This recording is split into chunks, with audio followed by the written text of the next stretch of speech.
Before the United States became the global power we know today, it was a land of vast wilderness, diverse cultures, and untold stories. From the first indigenous people who lived in harmony with nature, to the arrival of explorers and the struggles for independence, this journey is filled with triumphs and tragedies that shaped a nation. Buckle up for a deep dive into the history of the USA, where each chapter brings new challenges, heroes, and moments that changed the world forever.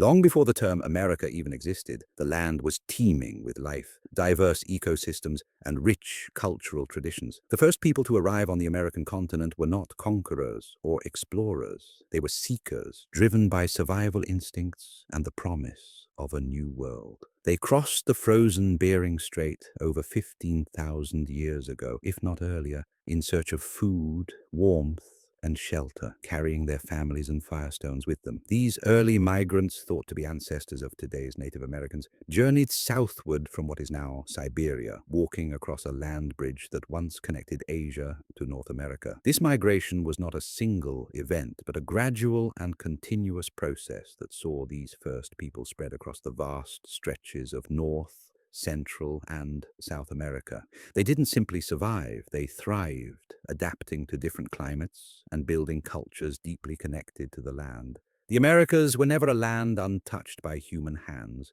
From the moment those first people set foot on the continent, they began to shape and mold the landscape. Over time, these early people would form hundreds of distinct civilizations, each with its own unique traditions, languages, and beliefs. They did not see themselves as masters over nature, but rather as part of it. For them, the earth was sacred, and their survival depended on living in harmony with the environment. In the great forests of the East, the great plains of the Midwest, and the deserts of the Southwest, these early societies flourished. But unlike the societies that would later emerge in Europe and the Middle East, these people did not rely on centralized authorities or rigid social structures. Instead, they created complex systems of governance, art, and spirituality that connected them to the earth and to each other. Their ways of life were inextricably linked to the seasons, the animals they hunted, and the crops they cultivated. One of the earliest and most influential civilizations in North America was the Mississippian culture, which thrived between 800 and 1600 AD, centered around the fertile river valleys of the Mississippi River. At the height of their power, they constructed impressive mounds, some as large as small hills, which served as ceremonial centers and burial sites. The Cahokia Mounds, located in present-day Illinois, stand as a testament to their architectural skill and social organization. The city of Cahokia itself, with its population possibly reaching 20,000 at its peak, was one of the largest urban centers in pre-Columbian North America. The people of Cahokia engaged in complex trade networks, cultivating crops such as maize, beans, and squash, and crafting beautiful pottery and jewelry. These societies were organized with an elite class of rulers and priests who governed and performed rituals that were integral to the Mississippian way of life. In the Southwest, the ancestral Puebloans, also known as the Anasazi, built remarkable cliff dwellings in the rugged terrain of what is now Colorado, Arizona, and New Mexico. These communities constructed multi-story dwellings out of stone and adobe, often built into the sides of cliffs, as a defensive measure against invaders. The ancestral Puebloans are also known for their skill in agriculture, creating irrigation systems to water their crops in an arid climate. They were also known for their complex spiritual practices, which revolved around the cycles of the sun and the moon, and their art, including elaborate pottery and basket weaving. The Iroquois Confederacy, located in the northeastern part of the continent, presents another fascinating example of early American civilization, composed of 5 and later 6 nations: the Mohawk, Oneida, Onondaga, Cayuga, Seneca, and Tuscarora. The Iroquois created one of the first known federations in history. Their system of governance, based on consensus and the shared responsibility of the nations, provided a model of democratic decision-making that would influence the framers of the U.S. Constitution centuries later. The Iroquois were highly skilled farmers, hunters, and fishermen, and their society was centered around the Longhouse, a communal dwelling that housed extended families. In the Great Plains, the Sioux, Cheyenne, and Comanche nations adapted to a nomadic way of life, following the great herds of bison that roamed the vast grasslands. The bison was central to their way of life, providing food, clothing, tools, and shelter. These nomadic peoples created elaborate systems of trade and formed alliances to secure hunting grounds. They also developed an intricate spiritual connection with the bison, viewing the animal as a symbol of strength and sustenance. Their stories, passed down through generations, were filled with the wisdom of how to live in balance with the natural world. Meanwhile, in the Pacific Northwest, the Haida, Tlingit, and Kwakwaka'wakw peoples thrived through fishing, particularly salmon, and the use of the rich coastal forests for building and crafting. They constructed elaborate totem poles and dugout canoes, which were essential for their seafaring lifestyles. The abundance of natural resources in this region allowed for a complex, stratified society, with chiefs, warriors, and artists holding important roles. These communities also developed some of the most sophisticated forms of art and storytelling in North America, capturing their histories and beliefs in intricate carvings and paintings. As we move further south, we find the advanced civilizations of Mesoamerica, including the Olmec, Maya, Aztec, and Zapotec cultures, who lived in present-day Mexico and Central America. These societies were among the most advanced in the ancient world, with monumental architecture, intricate calendars, and a profound understanding of astronomy and mathematics. The Olmecs, known for their colossal stone heads, were the first to establish the foundations of Mesoamerican civilization. The Maya, with their impressive cities like Tikal and Palenque, created an intricate calendar system and developed hieroglyphic writing that remains one of the most complex writing systems in the world. The Aztecs, with their capital city of Tenochtitlan, were renowned for their engineering marvels, such as chinampas, floating gardens, and their complex religious practices, which included human sacrifice. These early civilizations, though separated by vast distances, shared common features: a deep respect for the land, a sophisticated understanding of their environment, and a rich cultural legacy that continues to resonate today. Their achievements were extraordinary, from the construction of cities that rivaled any in Europe at the time to the creation of systems of governance that would influence future nations. Yet their stories remained largely hidden from the outside world, unnoticed by European explorers and settlers who were focused on their own ambitions. When the first Europeans arrived in the Americas, they encountered a world full of vibrant cultures, each with its own complex social, political, and economic systems. The idea that the land was empty or uncivilized was not only inaccurate, but a tragic misunderstanding of the people who had lived there for thousands of years. These early civilizations, like the ancient civilizations of Egypt or Rome, built upon the knowledge passed down from their ancestors. They were not primitive or isolated. They were innovative, dynamic, and deeply connected to the land they inhabited. This was a world of immense diversity and complexity, a world that had existed for millennia before the first European ships ever touched its shores. The story of pre-colonial America is not just a tale of survival, but a rich and enduring testament to the human spirit and its capacity to adapt, innovate, and create lasting cultures. It is a history that deserves to be remembered, not as a distant past, but as the foundation of the land that would eventually become the United States. The first people of America were not merely inhabitants of a continent, but the creators of a legacy that would shape the future of the world. In 1492, the world as it was known by Europeans was about to change forever. The great age of exploration was underway, driven by the desire to find new routes to wealth, land, and influence. The Americas, an untouched landmass that stretched from the icy Arctic to the sun-soaked tropics, lay far beyond the maps of the Old World.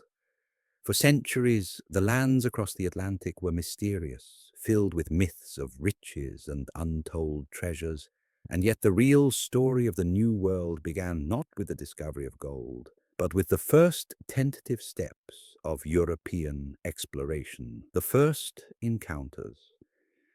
The initial contact between Europeans and the Americas was sparked by Christopher Columbus's fateful voyage in 1492. Funded by the Spanish crown, Columbus set sail with the belief that he could reach Asia by heading westward across the Atlantic. What he encountered instead was a vast, unexplored continent. Columbus himself never set foot on the land that would become known as the Americas, but his journey opened the floodgates for further exploration and colonization. After Columbus's first landfall in the Bahamas, he returned to Spain with stories of lush islands and potential riches. The Spanish monarchy, eager to expand their empire and Christianize the indigenous peoples, quickly began funding more voyages. In the years that followed, explorers such as Juan Ponce de Leon, Hernán Cortés, and Francisco Pizarro ventured deeper into the continent.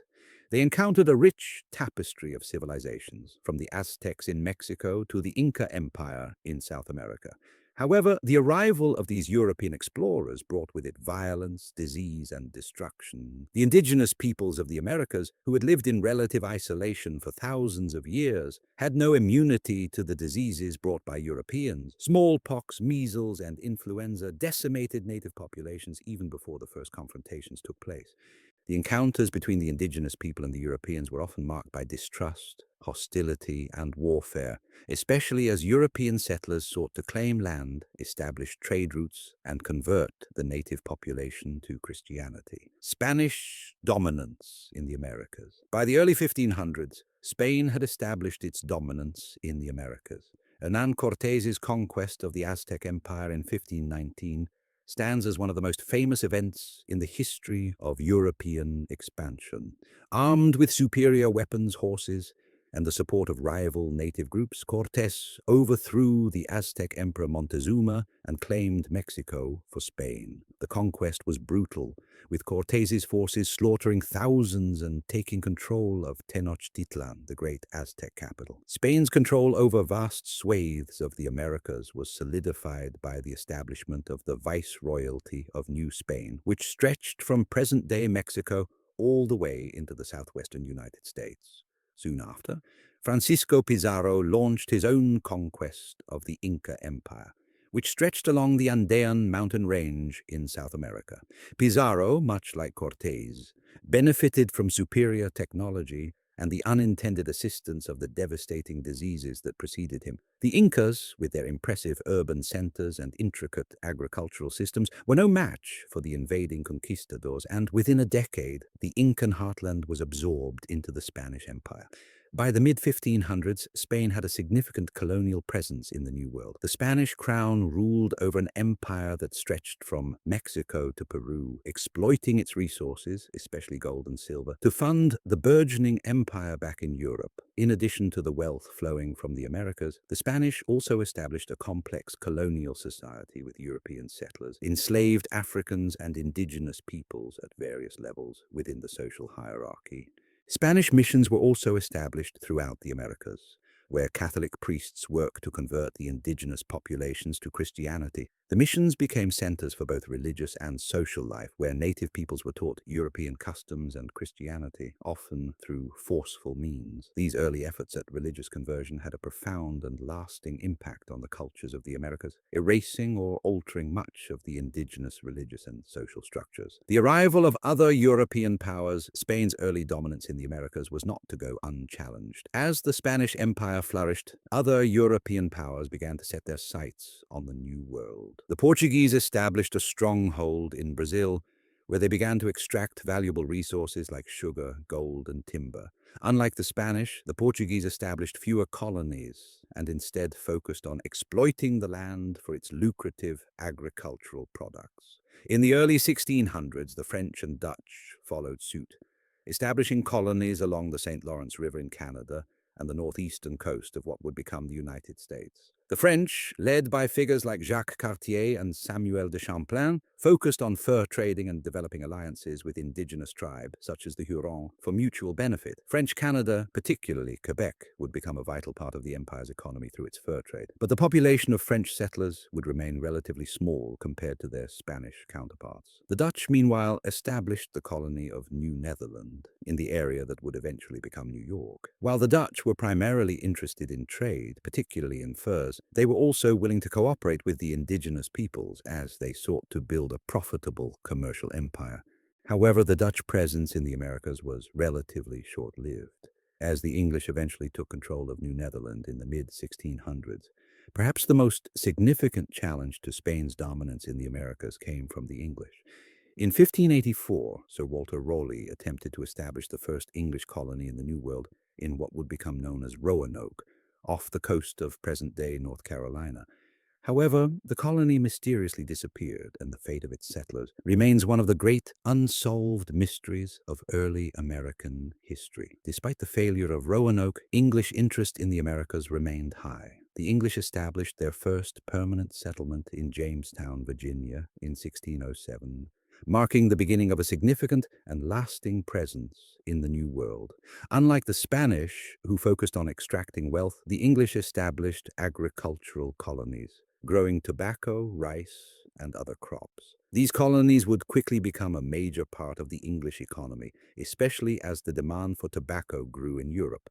The English colonies also differed from their Spanish and French counterparts in their social structures. While Spain's colonies were highly stratified, with a rigid hierarchy of peninsulares, Spaniards born in Europe, and Creoles, Spaniards born in the Americas, the English colonies had more social mobility. The English colonies, particularly those in New England, also had a stronger focus on religious freedom, which attracted a significant number of Puritans and pilgrims fleeing religious persecution in England. The impact of European colonization. The arrival of Europeans in the Americas marked the beginning of a new era for both the Old and New Worlds. For the indigenous peoples, the European colonization brought devastation in the form of disease, warfare, and displacement. The arrival of new technologies and the violent expansion of European colonies reshaped the Americas forever. The natives were displaced from their ancestral lands and forced into a new foreign world order, one that was governed by European laws, religions, and customs. For the Europeans, the discovery of the Americas opened up new economic opportunities and allowed for the expansion of European culture and political influence. The resources of the Americas, including gold, silver, and agricultural products, fueled the growth of European empires and spurred a wave of global exploration and trade that would define the coming centuries. As the Spanish, Portuguese, French, Dutch, and English sought to carve out their territories in the New World, the stage was set for centuries of conflict, competition, and cultural exchange. The Americas would never be the same again, and the stories of those first European colonies would lay the groundwork for the world-changing events that would unfold in the centuries to come. Thus began the saga of European colonization in the Americas, a saga filled with triumphs, tragedies, and profound transformations that would alter the course of history forever. The age of European colonization in the Americas was not just a period of discovery, settlement, and expansion. It was also an era marked by brutal conflicts, both among the European powers themselves and with the indigenous peoples who had long called these lands home. The arrival of European settlers unleashed a series of violent confrontations and wars that would reshape the Americas forever. These conflicts were driven by competition for resources, territorial expansion, and the Europeans' unrelenting desire for control over the New World. For the indigenous peoples, these wars were devastating as their world was torn apart by the arrival of foreign invaders with vastly different goals and technologies. Early conflicts between settlers and natives. The initial period of European colonization in the Americas was marked by an uneasy coexistence between settlers and native populations. While some early interactions were peaceful, particularly in regions where trade between the indigenous peoples and European settlers flourished, many others quickly turned violent.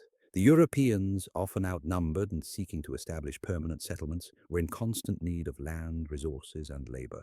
The indigenous people who had lived on the land for thousands of years resisted these encroachments on their territory. In the Spanish colonies of the Southwest, the first confrontations with native peoples came early in the 16th century. The Spanish were driven by a combination of religious zeal and a desire to extract gold and other resources from the New World. The Pueblo people of the Southwest initially encountered the Spanish with curiosity, but tensions soon escalated when the Spanish attempted to impose their religion and economic systems. Over time, the relationship became increasingly adversarial, culminating in the Pueblo Revolt of 1680.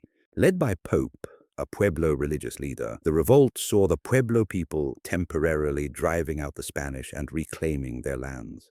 It was one of the most successful indigenous uprisings in the Americas, though the Spanish eventually returned to reassert control. In the northeastern part of the continent, European settlers, primarily the French and English, made similar efforts to establish dominance. The Iroquois Confederacy, a powerful alliance of Native American tribes in the region, found themselves at the heart of these conflicts. The Iroquois, who had long been a formidable force in the region, became entangled in the European powers' struggle for supremacy. The French, who had established colonies in Canada and along the Mississippi River, sought to control the fur trade, a vital resource in the region. To gain access to this valuable trade, the French formed alliances with several indigenous tribes, including the Huron and Algonquin. Meanwhile, the English were making their own territorial claims along the eastern seaboard. They had established settlements like Jamestown in 1607 and Plymouth in 1620, and their expansion westward and southward posed a direct challenge to the French and their indigenous allies. Tensions between the French and English eventually erupted into a series of conflicts, with the indigenous peoples caught in the middle. These wars, which included the French and Indian War, 1754-1763, were battles not only for territorial dominance, but for control over the resources that were critical to the survival and success of the colonies. The French and Indian War. The French and Indian War, also known as the 7 Years' War in Europe, was a pivotal conflict that marked a major turning point in the colonial struggle for control of North America. The war was primarily fought between the French, who were allied with various indigenous tribes, and the English, who had the support of other native groups, including the Iroquois Confederacy. The French, who had established strong relationships with native tribes through the fur trade, relied heavily on their indigenous allies to fight against the English. The indigenous tribes, who had long been accustomed to alliances with European powers, found themselves deeply involved in the struggle for control over the rich fur resources in the region. For the French, this was a war to preserve their fur trade dominance, while for the English it was an effort to expand their territory and resources in North America. The war began in the Ohio River Valley, where both the French and English sought to control the fur trade. Over time, it spread to the rest of the continent, involving multiple battles across the American wilderness. The French had the upper hand in the early stages of the war thanks to their strong alliances with the native peoples and their ability to use guerrilla tactics in the forests, however. The English, who had a larger population and more resources, eventually prevailed. The war ended with the Treaty of Paris in 1763, which saw the French cede much of their North American territory to the British, including Canada and the lands east of the Mississippi River. While the French and Indian War was a victory for the English, it was a devastating blow for many indigenous tribes. The Iroquois, who had been allies of the British during the war, found themselves sidelined in the post-war negotiations, while the French, who had been more sympathetic to native interests, were gone. The British, seeking to consolidate their newfound territory, began to impose restrictive policies on the indigenous peoples, further straining their already fragile relationships. The English expansion and the struggle for resources. With the defeat of the French, the English now controlled most of North America east of the Mississippi River. However, this newfound dominance did not bring peace to the region. The British government, eager to expand its colonies, began to push further into the interior, setting the stage for even more conflicts with the native peoples. As the English settlers moved westward, they encountered resistance from a variety of indigenous tribes who were determined to protect their land and resources. The settlers, driven by the desire for fertile soil to cultivate crops such as tobacco and cotton, were increasingly encroaching on lands that had been inhabited by native peoples for centuries. The indigenous populations, who had once relied on hunting, fishing, and farming for survival, were now facing the reality of European settlers taking control of their lands. This led to a series of conflicts known as the Indian Wars, which lasted for much of the 17th and 18th centuries. One of the most significant conflicts was the Pontiac's Rebellion of 1763, which was sparked by the English settlers' encroachment on native lands following the conclusion of the French and Indian War. Led by Pontiac, the Ottawa chief, the rebellion was a coordinated effort by several tribes to drive the British settlers out of the Ohio River Valley. Though the rebellion was eventually crushed,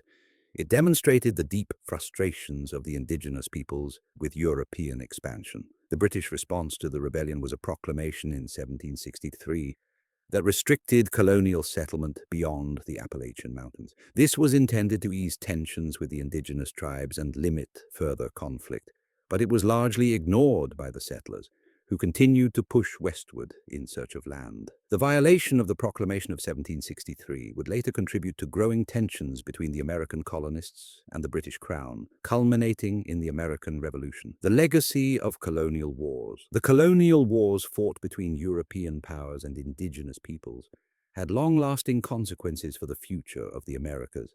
For the indigenous populations, the struggle to retain their land and resources was ultimately a losing battle. Over the centuries, as the European settlers continued to expand their territories, native peoples were pushed onto smaller and smaller pieces of land. Many tribes were decimated by disease, warfare, and displacement, and their cultures and societies were forever altered by the colonial experience. For the European settlers, the wars with indigenous peoples were a constant reminder of the difficulty of establishing a lasting presence in the New World. While the settlers did eventually succeed in establishing control over the land, they did so at a tremendous cost, both in terms of lives lost in battle and in the sacrifices made to secure their dominance. The struggle for resources in the New World, particularly the fertile land necessary for agriculture, shaped the course of colonial history and contributed to the violent and oppressive nature of European expansion in the Americas. In the end, the colonial wars of the Americas were about more than just land and resources.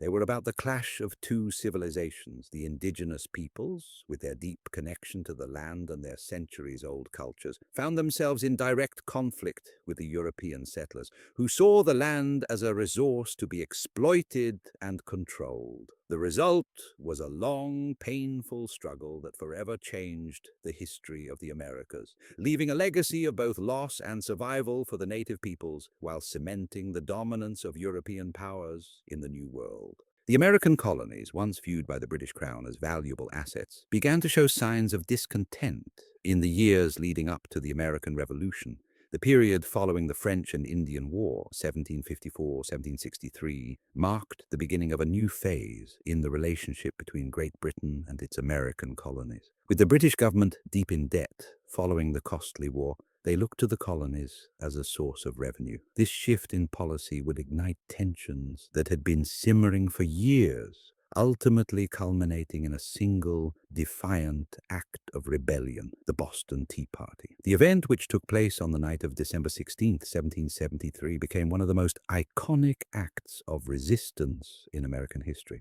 But to understand its significance, we need to explore the series of events, policies, and frustrations that led to the Boston Tea Party, a symbolic turning point in the colony's journey toward independence. The road to rebellion. The relationship between the American colonies and the British government had been relatively cooperative for much of the early colonial period. The colonies were expected to remain loyal to the Crown, and in return, they were allowed a certain degree of self-governance. However, this changed dramatically after the French and Indian War.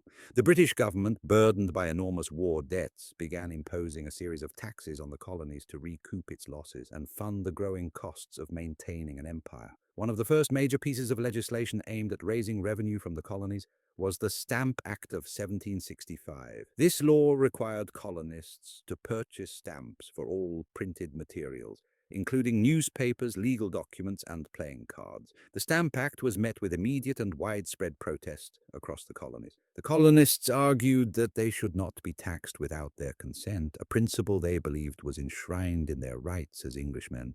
This rallying cry, "No taxation without representation," would become a central theme of the colonial resistance. In response to the Stamp Act protests, Britain repealed the law in 1766. However, the seeds of discontent had already been sown. The British government had made it clear that it was willing to tax the colonies to raise revenue, and the colonists had made it equally clear that they would not tolerate such taxation without their representation in Parliament. In the years that followed, the British government passed more measures designed to raise funds, such as the Townshend Acts of 1767, which imposed duties on imported goods like glass, paper, tea, and paint. Once again, the colonists responded with boycotts and protests. Merchants and traders in particular felt the pinch of these taxes, and the protests grew in size and intensity. The Townshend Acts were eventually repealed in 1770, with the exception of the tax on tea, which was kept in place as a symbolic gesture of Britain's authority over the colonies. This partial repeal of the Townshend Acts did little to quell the growing resentment among the colonists. The British government's imposition of taxes, without any input from the colonies, was viewed as an infringement on their rights. In cities like Boston, the atmosphere was increasingly charged with anger and mistrust toward the British authority. The Tea Act of 1773. By 1773, tensions were at their peak. The British government, seeking to rescue the financially struggling East India Company, introduced the Tea Act of 1773. This law was not a new tax on tea, but rather a measure to help the company sell its surplus tea to the American colonies at a reduced price, bypassing the middlemen who had previously controlled the tea trade. The East India Company was granted a monopoly on the sale of tea in the colonies, effectively giving it the power to sell tea directly to American merchants. While the Tea Act lowered the price of tea, it also maintained the existing tea tax, which the colonists had vehemently opposed. To many colonists, the Tea Act was just another form of taxation without representation. The colonists argued that even though the price of tea was cheaper, the very principle of being taxed by a government in which they had no representation remained unacceptable. The British, on the other hand, saw the act as a way to reinforce their control over the colonies and ensure their economic dominance. The Tea Act triggered widespread outrage, particularly in Boston, where many of the most vocal and organized protests against British rule had taken place. A group of colonists, calling themselves the Sons of Liberty, began organizing resistance against the Tea Act, with the most radical of them plotting direct action. Their goal was not only to resist the taxes, but also to send a clear message to Britain that they would not submit to its control. The Boston Tea Party.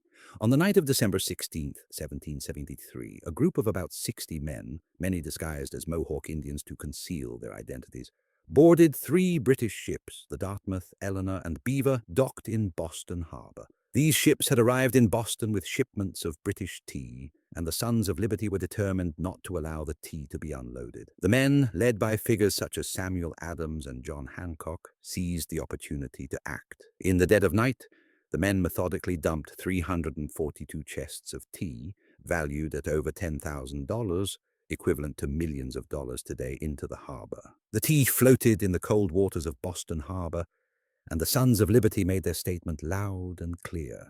They would not stand for the Tea Act or any other form of taxation without representation. The event was a stunning act of defiance. The colonists had taken the fight to the British government, and in doing so they had also sent a message to their fellow colonists. Resistance to British rule was no longer just a matter of protest. It had become an act of revolution. The British response to the Boston Tea Party was swift and severe. The British government, led by King George III, viewed the destruction of the tea as an open act of rebellion. In retaliation, the British Parliament passed a series of punitive measures known as the Coercive Acts, or the Intolerable Acts. These laws were designed to punish the colonies, particularly Massachusetts, for their role in the Boston Tea Party. Among the provisions of the Intolerable Acts were the closing of Boston Harbor until the destroyed tea was paid for, the dissolution of Massachusetts's colonial government, and the quartering of British troops in colonial homes. The Intolerable Acts were meant to break the spirit of the colonies and deter further acts of defiance. However, they had the opposite effect. Instead of quelling resistance, the harsh measures united the colonies in opposition to British rule. In response, the colonies convened the First Continental Congress in Philadelphia in 1774, where delegates from 12 of the 13 colonies gathered to discuss a unified response to British aggression. The Congress issued a series of resolutions, including a call for a boycott of British goods and a demand for the repeal of the Intolerable Acts. The aftermath, seeds of revolution. The Boston Tea Party and its aftermath marked a significant turning point in the relationship between the American colonies and Great Britain. While the British government sought to tighten its grip on the colonies through harsh measures, the colonies began to forge a sense of unity and identity that would eventually lead to the American Revolution. The Boston Tea Party was not just an isolated act of protest. It was a catalyst for a broader movement that called into question the very legitimacy of British rule over the colonies. The colonists had taken matters into their own hands, and in doing so, they had sparked a fire of resistance that would spread throughout the American colonies. The Boston Tea Party, along with the other acts of defiance that followed, helped to unite the colonies in their struggle for freedom. By 1775, tensions had reached a boiling point. The British and colonial militias had clashed in Lexington and Concord, marking the first shots fired in what would become the American Revolutionary War. The events that had been set in motion by the Boston Tea Party, the intolerable acts, and the subsequent resistance efforts would culminate in a full-scale rebellion against British rule. In the years that followed, the Boston Tea Party would be remembered not just as a defiant act of protest, but as a symbol of the colony's struggle for independence. It marked the beginning of a new chapter in American history, one that would eventually lead to the establishment of the United States of America. The Boston Tea Party remains one of the most enduring and iconic events in the history of the American Revolution. It symbolizes the courage, unity, and determination of the American colonists to resist tyranny and fight for their rights. In many ways, it was the spark that ignited a revolution that would change the course of history and shape the world as we know it today. By 1776, the relationship between the American colonies and Great Britain had deteriorated to the point of no return.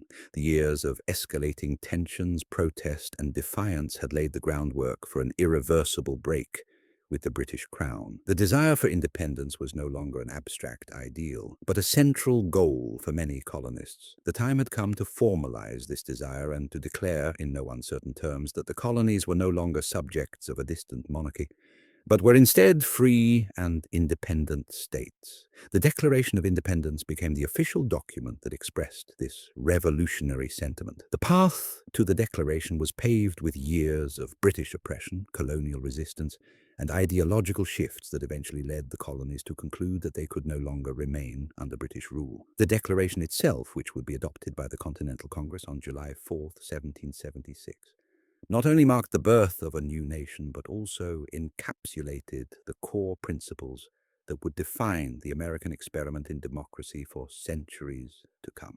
Prelude to the Declaration, the spark that ignited the full-scale break from Britain had been lit by years of colonial resentment. The Stamp Act of 1765, the Townshend Acts of 1767, the Tea Act of 1773, and the subsequent intolerable acts had all contributed to growing anger. These acts were seen as an infringement on colonial autonomy, with colonists protesting against taxation without representation. The British Crown, rather than backing down, responded with force and more repressive measures, which further alienated the colonies. The early battles of the American Revolution, such as those at Lexington and Concord in April 1775, signaled that colonial resistance had evolved into open warfare. By the time the Second Continental Congress convened in Philadelphia in May 1775, the colonies were already in a state of rebellion. The colonies had raised militias, and many saw the conflict as one not just over taxes, but as a fight for their rights, liberties, and freedoms as Englishmen. Initially, the goal of the Continental Congress was not to declare full independence, but rather to seek reconciliation with Britain.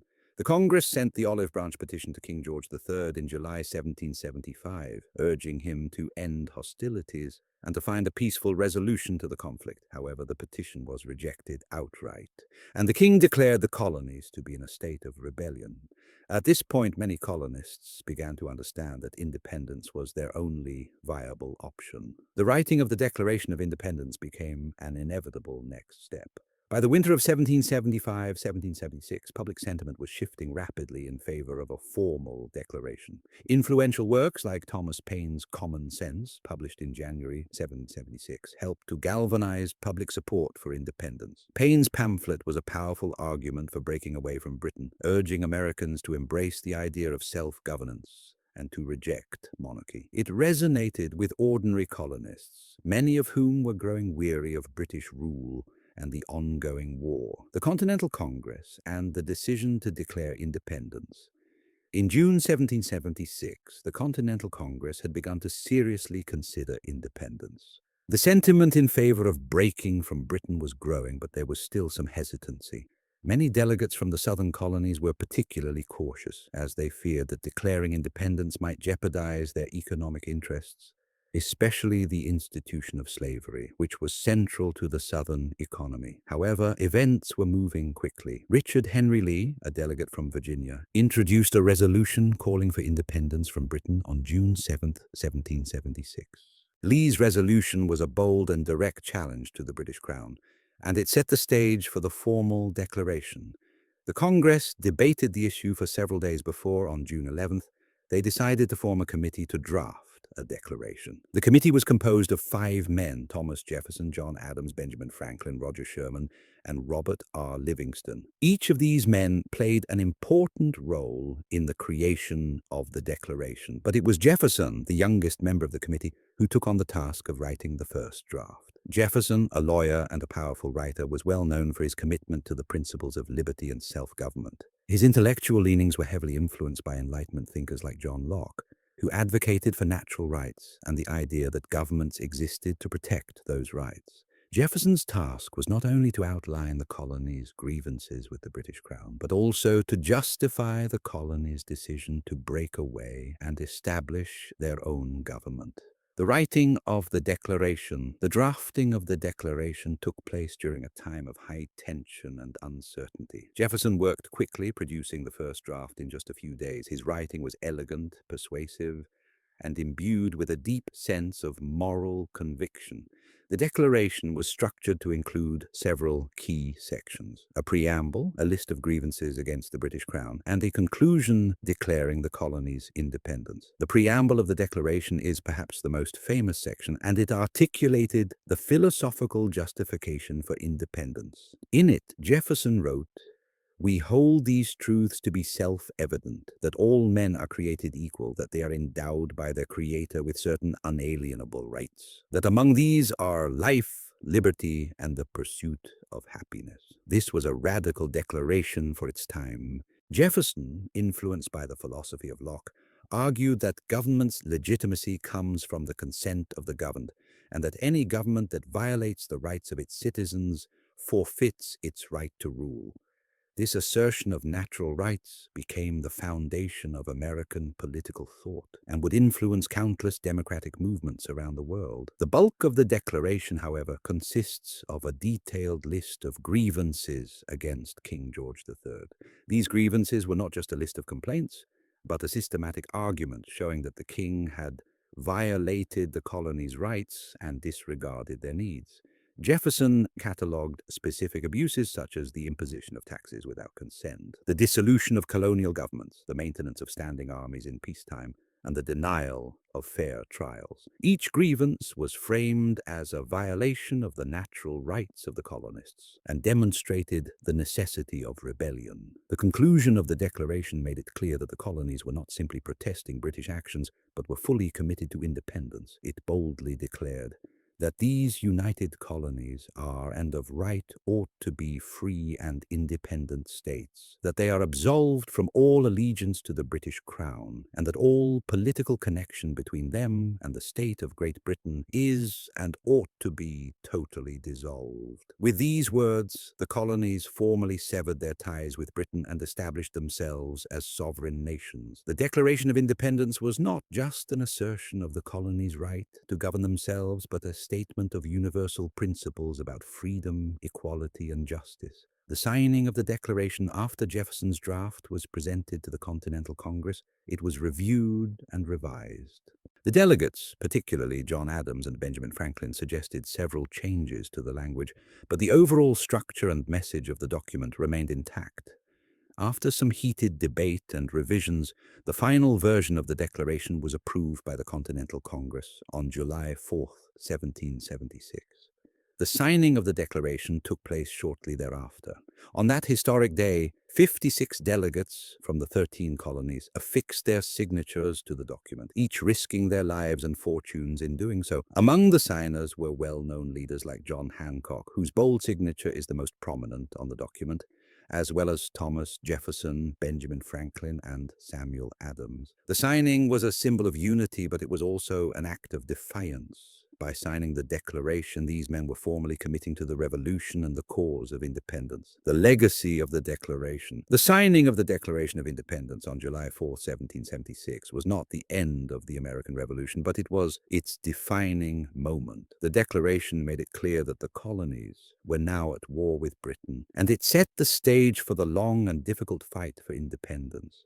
It was a declaration not just of political separation, but of the creation of a new kind of government, one based on the principles of democracy, liberty, and justice for all. The Declaration of Independence has become one of the most important documents in American history, embodying the nation's core values and ideals. It established the foundation for the United States' unique system of government, one that continues to inspire people around the world. Over time, the principles of the Declaration have been applied more broadly, expanding the concept of rights and freedoms to encompass not just white male landowners, but women, enslaved people, and other marginalized groups.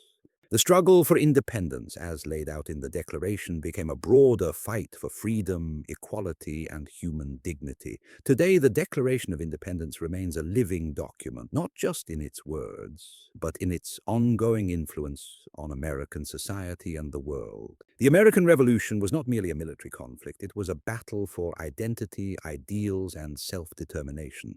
The struggle for independence, which began as a colonial resistance to British authority, escalated into a full-scale war between Great Britain and the 13 American colonies. The colonists, who had once been subjects of the British Crown, were now determined to break free from British rule and establish a new nation based on the principles of liberty, equality, and self-governance. The War for Independence lasted from 1775 to 1783, and while it was a tumultuous and hard-fought struggle, it ultimately resulted in the defeat of the British Empire and the birth of the United States of America. The victory, however, came at a great cost. The war was marked by incredible sacrifices, setbacks, and moments of desperation, yet it was also a testament to the resilience, resourcefulness, and unyielding spirit of the American colonists. The early days of war. The first shots of the American Revolution were fired at Lexington and Concord on April 19, 1775. The conflict began as a series of skirmishes between British soldiers and colonial militias. The British had been sent to seize colonial arms and arrest revolutionary leaders like John Hancock and Samuel Adams, but their mission sparked an uprising among the colonists. At the battles of Lexington and Concord, the shot heard round the world was fired, marking the start of a war that would forever change the course of history. In the early stages of the conflict, the colonial forces were poorly organized and ill-equipped. The Continental Army, established by the Second Continental Congress in 1775 and led by George Washington, faced a formidable British military that was one of the most powerful in the world. The British forces, under the command of General Thomas Gage and later William Howe, had superior numbers, training, and resources. The American soldiers, on the other hand, were often inexperienced, poorly supplied, and fighting with a sense of urgency and desperation. Despite the odds, the American forces were able to achieve significant early victories, notably at Bunker Hill in June 1775. Although the British technically won the Battle of Bunker Hill, they suffered heavy casualties, which revealed the strength and resolve of the American militias. This battle, though a tactical loss, was a psychological victory for the colonists, as it demonstrated their ability to stand up to the British military. The Continental Army and George Washington's leadership, one of the most important factors in the success of the American Revolution, was the leadership of George Washington. Appointed as Commander-in-Chief of the Continental Army by the Continental Congress, Washington faced numerous challenges, including a lack of training, discipline, and resources. His forces were often outmanned and outgunned by the British. But Washington's leadership, resilience, and ability to maintain morale played a crucial role in keeping the revolution alive. Washington was no military genius, but he was an excellent strategist who understood the importance of patience and perseverance.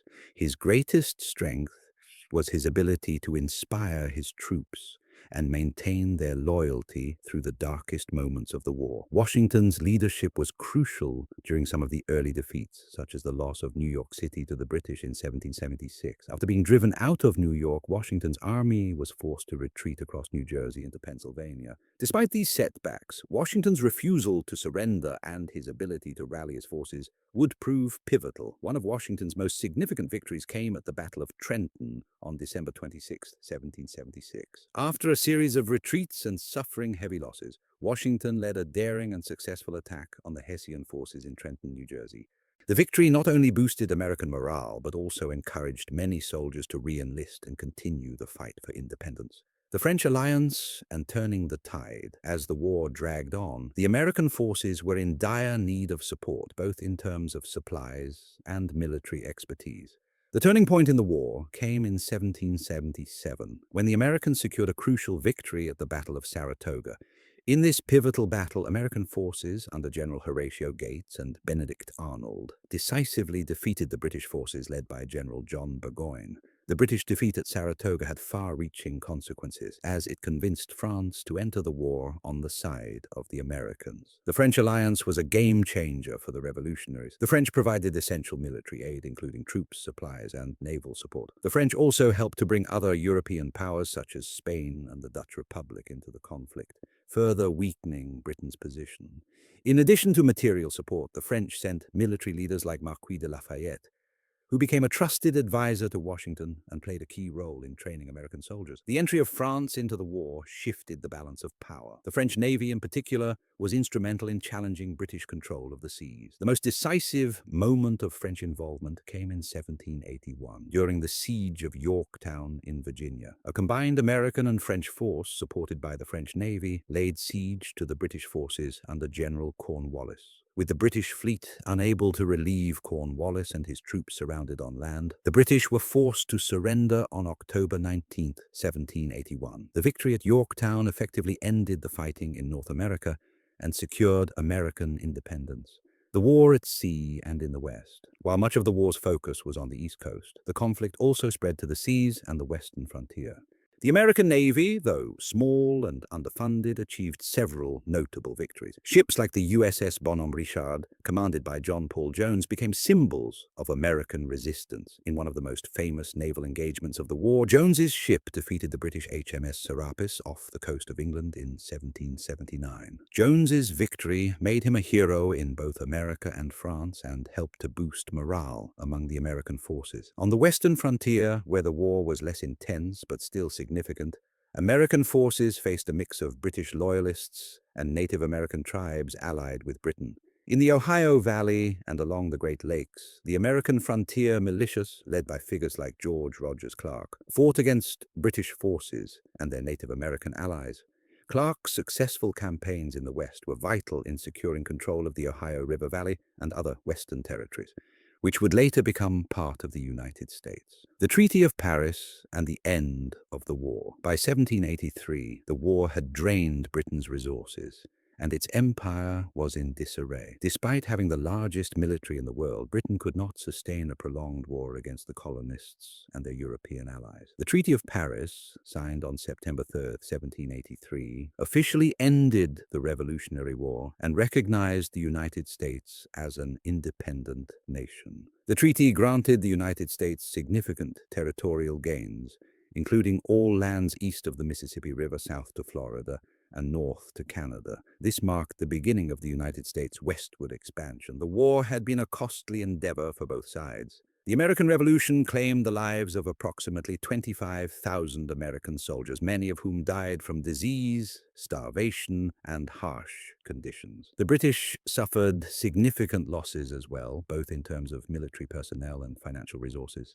Yet, despite these sacrifices, the American Revolution proved that a determined people could overthrow a powerful empire and establish their own government. The legacy of the American Revolution. The American Revolution was more than just a war for independence. It was a struggle for the ideals of liberty, democracy, and self-governance. The Revolution laid the foundation for the United States Constitution, which would create a new form of government based on the principles of checks and balances, the separation of powers, and the protection of individual rights. The victory in the revolution also inspired other movements for independence and liberty around the world, from the French Revolution to Latin American independence movements. In the end, the American Revolution was not just a military victory, but a philosophical triumph. It proved that a government based on the will of the people could flourish, and it inspired generations of Americans to continue fighting for freedom and equality. The revolution's legacy lives on in the core values of the United States, values that have shaped the country's history and will continue to influence the world for generations to come. The American Revolution had not only resulted in the independence of the United States, but had also set the stage for a new political experiment, a government based on democratic ideals and the consent of the governed. However, the path toward establishing a stable and effective national government was not an easy one. After the Revolution, the young country struggled to create a system of government that could unify the states, maintain order, and balance the powers of both the states and the central authority. The solution to this challenge came in the form of the U.S. Constitution, a document that would shape the future of the nation and lay the groundwork for its democratic system. The process of creating the Constitution in 1787 was marked by debates, compromises, and the recognition of the lessons learned from the weaknesses of the Articles of Confederation, the country's first governing framework. The Constitution, as it emerged from the Constitutional Convention in Philadelphia, would serve as the foundational document of the United States government, establishing principles of federalism, separation of powers, and individual rights. The Articles of Confederation, the first attempt at government.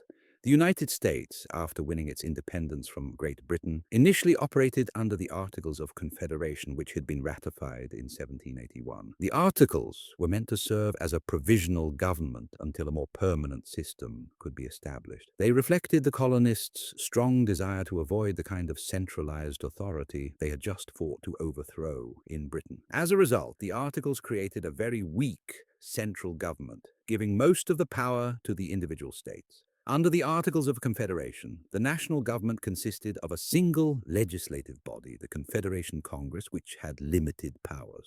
It could declare war, make treaties, and conduct foreign affairs, but it had no power to tax, regulate trade, or enforce its laws. The government was largely dependent on voluntary contributions from the states to fund its operations, and the central government had little authority to resolve disputes between states or address internal issues effectively.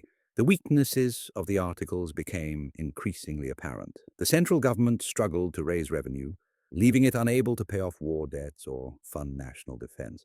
States often acted independently of each other, establishing their own tariffs, laws, and currencies, leading to economic disarray. There was also growing concern over the lack of a unified response to external threats and internal unrest, such as Shays' Rebellion in 1786, an uprising of farmers in Massachusetts protesting high taxes and debt collection practices. As it became clear that the Articles were insufficient to maintain the stability of the new nation, calls for reform grew louder. The question of how to create a more effective system of government was soon at the forefront of political discourse. The Constitutional Convention, a gathering of minds. In response to these issues, James Madison, Alexander Hamilton, and other prominent political figures called for a convention to be held in Philadelphia in the summer of 1787. The goal was to revise the Articles of Confederation, but as the convention progressed, it became evident that the delegates would need to create an entirely new framework for government. This gathering, known as the Constitutional Convention, would bring together 55 delegates from 12 of the 13 states. Rhode Island refused to participate, to discuss and design the future government of the United States. The delegates to the Constitutional Convention were among the brightest political minds of their time. They were well versed in the ideas of the Enlightenment, particularly those of John Locke, Montesquieu, and Jean-Jacques Rousseau, whose works influenced the principles of natural rights, separation of powers, and the social contract. The delegates were also motivated by the failures of the Articles of Confederation and sought to create a system of government that could unify the states while ensuring that no single branch or individual would have too much power. The debates were intense and often contentious. There were significant differences between delegates from the large states and those from smaller states. as well as between those who favored a strong central government and those who believed that power should remain with the states. The two main plans put forward were the Virginia Plan and the New Jersey Plan. The Virginia Plan, proposed by James Madison, called for a strong central government with a bicameral legislature, two houses, based on population. This plan favored larger states, as it would give them more representation in Congress.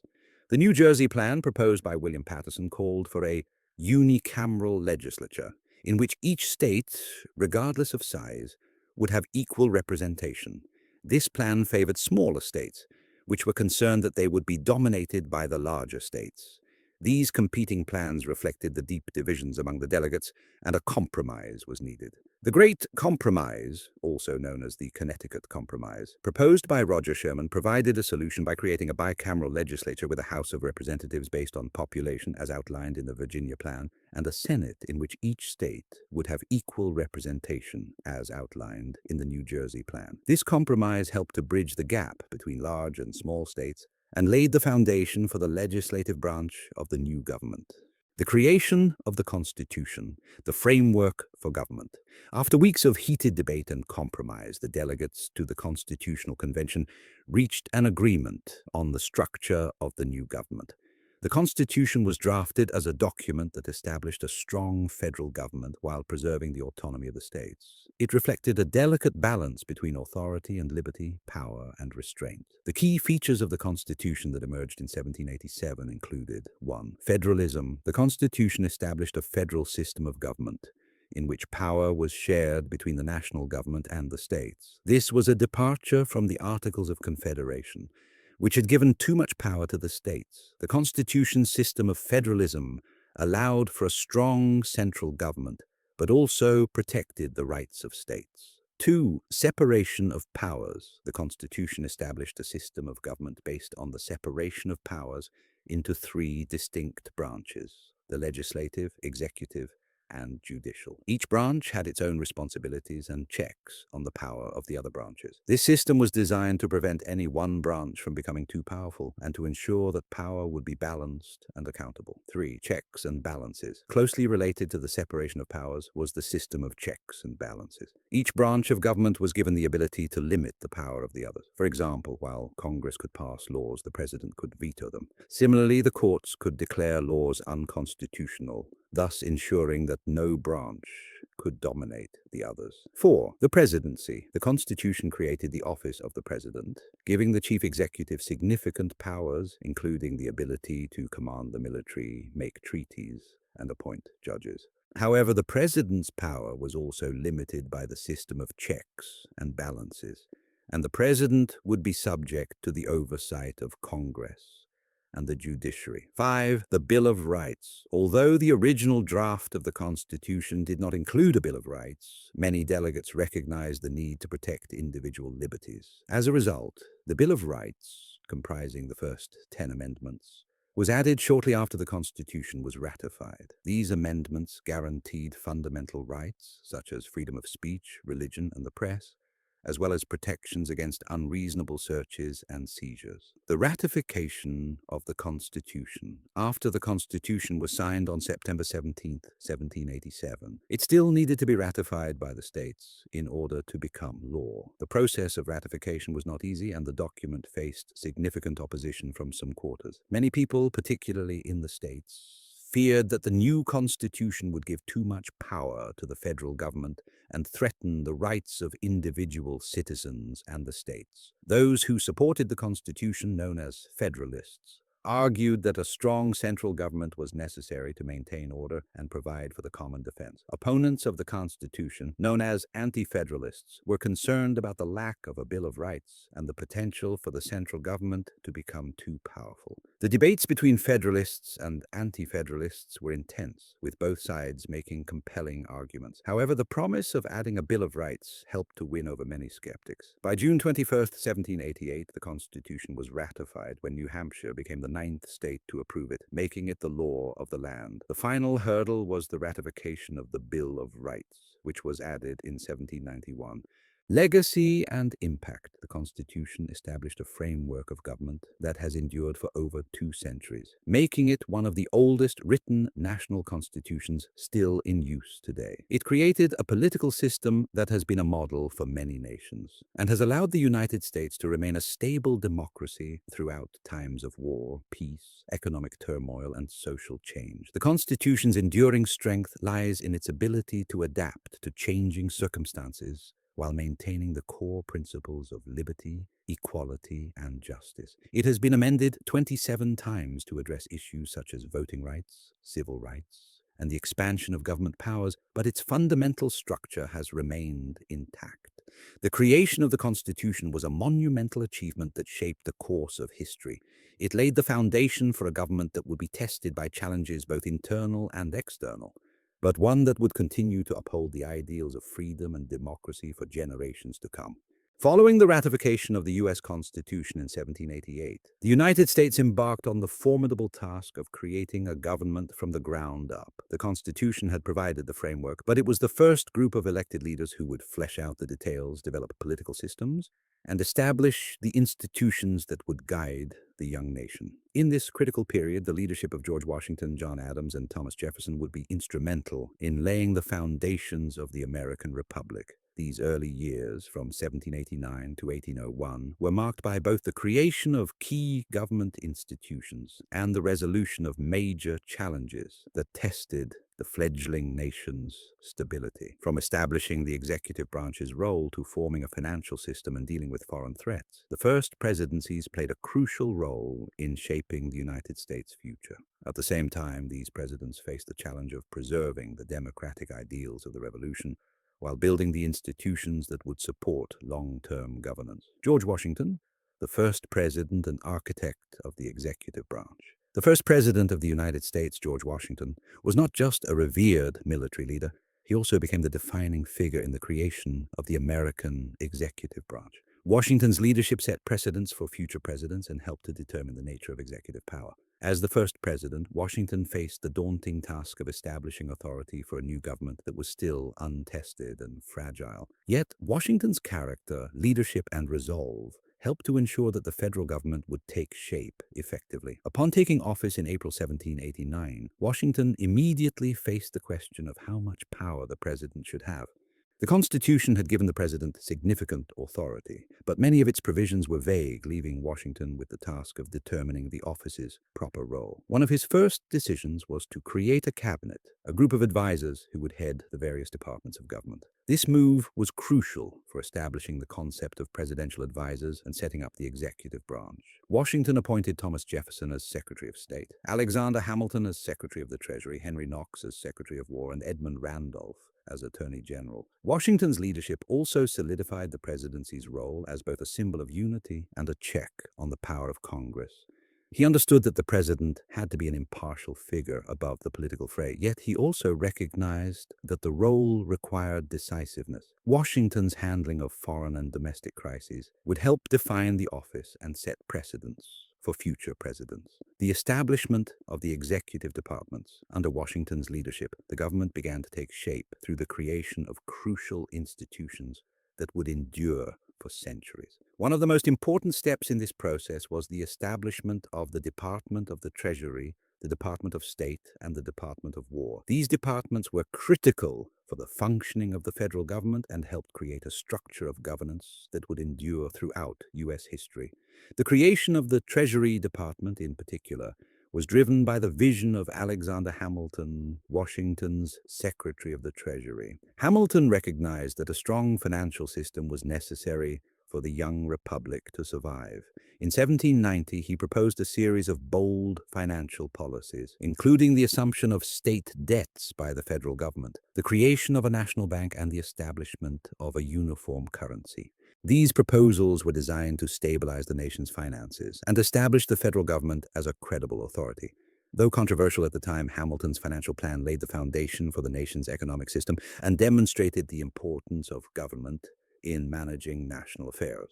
In addition to these economic reforms, Washington's administration also focused on national defense. The creation of the Department of War and the establishment of a standing army, though small, were pivotal in preparing the United States to defend itself against foreign threats and maintain order within its borders. The judiciary, establishing the judicial branch.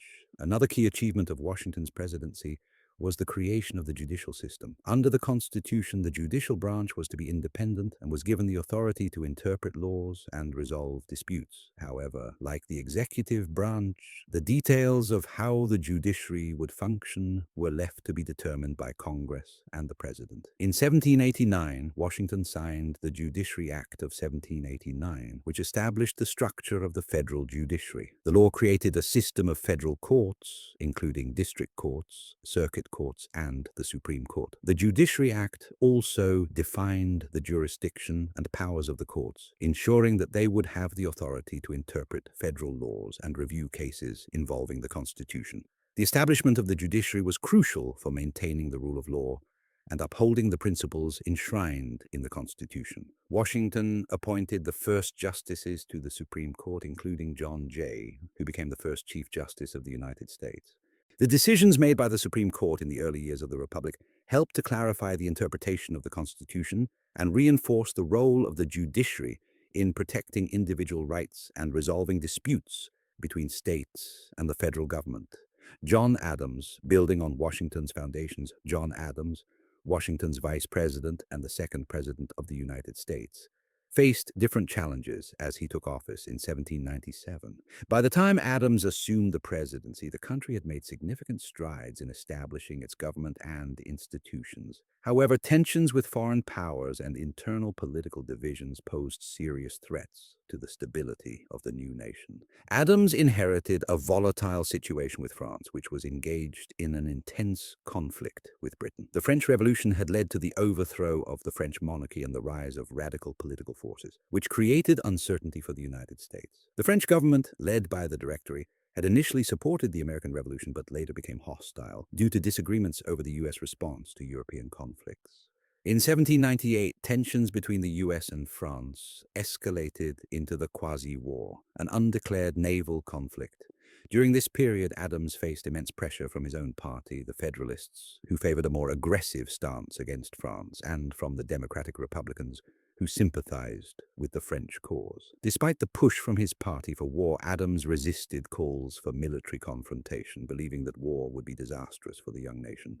His diplomatic efforts, including sending negotiators to Paris, ultimately helped avert a full-scale war and preserve peace. One of Adams's most controversial actions was his signing of the Alien and Sedition Acts in 1798, which were designed to protect national security by limiting the influence of foreign nationals and suppressing criticism of the government. These laws gave the president the power to deport aliens deemed dangerous and made it a crime to publish false or malicious statements against the government. While intended to protect the country from foreign threats, the Alien and Sedition Acts were seen by many as a violation of individual rights, particularly the First Amendment, and became a source of political contention. Despite these challenges, Adams helped solidify the role of the presidency in shaping foreign policy and strengthening the country's national defense. Thomas Jefferson, expanding the nation. Thomas Jefferson, the third president of the United States, brought a new vision to the presidency when he took office in 1801. A proponent of agrarianism and a strong advocate for states' rights, Jefferson's presidency marked a shift toward a more decentralized view of government,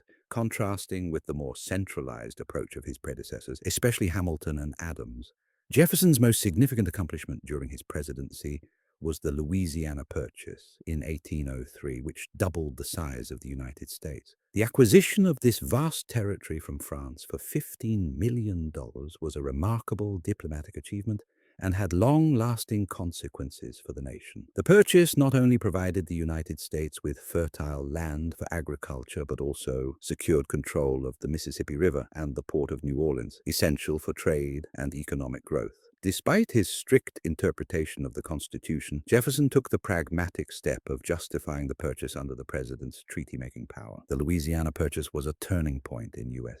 history, as it opened the door to westward expansion and solidified the country's status as a continental power. Jefferson also oversaw the Lewis and Clark expedition, which he commissioned to explore the newly acquired lands and map a route to the Pacific Ocean. The expedition, led by Meriwether Lewis and William Clark, provided valuable information about the geography, natural resources, and indigenous peoples of the Western Territories, setting the stage for further expansion and settlement.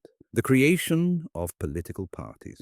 While Washington had cautioned against political parties, they began to emerge during the presidencies of Adams and Jefferson. The Federalists, led by Alexander Hamilton and supported by Adams, advocated for a strong central government, a robust financial system, and close ties with Britain. In contrast, the Democratic Republicans, led by Jefferson and James Madison, favored states' rights, a limited federal government, and support for France. The development of political parties reflected the deepening divisions in American society and government.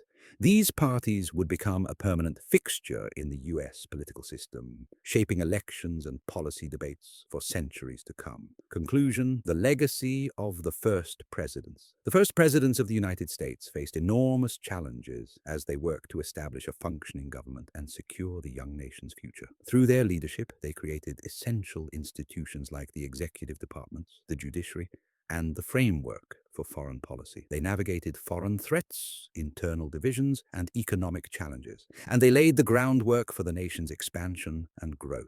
Their leadership also established the enduring principles of democracy and governance in the United States. The actions of Washington, Adams, and Jefferson set key precedents that would guide future presidents and policymakers. The institutions they created and the decisions they made during these formative years helped to shape the trajectory of the United States, ensuring that the nation would survive, expand, and thrive for centuries to come. At the dawn of the 19th century, the United States was a young, fledgling nation, still grappling with its identity and its place in a rapidly changing world. The federal government, having been established just a few decades earlier, was still evolving, and its borders were confined to the territory that had been granted by the Treaty of Paris in 1783, which ended the American Revolutionary War. The United States was small compared to the vast territories controlled by European powers, but as the country grew, the ambitions of its leaders began to shift toward territorial expansion. This desire for expansion was particularly fueled by the belief in manifest destiny, the idea that the United States was destined by divine right to stretch from the Atlantic to the Pacific Oceans, spreading democracy and liberty along the way. However, before these grand visions could take shape, the United States first had to address the practical matter of acquiring land. One of the most significant and transformative events in this first wave of expansion was the Louisiana Purchase in 1803. This acquisition would more than double the size of the United States, provide new opportunities for agriculture and settlement, and set a precedent for future territorial acquisitions. The purchase not only opened up new lands for settlers, but also altered the course of American history, giving the United States the foundation for its future growth and its westward push. The importance of the Mississippi River and New Orleans. Before the Louisiana Purchase, the Mississippi River and the port of New Orleans were of paramount importance to the United States. The river served as a vital trade route, especially for farmers in the western frontier, who relied on it to transport their goods to market. New Orleans, located at the mouth of the Mississippi, was the gateway for goods to and from the United States, and control of the port was crucial for the nation's economic survival. For years, the United States had relied on agreements with Spain, which controlled New Orleans to maintain access to the river and its port. However, in the 1800s, Spain ceded control of Louisiana to Napoleon Bonaparte and France through the Treaty of San Ildefonso in 1800.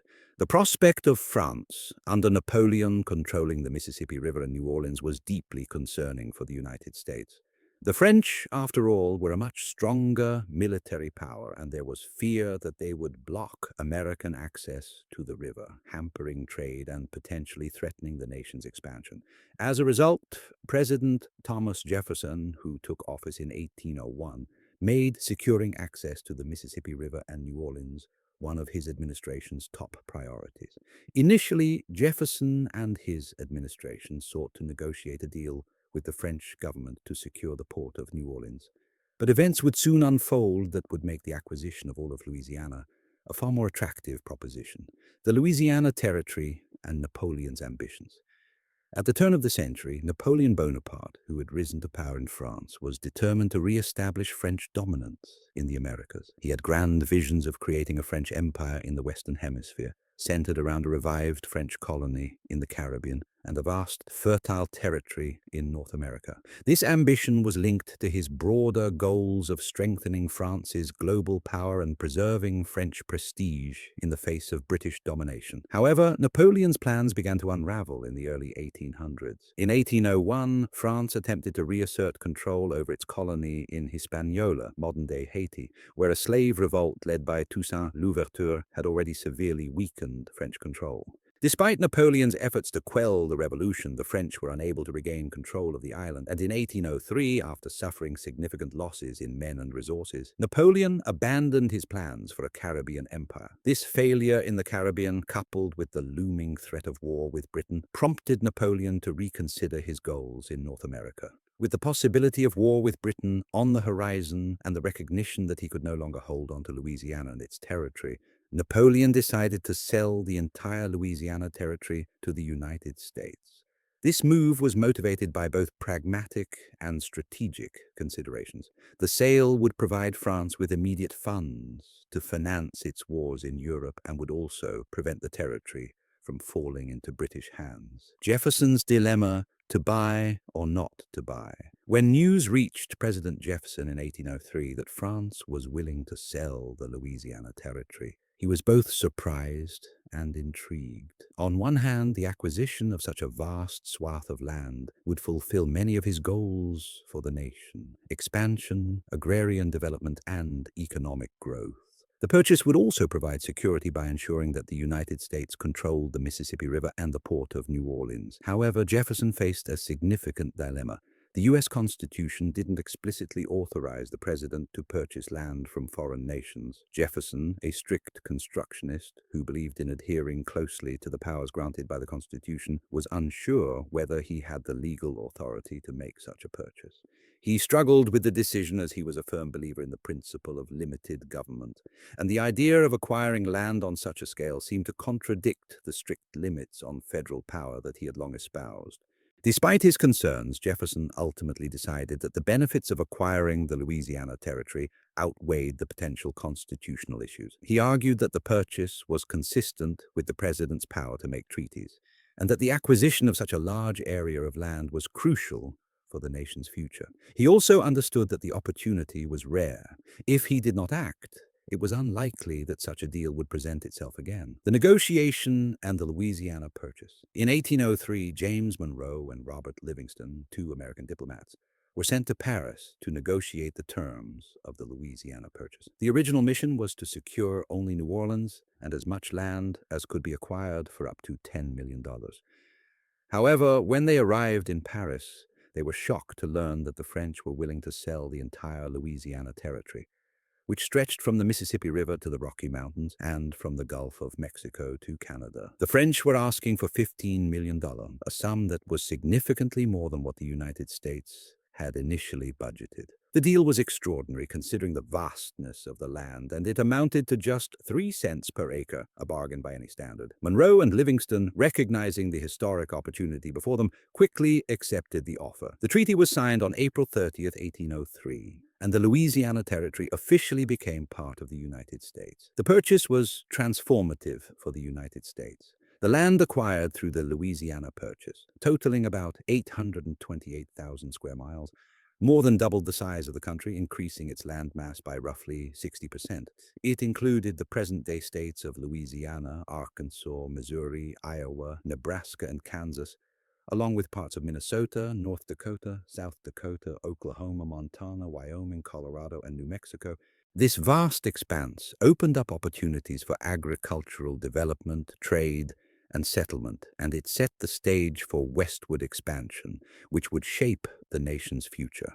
The impact of the Louisiana Purchase. The Louisiana Purchase had several immediate and long-term effects on the United States. 1. Territorial expansion. The purchase provided the United States with the land it needed to fulfill the vision of Manifest Destiny, the belief that the nation was destined to expand across the North American continent. The acquisition also paved the way for the exploration and settlement of the West. 2. Economic growth. With new land and access to important trade routes like the Mississippi River, the United States saw significant economic growth. The acquisition of such fertile land would support the expansion of agriculture, particularly cotton and tobacco, and provide new opportunities for farmers and settlers. 3. Military security. The purchase eliminated the possibility of European powers, particularly France and Britain, exerting control over North America. It secured the United States' western frontier and ensured that the country would not face the threat of European colonial expansion from the West. 4. Exploration and scientific discovery. The Louisiana Purchase also led to the famous Lewis and Clark expedition, 1804-1806, which explored the newly acquired territory. Led by Meriwether Lewis and William Clark, the expedition mapped the land, established relationships with Native American tribes, and collected scientific data about the flora, fauna, and geography of the West. 5. Political precedent. While Jefferson initially struggled with the constitutional implications of the purchase, the successful negotiation and acquisition set a precedent for future territorial expansions. It also demonstrated that the executive branch could make significant decisions in the national interest, even if those decisions were not explicitly outlined in the Constitution.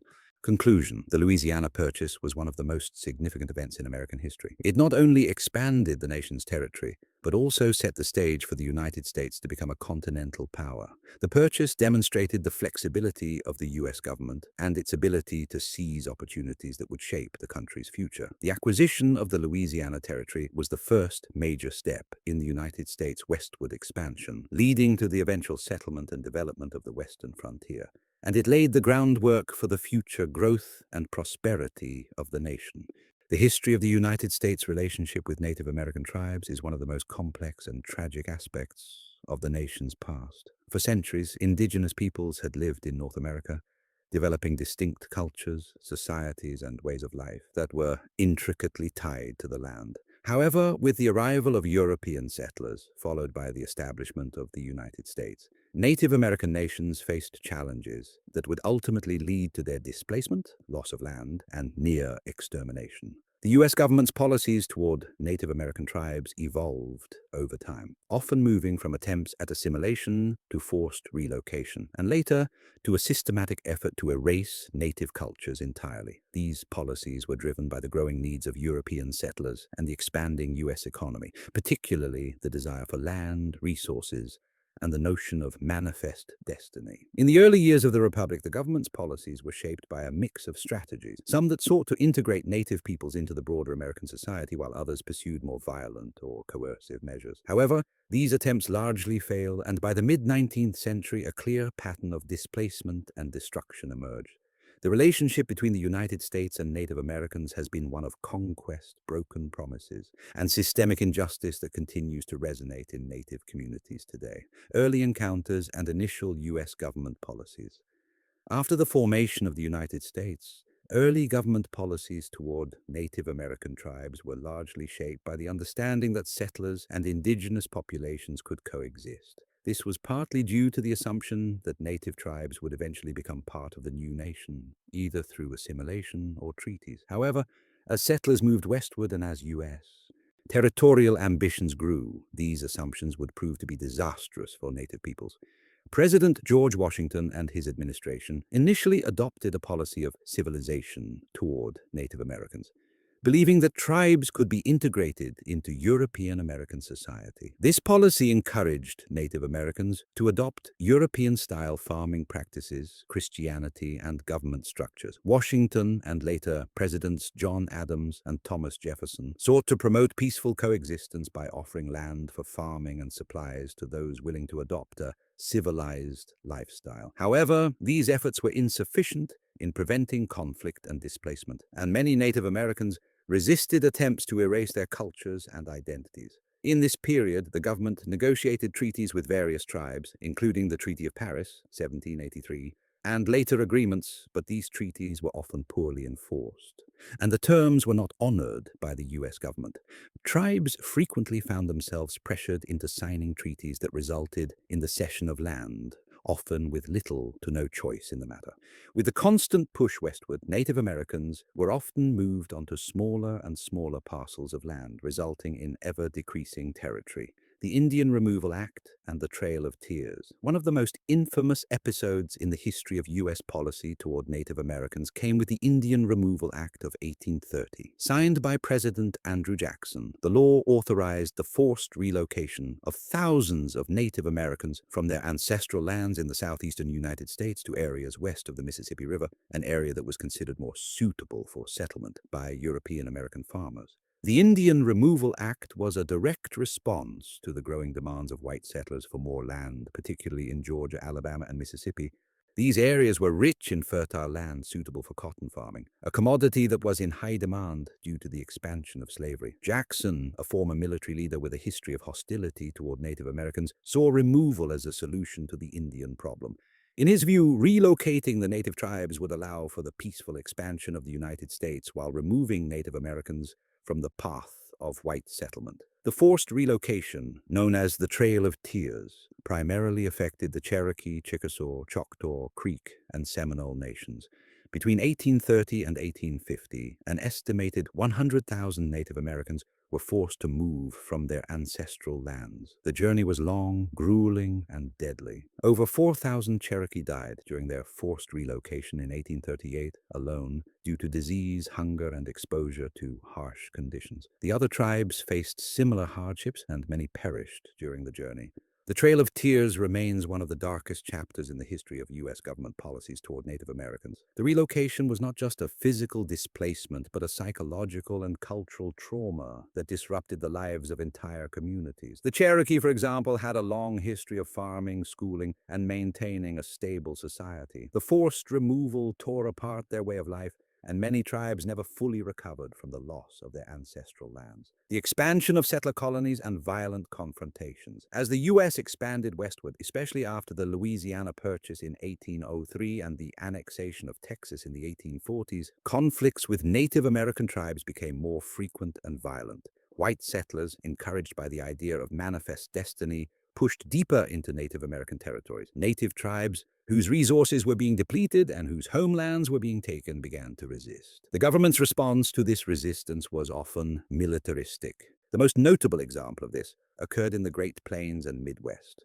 where a series of conflicts known as the Indian Wars raged from the late 18th century through the 19th century. As settlers and the U.S. Army sought to remove Native Americans from the land, violent clashes ensued. One of the most notorious events was the Sand Creek Massacre, 1864, in which U.S. troops killed at least 150 Cheyenne and Arapaho people, including many women and children in Colorado. This was followed by similar acts of violence, including the Battle of Little Bighorn, 1876, where the combined forces of the Lakota Sioux, Cheyenne, and Arapaho inflicted a decisive defeat on General George Custer's 7th Cavalry. During this period, native tribes were not only displaced by settlers, but their cultures were systematically attacked by U.S. policy. The federal government sought to erase native traditions and force the indigenous peoples to assimilate into European American culture. Schools were established to force native children to abandon their languages, religions, and customs. Native languages were banned in these schools, and children were taught to view their heritage as inferior. The Dawes Act and the attempt to civilize Native Americans. In 1887, the U.S. government passed the Dawes Act, also known as the General Allotment Act, which aimed to break up communal, tribal land holdings and individualize land ownership. The idea was to civilize Native Americans by making them landowners and farmers in the style of European settlers. This policy was based on the assumption that the indigenous way of life was incompatible with American society and needed to be replaced by farming and private property ownership. Under the Dawes Act, Native American tribes were allocated land in small parcels, with the remaining land sold to white settlers. This was disastrous for the tribes. Not only did it lead to a loss of land, much of which was prime agricultural land, but it also undermined the traditional communal and spiritual connections that Native Americans had with their land.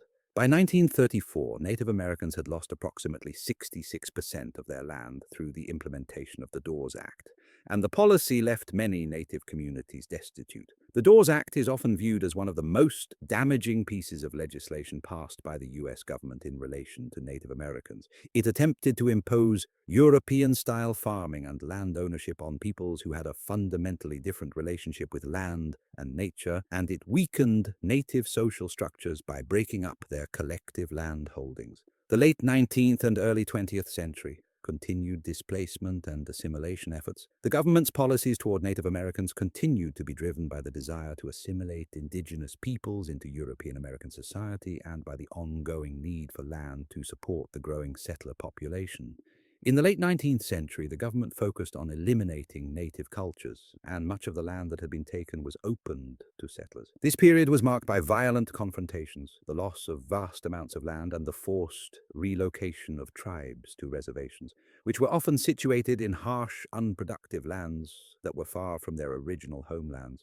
One of the most well-known examples of this period was the Wounded Knee Massacre of 1890, when U.S. Army soldiers killed between 150 and 300 Lakota Sioux, including women and children, during an attempt to disarm a group of native people at the Wounded Knee Creek in South Dakota. This massacre marked the end of the Indian Wars and signaled the final defeat of native resistance to U.S. expansion. At the same time, Native Americans were being forced to assimilate into American society through the imposition of Eurocentric cultural values.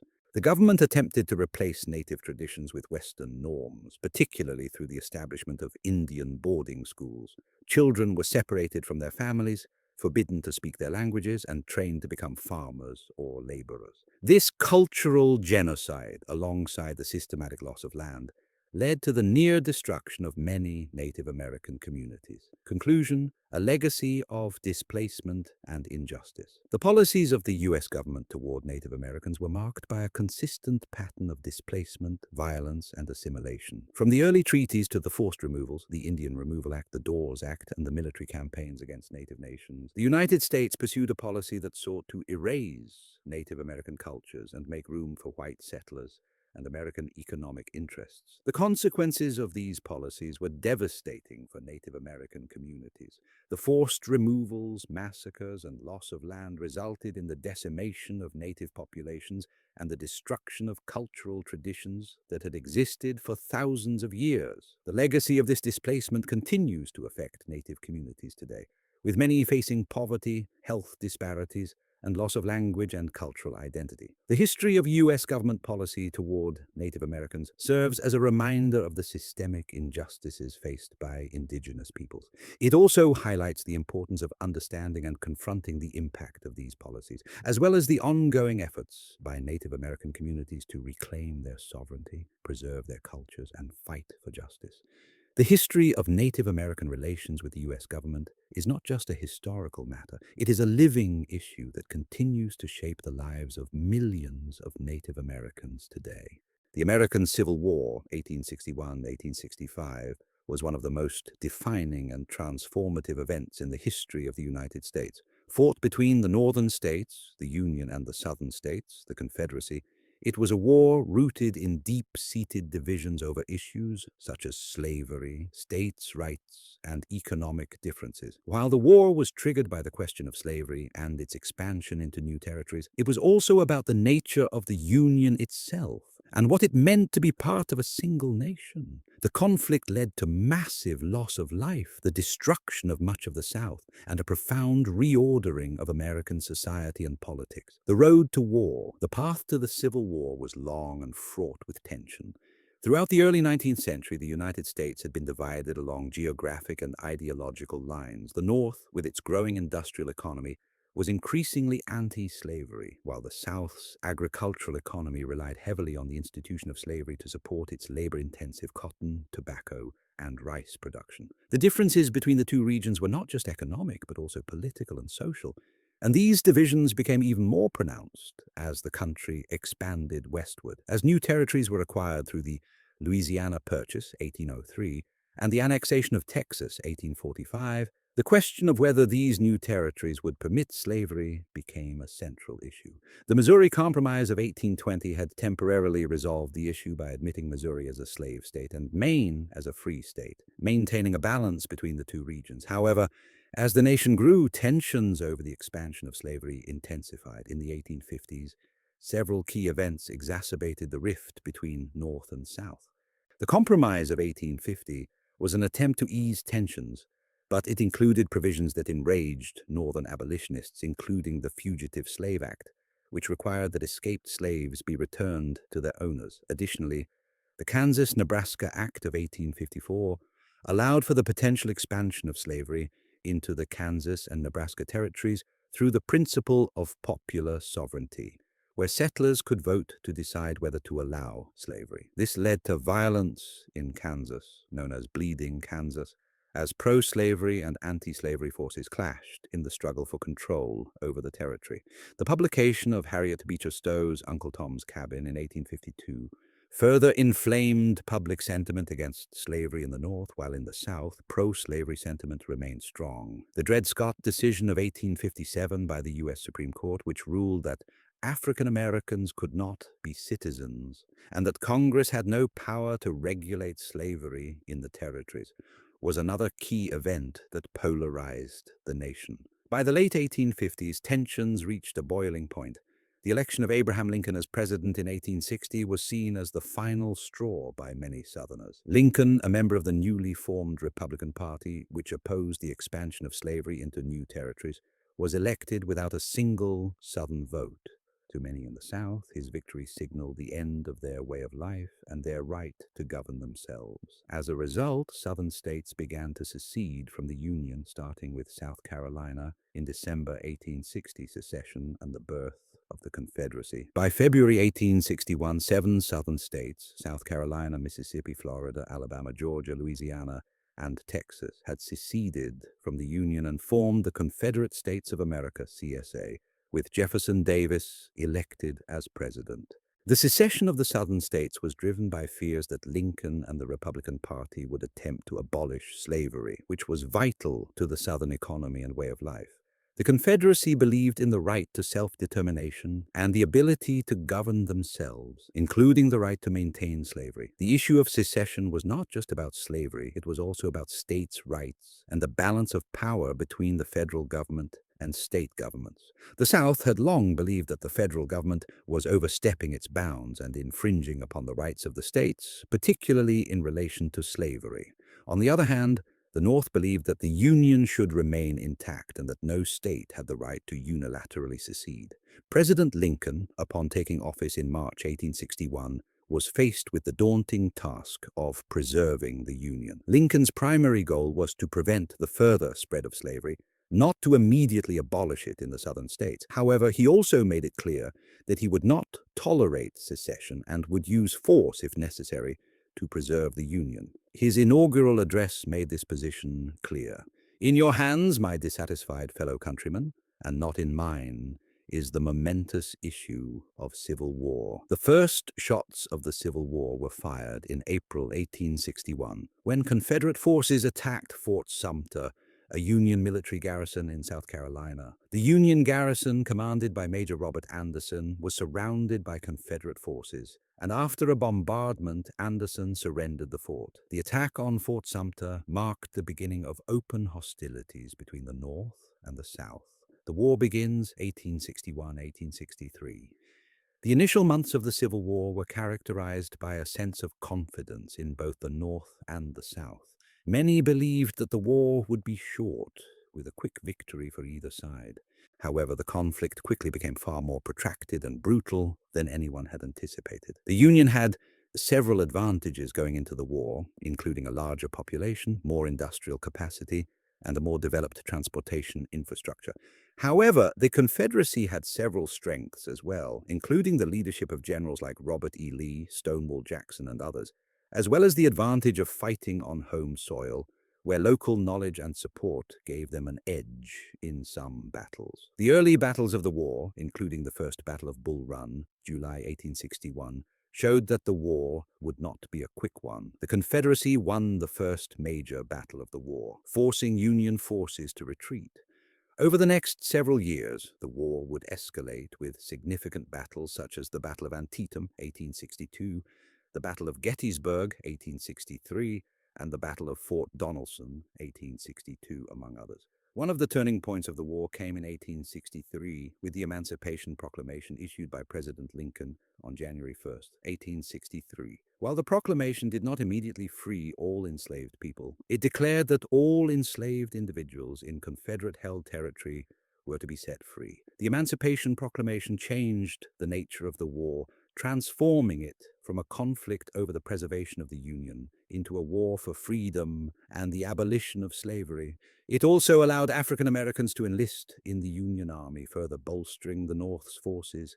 In the West, Union forces had some success in securing key territories, including the capture of Vicksburg, July 1863, which gave the Union control of the Mississippi River, splitting the Confederacy in two. The Union's victory at the Battle of Gettysburg, July 1863, a turning point in the Eastern Theater, gave the North a major psychological boost. However, the war was far from over.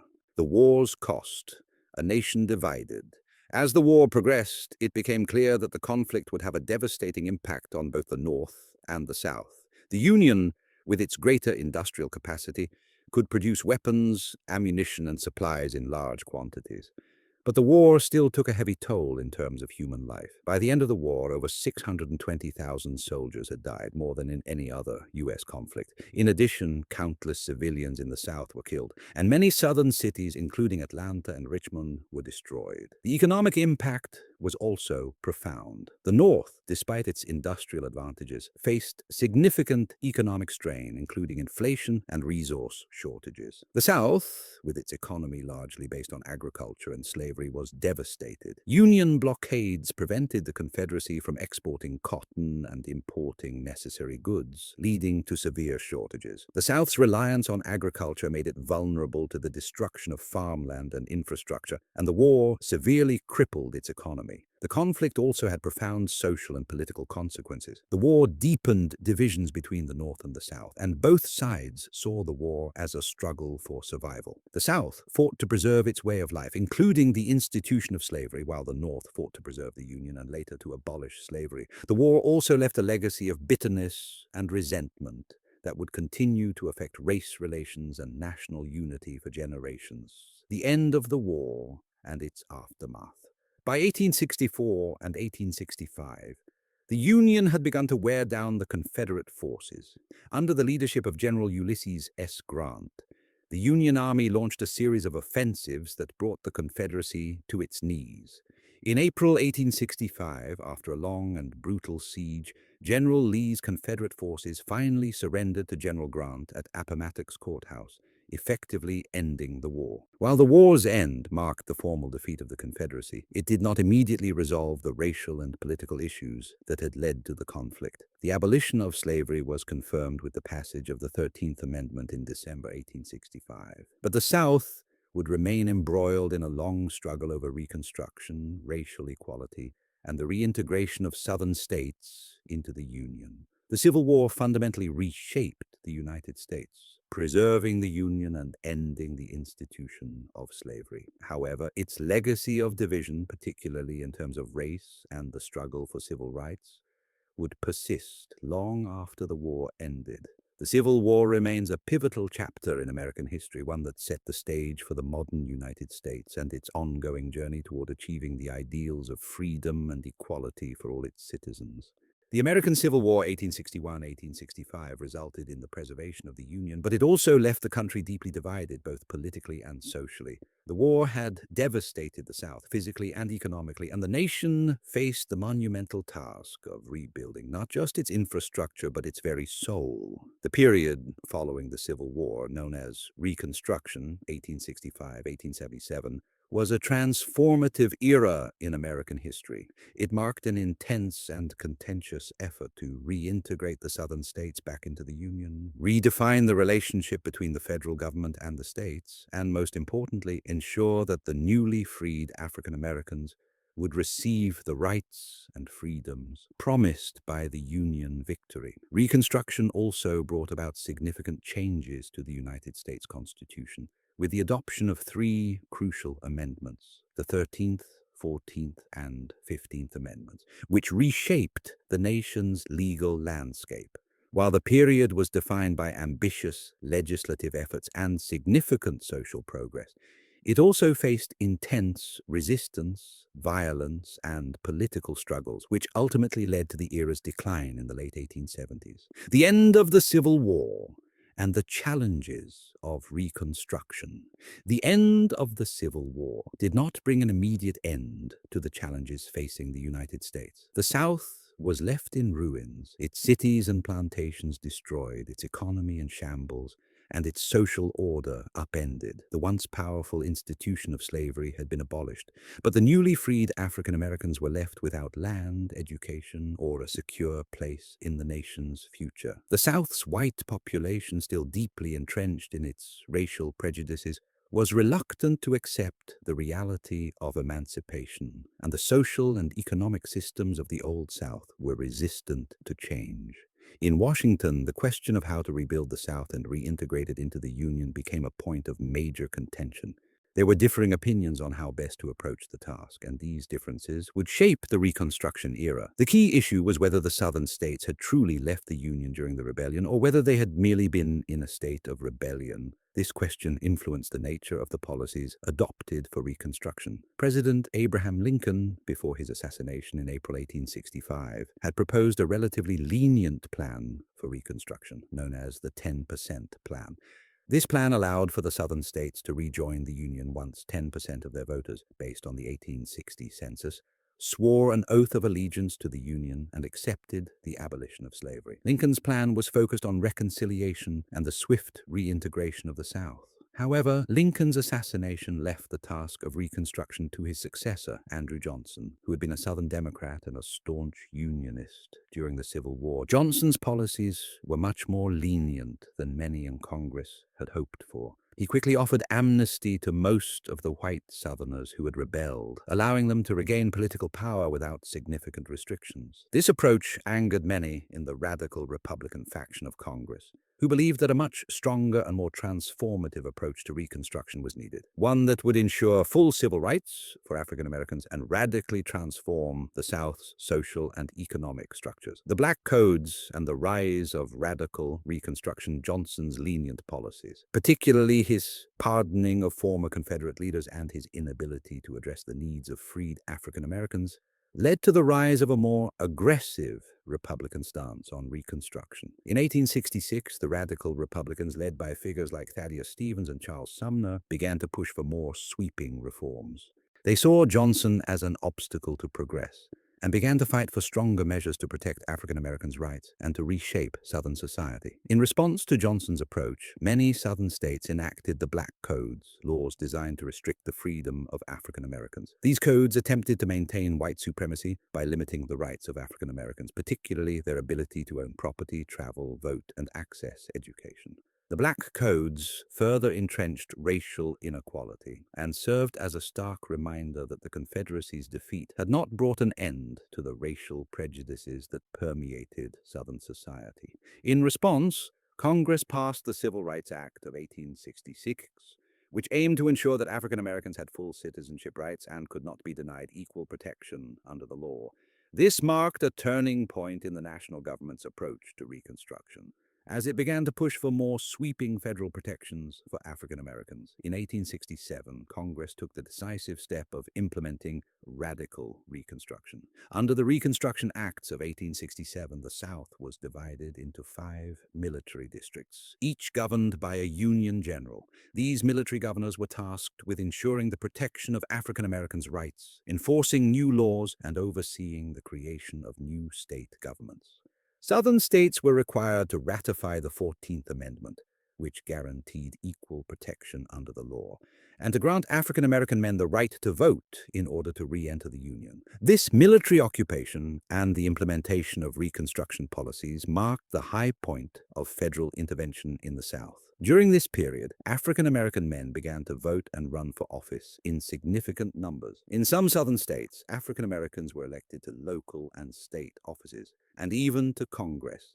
The rise of African American political power in the South during Reconstruction was a remarkable achievement, but it also incited intense backlash from white Southerners, who viewed it as a threat to their social and political order. The adoption of constitutional amendments. One of the most enduring legacies of the Reconstruction era was the passage of three key constitutional amendments that fundamentally transformed the legal and political landscape of the United States. These amendments aimed to establish the rights of newly freed African Americans and provide a legal foundation for equality in the country. 1. The 13th Amendment, 1865. The first major constitutional change was the 13th Amendment, ratified in December 1865. This amendment abolished slavery and involuntary servitude, except as punishment for a crime.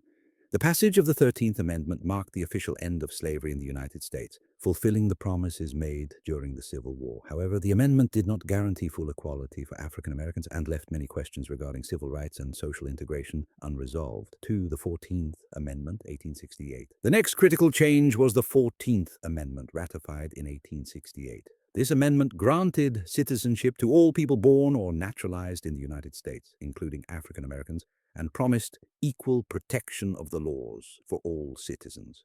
The 14th Amendment fundamentally altered the relationship between the states and the federal government, ensuring that states could not deny individuals their rights as citizens. The amendment became the cornerstone of future civil rights legislation and judicial rulings, particularly in the mid-20th century during the civil rights movement. 3. The 15th Amendment, 1870. The 15th Amendment, ratified in 1870, prohibited the denial of the right to vote based on race, color, or previous condition of servitude. This was a monumental step in securing voting rights for African American men. The 15th Amendment promised political equality in the United States, even though Southern states quickly found ways to circumvent it through mechanisms like poll taxes, literacy tests, and grandfather clauses that effectively disenfranchised African Americans for nearly a century. These amendments were significant victories for the African American population, but their full realization was hindered by a hostile social and political environment, especially in the South. While the legal framework for equality had been established, the practical application of these rights would take much longer. The collapse of Reconstruction and the end of federal efforts. Despite the early successes of Reconstruction, the period was fraught with challenges, and its achievements were short-lived. By the mid-1870s, the South had been largely re-established under white-dominated state governments, and federal efforts to enforce civil rights protections were losing steam. The rise of white supremacist groups like the Ku Klux Klan contributed to an atmosphere of fear and intimidation, particularly in southern states where African Americans were being violently suppressed in their efforts to vote and assert their rights. The Compromise of 1877, which resolved the disputed presidential election of 1876 between Rutherford B. Hayes and Samuel J. Tilden, effectively ended Reconstruction. In exchange for accepting Hayes's presidency, federal troops were withdrawn from the South, marking the end of military oversight of the southern states. This marked the beginning of the Jim Crow era, during which segregation, disenfranchisement, and institutionalized racism would become entrenched in the South for decades. The legacy of Reconstruction left a complex legacy. On one hand, the period saw significant advances in African American rights, including citizenship, equal protection under the law, and the right to vote, as well as the establishment of public schools and other institutions aimed at uplifting the formerly enslaved population. On the other hand, the failure to fully integrate African Americans into society and the persistent violence, discrimination, and legal barriers they faced meant that Reconstruction's promises were only partially realized. While the immediate outcomes of Reconstruction were undermined by the collapse of federal efforts in the 1870s, the constitutional amendments passed during this period would serve as the foundation for future civil rights struggles. The 14th and 15th Amendments, in particular, would be cited in the landmark Supreme Court cases and legislation of the 20th century, from Brown versus Board of Education, 1954, to the Civil Rights Act of 1964. Ultimately, Reconstruction was a bold but unfinished experiment in social, political, and racial equality. It set the stage for the ongoing struggle for civil rights in America, a struggle that would continue for more than a century after the end of Reconstruction. Right up to the present day, the hopes and failures of Reconstruction continue to resonate in American society. reminding the nation of its unfinished work in achieving the true ideals of liberty and equality for all its citizens. The 19th century in American history is often defined by the expansion of the United States to the west. The belief in manifest destiny, the idea that Americans were destined to expand across the North American continent from the Atlantic to the Pacific, fueled the drive for westward expansion. From the time of the Louisiana Purchase in 1803 through to the end of the century, the United States would grow by over 1,000 miles in territory, but the reality of this expansion is far more complex than the popular myths often portray. The western frontier was a place of opportunity and promise for settlers, but it was also a region marked by violence, hardship, and the displacement of indigenous populations. The story of westward expansion is filled with contradictions: the pursuit of freedom and prosperity alongside the suffering and exploitation of Native Americans, the environmental challenges of the harsh landscape, and the idealized myths of the frontier that often mask the struggles of those who lived it. The myth of the frontier and manifest destiny. The concept of manifest destiny was rooted in the belief that the United States was uniquely destined to expand its territory across North America. This idea, which gained widespread support in the 1840s, was used to justify the annexation of vast territory, such as Texas and Oregon, and the conquest of Mexican lands in the Southwest. Proponents of manifest destiny argued that it was not only the nation's right, but its duty to spread its democratic institutions, Christianity, and capitalist economy across the continent. The myth of the frontier became deeply embedded in the American imagination, romanticizing the experience of settlers who moved west in search of new opportunities. The frontier, as it was imagined by many, was a land of limitless possibility, vast, untamed, and filled with opportunities for individual success. Writers, artists, and later Hollywood films would perpetuate this vision, portraying a world where brave pioneers, cowboys, and settlers faced down harsh conditions and dangerous foes in order to build a new life in a land of abundance. The frontier was also idealized as a place where Americans could escape the perceived corruptions of the East. Settlers were depicted as rugged, self-sufficient individuals who forged their own destiny, free from the constraints of government regulation and societal norms. This vision became a core part of American identity, representing both personal freedom and national greatness. Yet the realities of Western expansion were far less glamorous. The land was harsh and difficult, the labor was grueling, and many settlers faced tremendous hardships. Moreover, the myth of the frontier ignored the violence, displacement, and exploitation that accompanied the drive to claim Western lands, particularly in relation to Native American populations. The reality of settlement, harsh conditions, and hardships. The journey westward was fraught with challenges. Pioneers traveled in covered wagons along difficult, often dangerous routes, such as the Oregon Trail, the Santa Fe Trail, and the California Trail. For many settlers, the journey itself was a grueling test of endurance. Many did not survive the trip, succumbing to disease, starvation, accidents, and harsh weather conditions. Once they arrived, the challenges of settling the land often proved just as difficult. The land that settlers encountered was not always the fertile, easy-to-farm landscape they had imagined. Much of the land was arid or covered in dense forests, requiring immense labor to clear for farming. In many areas, water sources were scarce and agricultural production was difficult. Homesteaders, especially those who came west under the Homestead Act of 1862, which offered 160 acres of land for a small fee if they improved the land, often faced years of hard work and struggles to make a living. The Homestead Act, which was part of the government's larger policy of encouraging settlement, brought thousands of people to the West, including farmers, immigrants, and former slaves. While it provided opportunities for some, it also led to overgrazing, soil erosion, and ecological damage, especially as large swathes of land were settled quickly and farming practices were not always sustainable. Many homesteaders ultimately failed, leaving their land after only a few years, unable to make the necessary improvements to retain ownership.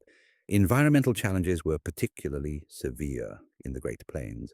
Without trees for building materials or fuel, settlers struggled to find ways to heat their homes and build shelter. The absence of wood meant they had to construct homes from sod, creating soddies or sod houses, which were dark, damp, and uncomfortable.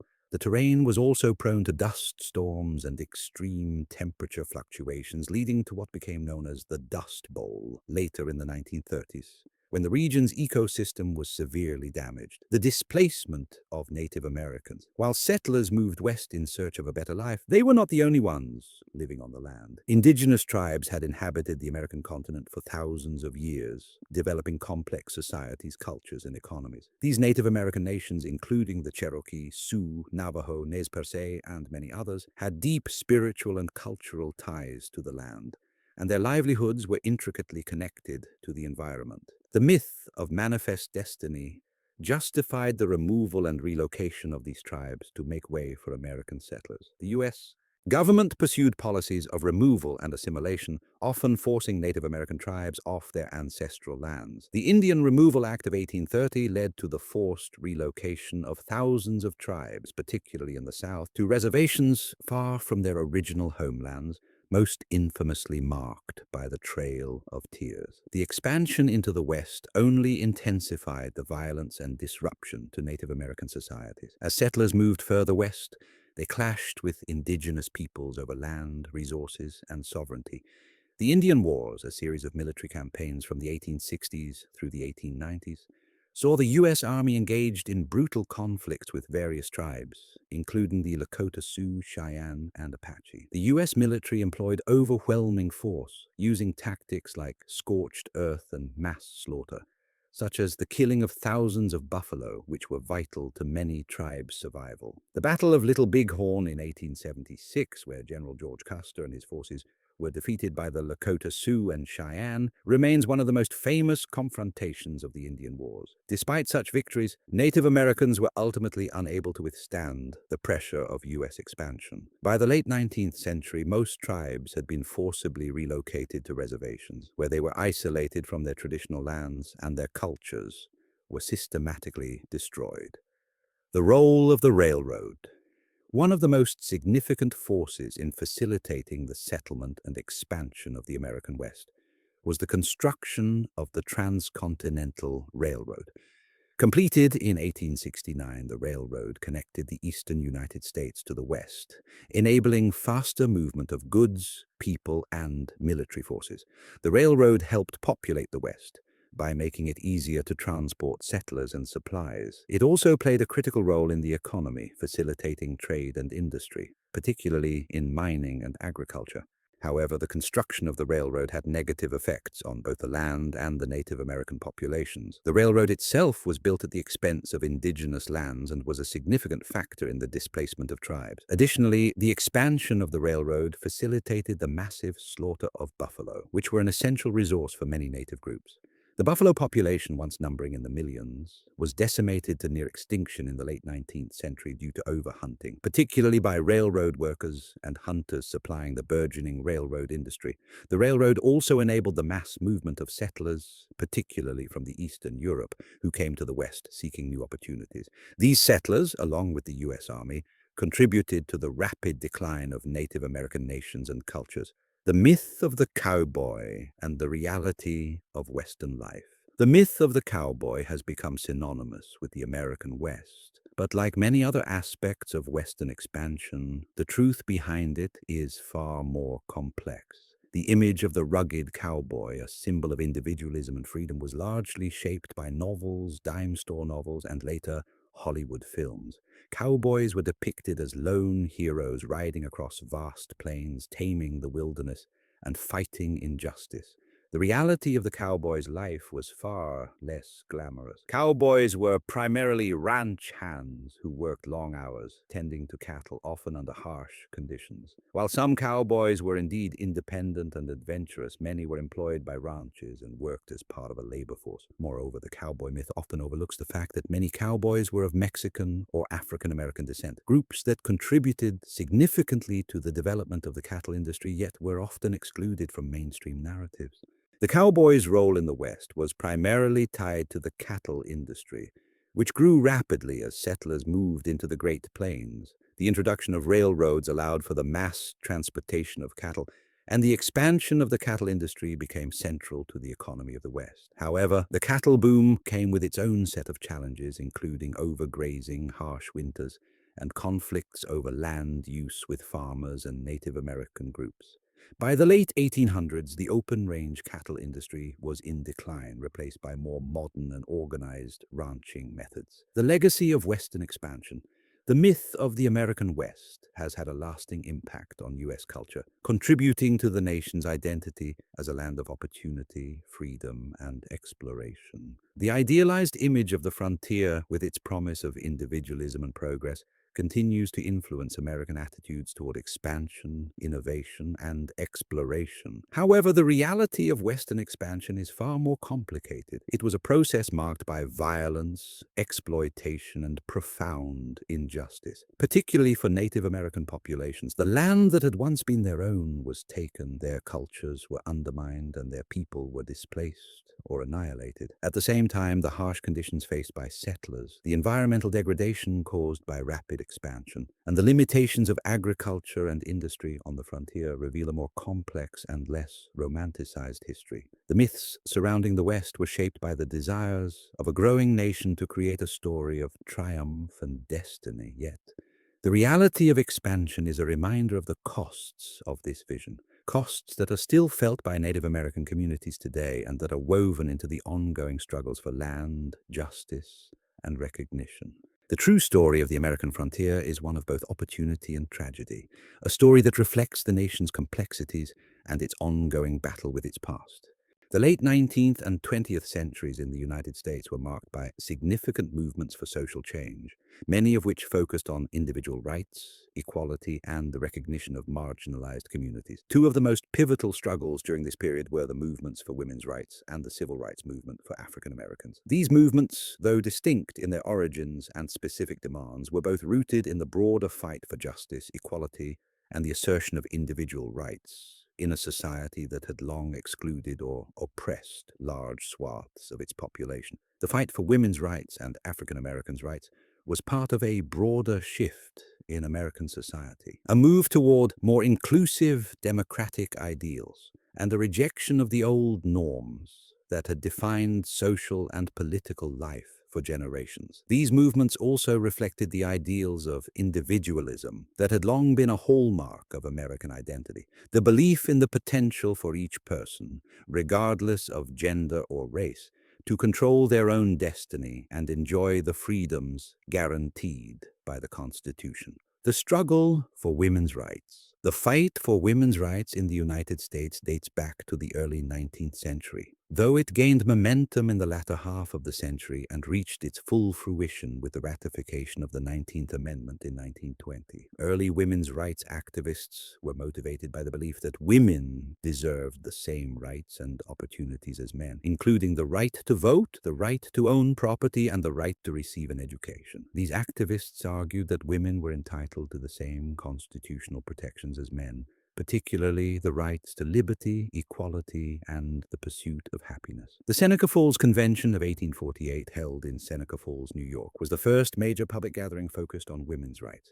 Organized by Elizabeth Cady Stanton and Lucretia Mott, the convention produced the Declaration of Sentiments, which echoed the Declaration of Independence, but added a bold assertion: "We hold these truths to be self-evident, that all men and women are created equal." The Declaration of Sentiments demanded equal rights for women, including the right to vote, to own property, and to receive an education. This marked the beginning of the formal women's rights movement in the United States. Despite the progress made by early activists, the path toward gender equality was slow and fraught with resistance. In the late 19th and early 20th centuries, suffragists, primarily middle and upper-class women, fought tirelessly to secure voting rights for women. Some of the most influential figures in this fight included Susan B. Anthony, Sojourner Truth, and Alice Paul. These women, and many others, organized protests, marches, and campaigns that raised public awareness about women's suffrage. However, the movement was not without its controversies.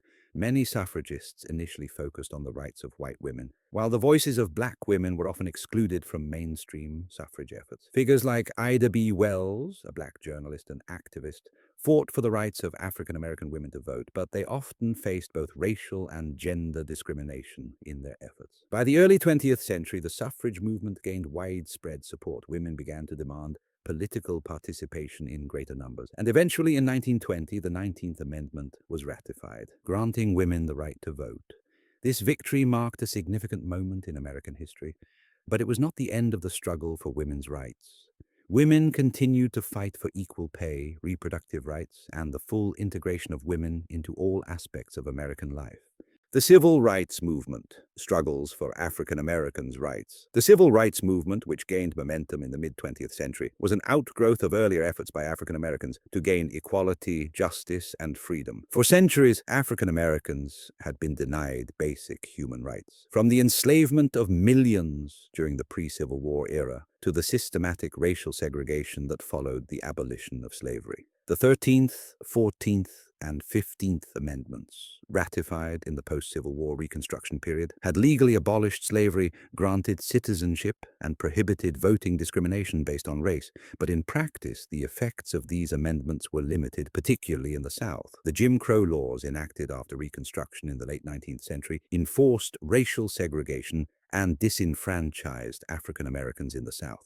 These laws were designed to ensure that African Americans were relegated to a subordinate position in society, despite their legal citizenship rights. At the same time, widespread violence, including lynching, was used to intimidate black communities and maintain white supremacy. In the early 20th century, African Americans began to demand their civil rights more forcefully. The Niagara Movement of 1905, led by figures like W.E.B. Du Bois, was one of the earliest organized efforts to demand political and social equality. The NAACP, National Association for the Advancement of Colored People, founded in 1909, became a major organization dedicated to fighting for civil rights through legal means. The civil rights struggle intensified after World War II. The war had brought about significant changes in American society, including a more integrated military and a growing sense of racial awareness among African American veterans. The United States' involvement in the war against fascism abroad highlighted the hypocrisy of racial inequality at home, and many African Americans began to demand more forcefully their rights to equality and justice. The Brown versus Board of Education Supreme Court decision in 1954, which declared that racial segregation in public schools was unconstitutional, marked the beginning of a new era in civil rights activism. In the years that followed, African Americans began to mobilize for greater legal and social change. The rise of the civil rights movement. The 1950s and 1960s saw the rise of the civil rights movement as a force for social change. Key figures like Martin Luther King Jr., Rosa Parks, Malcolm X, John Lewis, and Ella Baker became icons of the movement, which was characterized by a series of nonviolent protests, marches, sit-ins, and legal challenges. One of the most famous events in the civil rights struggle was the Montgomery bus boycott, 1955 to 1956, sparked by Rosa Parks' refusal to give up her seat to a white passenger on a segregated bus. The boycott led to the desegregation of Montgomery's buses and became a key turning point in the movement. In 1963, Martin Luther King Jr. delivered his iconic "I Have a Dream" speech during the March on Washington, a massive rally attended by over 250,000 people in support of civil rights.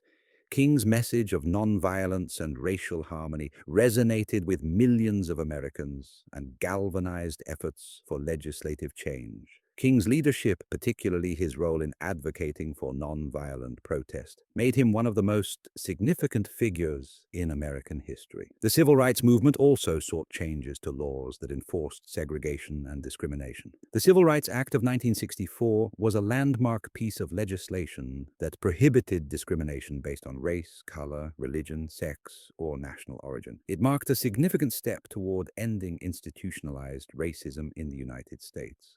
The Voting Rights Act of 1965 further sought to eliminate discriminatory voting practices, particularly in the South, where African Americans were routinely denied the right to vote through methods such as literacy tests, poll taxes, and intimidation. While the civil rights movement achieved significant legal victories, it also encountered significant resistance, especially in the South. Violent opposition, including attacks on protesters and activists, was widespread. Freedom riders, who challenged segregation on interstate buses, faced violent attacks, and many civil rights activists were subjected to arrest, beatings, and, in some cases, assassination. The response to these efforts laid bare the stark realities of racism and the lengths to which many would go to preserve white supremacy. Intersection of women's rights and civil rights. As the 1960s and 1970s unfolded, the movements for women's rights and civil rights began to intersect. African American women, in particular, faced the dual challenges of racism and sexism, and many women of color played vital roles in both movements. However, the mainstream women's rights movement, which was largely led by white women, often overlooked the specific struggles of African American women. Sojourner Truth and Ida B. Wells had been early advocates for the rights of both women and African Americans, but their voices had often been sidelined in the broader feminist discourse. The civil rights movement brought greater attention to the ways in which racism and sexism were intertwined, particularly in the context of Black women's activism. Leaders such as Fannie Lou Hamer, who had been an outspoken advocate for voting rights and racial equality, became key figures in both the civil rights and women's rights movements. By the 1970s, the second wave feminist movement had gained momentum, and women, both white and African American, began to push for greater rights in the workplace, in education, and in society at large. The Equal Rights Amendment, ERA, which sought to guarantee equal rights under the law regardless of sex, was introduced in Congress in 1923 but gained traction in the 1970s, reflecting the growing strength of the feminist movement, legacy and ongoing struggles. The struggles for women's rights and African American civil rights in the 20th century led to significant legal and social progress. The passage of landmark civil rights legislation in the 1960s and the success of the women's suffrage movement in the early 20th century changed the landscape of American society, but the work was far from finished. While the Civil Rights Act of 1964 and the Voting Rights Act of 1965 marked major milestones in the fight for racial equality, racial disparities and discrimination persisted. The fight for equal rights continues today as racial inequality remains deeply entrenched in areas such as education, criminal justice, and economic opportunity. Similarly, the movement for women's rights remains ongoing, with issues like reproductive rights, equal pay, and gender-based violence continuing to spark protests and legislative battles. The civil rights and women's rights movements of the 20th century laid the foundation for ongoing struggles for equality and justice in the 21st century. These movements not only changed the laws of the land, but also fundamentally altered the ways in which Americans view freedom, equality, and the rights of individuals. The fight for justice, however, is far from over, and the legacy of these movements continues to inspire new generations to challenge inequality and fight for a more just and inclusive society. The first industrial revolution, which began in the late 18th century and continued into the early 19th century, marked a pivotal shift in human history. It brought about a dramatic transformation in the way goods were produced, leading to the birth of modern industry and fundamentally altering the economic, social, and political structures of many nations, particularly in Europe and the United States. This period is often referred to as the dawn of the industrial age, and it laid the groundwork for the technological innovations, global trade, and economic growth that would characterize the following centuries. The revolution was powered by a combination of innovations in machinery, transportation, and manufacturing techniques. The development of new technologies, such as the steam engine, mechanized spinning and weaving machines, and the rise of factories radically changed the landscape of work and production. The shift from agrarian economies to industrialized ones had profound effects on both the local and global economy, creating new opportunities and challenges for both workers and entrepreneurs. The origins of the first industrial revolution. The first industrial revolution had its roots in Great Britain, which in the late 18th century became the world's leading industrial power. Several factors contributed to Britain's early industrialization. One of the most important was the agricultural revolution, which occurred in the 17th and 18th centuries and increased food production. New agricultural practices such as crop rotation, selective breeding, and the introduction of new machinery like the seed drill, invented by Jethro Tull, led to a significant increase in agricultural productivity. This meant that fewer people were needed to work the land, resulting in a surplus labor force that could migrate to cities and work in factories. Britain also had a stable political system and a robust financial sector, including a growing banking system and the establishment of stock markets, which provided capital for investment in new industries. The country was rich in coal and iron, both vital resources for industrial production. Furthermore, the British Empire provided a vast colonial market for manufactured goods, as well as access to raw materials from around the world, including cotton, sugar, and tobacco. The Industrial Revolution was also fueled by the technological innovations that transformed production. James Watt's steam engine, developed in the late 18th century, became the most significant technological breakthrough. Watt's improvements made steam engines more efficient, and by the early 19th century, they were used to power factories, mines, and transportation systems such as trains and steamships. This new source of power greatly increased production capacity and revolutionized industries such as textiles, iron, and coal mining.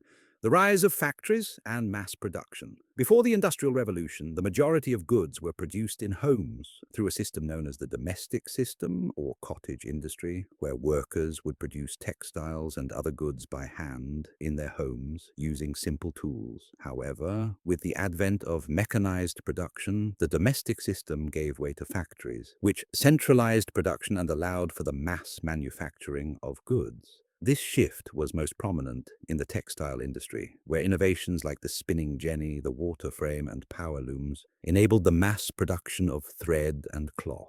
Richard Arkwright's water frame, 1769, and Samuel Crompton's spinning mule, 1779, were key inventions that increased the efficiency of textile production. These machines were powered by water or steam, enabling factories to produce goods on a much larger scale than before.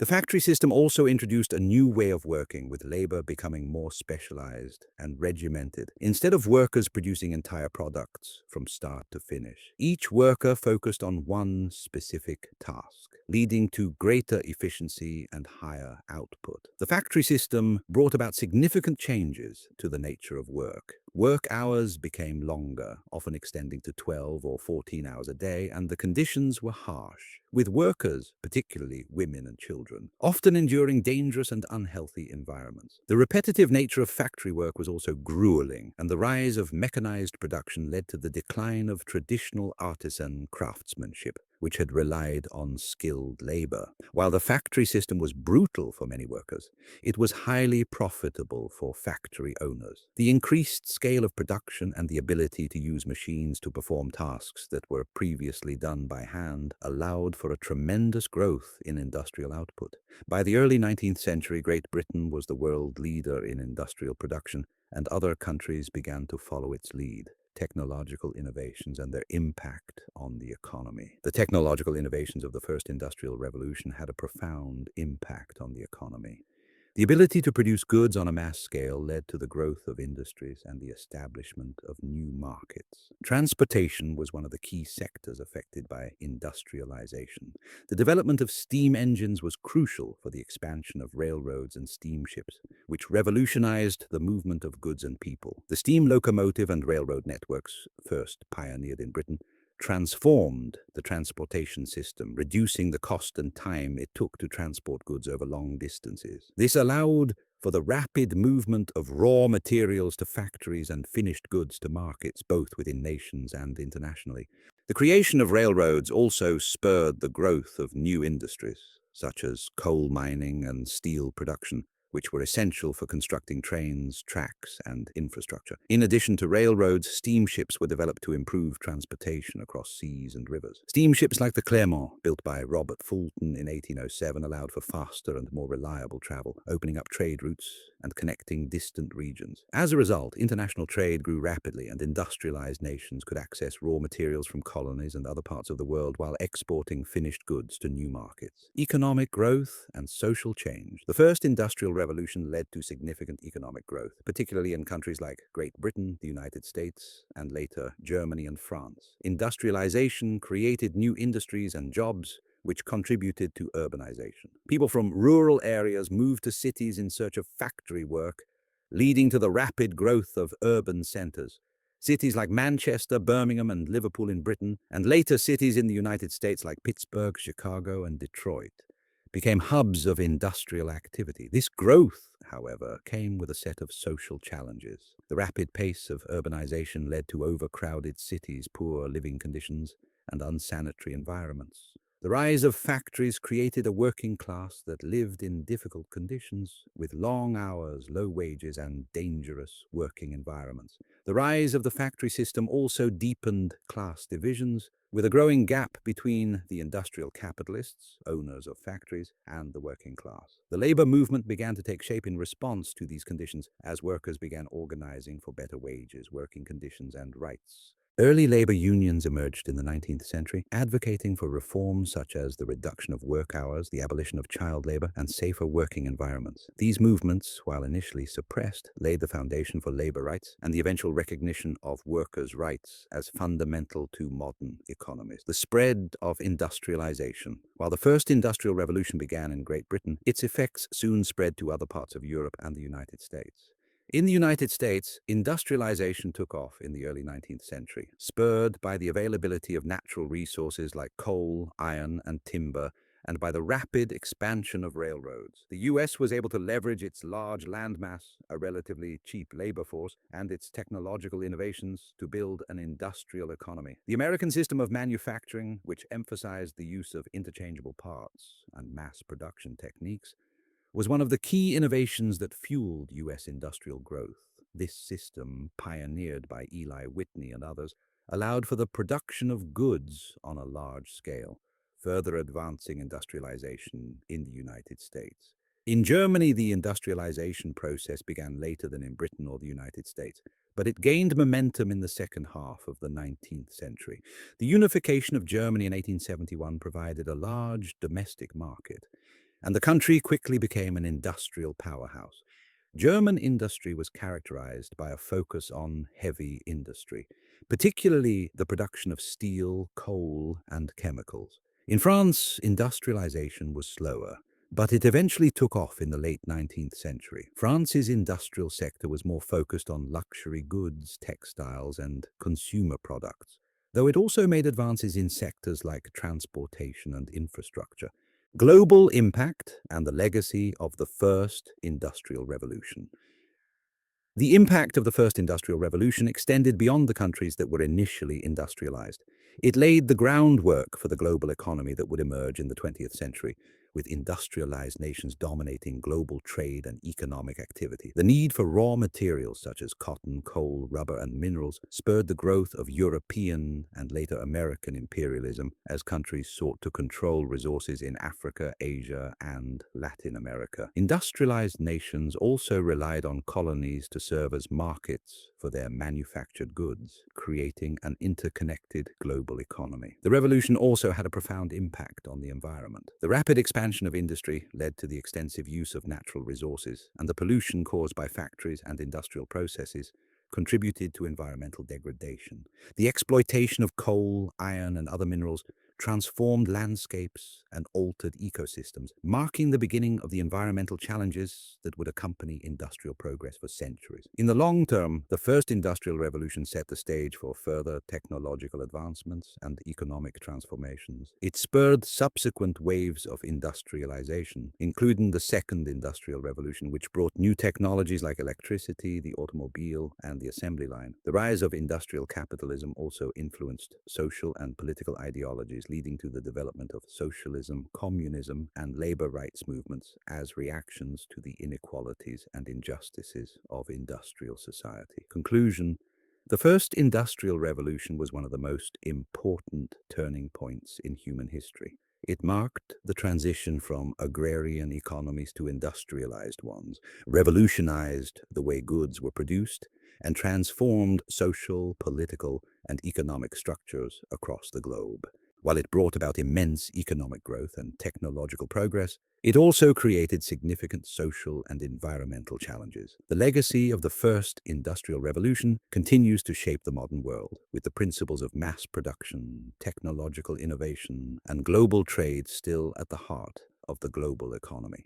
However, the revolution also left behind deep social inequalities, environmental damage, and a complex history of labor exploitation, issues that would continue to evolve and influence the course of the 20th and 21st century. The Mexican-American War, 1846-1848, was one of the defining conflicts in the history of the United States, marking the culmination of the nation's ambition for territorial expansion.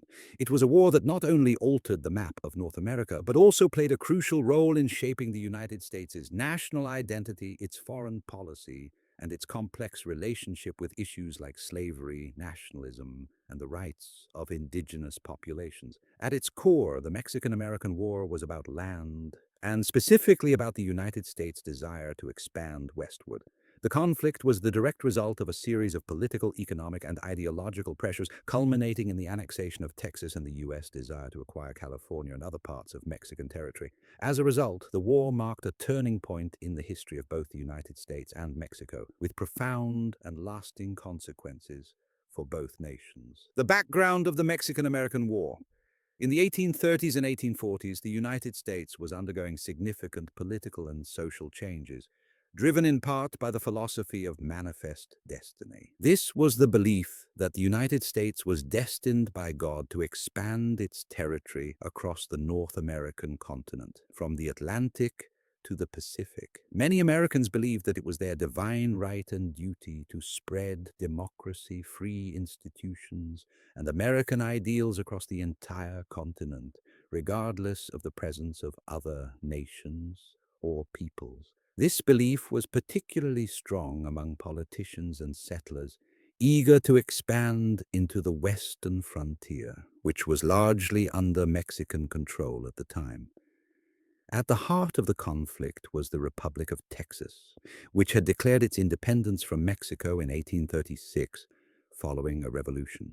The Texas Revolution was a response to the increasingly authoritarian rule of Antonio López de Santa Anna, the president of Mexico, and the growing discontent among Texan settlers, many of whom were American. After a decisive victory at the Battle of San Jacinto in April 1836, Texas gained its independence and established the Republic of Texas, though Mexico never formally recognized it. From the moment Texas declared its independence, tensions between Mexico and the United States grew. While many Americans supported Texas's independence, Mexico saw the region as an integral part of its territory, and it was unwilling to relinquish control. For nearly a decade, Texas existed as an independent republic, but it was economically and politically weak. Texans sought annexation by the United States, believing it would offer security, economic stability, and the chance for further territorial expansion. In 1845, after much debate, the United States under President James K. Polk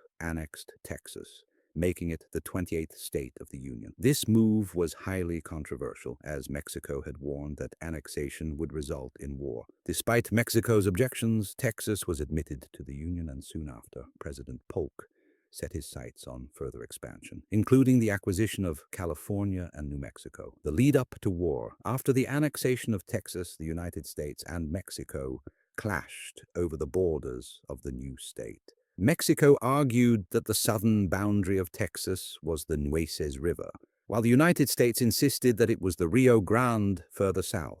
The U.S. government, under President Polk, also sought to purchase California and New Mexico from Mexico, but Mexico refused to entertain such proposals. President Polk's territorial ambitions were driven by both the desire for new land and the belief that the United States was destined to control the entire continent.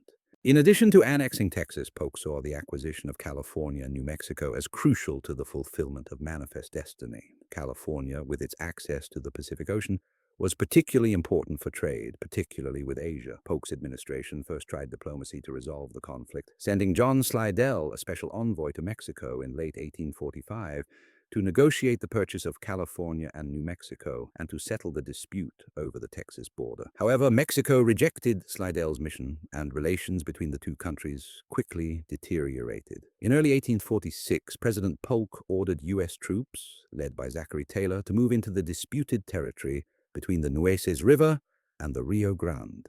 In April 1846, a skirmish broke out between Mexican forces and American troops near the Rio Grande, in a place called Palo Alto.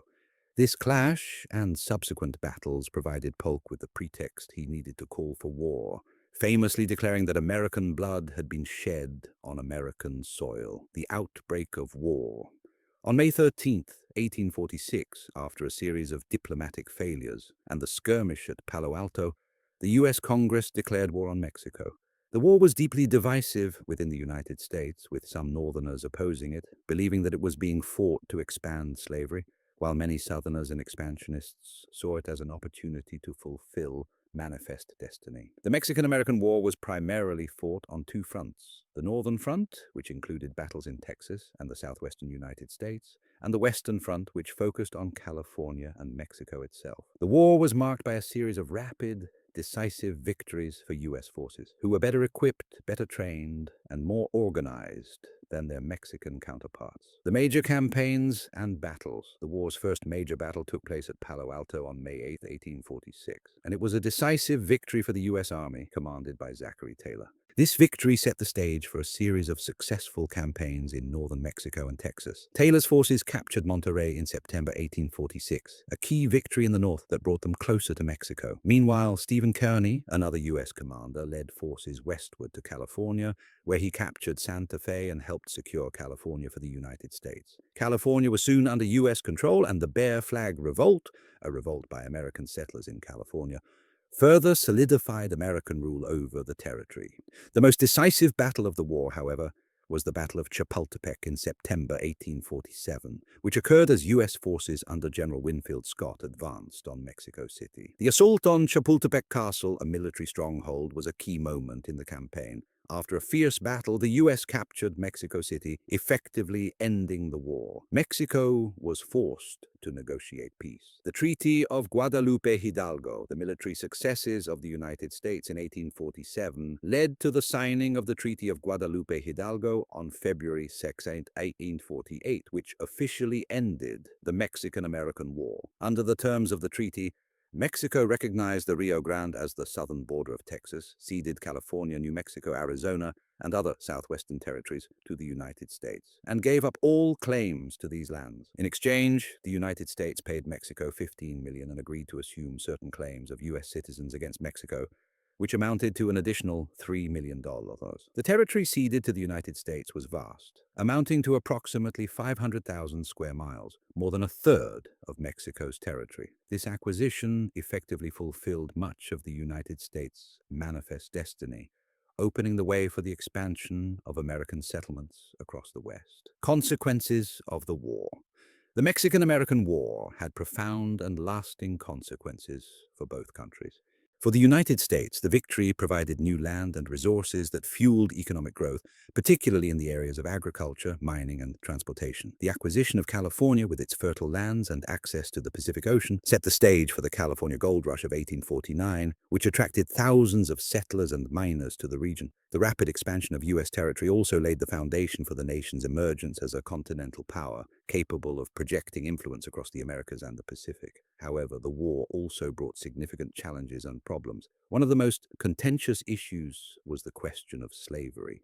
With the acquisition of new territories, the debate over whether slavery would be allowed to expand into the new lands became a central issue in U.S. politics. This debate would eventually lead to the outbreak of the American Civil War in 1861, as the nation became more divided over the issue of slavery and its role in the nation's expansion. For Mexico, the war was a devastating loss.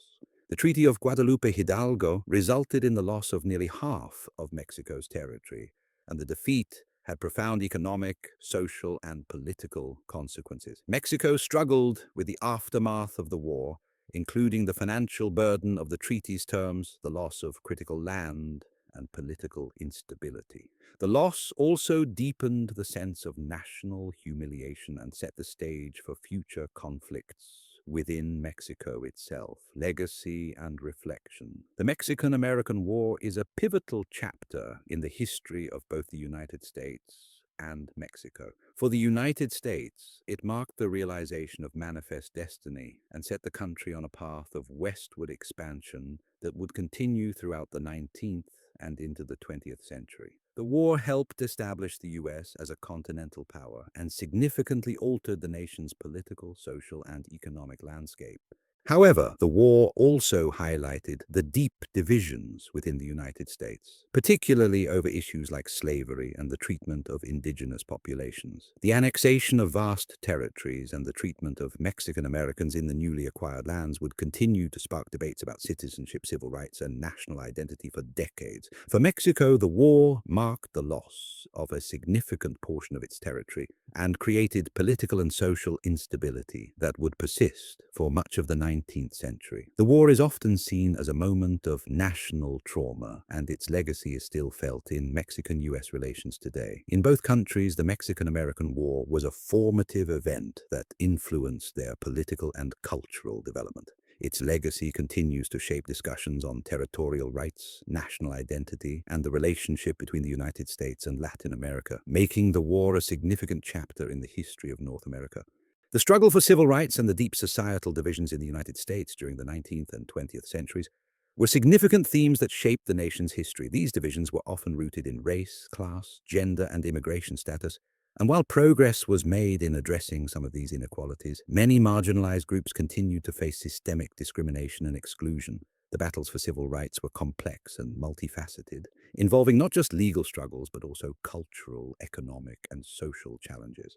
At the core of these struggles was the tension between the ideals of equality and freedom set forth in the founding documents of the United States and the reality of how these ideals were applied to different groups. While the Declaration of Independence proclaimed that all men are created equal, the nation's history has been defined by long periods in which African Americans, women, Native Americans, immigrants, and other groups were denied basic rights and freedoms. The impact of these struggles continues to shape the nation today, and the journey toward achieving true equality and justice is an ongoing challenge. African Americans, slavery, emancipation, and the struggle for equality. The experience of African Americans in the United States has been shaped by slavery, the legacy of segregation, and ongoing struggles for equality. Slavery was a cornerstone of the American economy, particularly in the South, where millions of Africans were forcibly brought to work on plantations, primarily in agriculture. Despite the promises of freedom and equality enshrined in the nation's founding documents, African Americans were seen as property rather than as people, and they were denied basic rights such as freedom, education, and the ability to own property. The abolition of slavery after the Civil War marked a major turning point for African Americans, but it did not automatically translate into equality.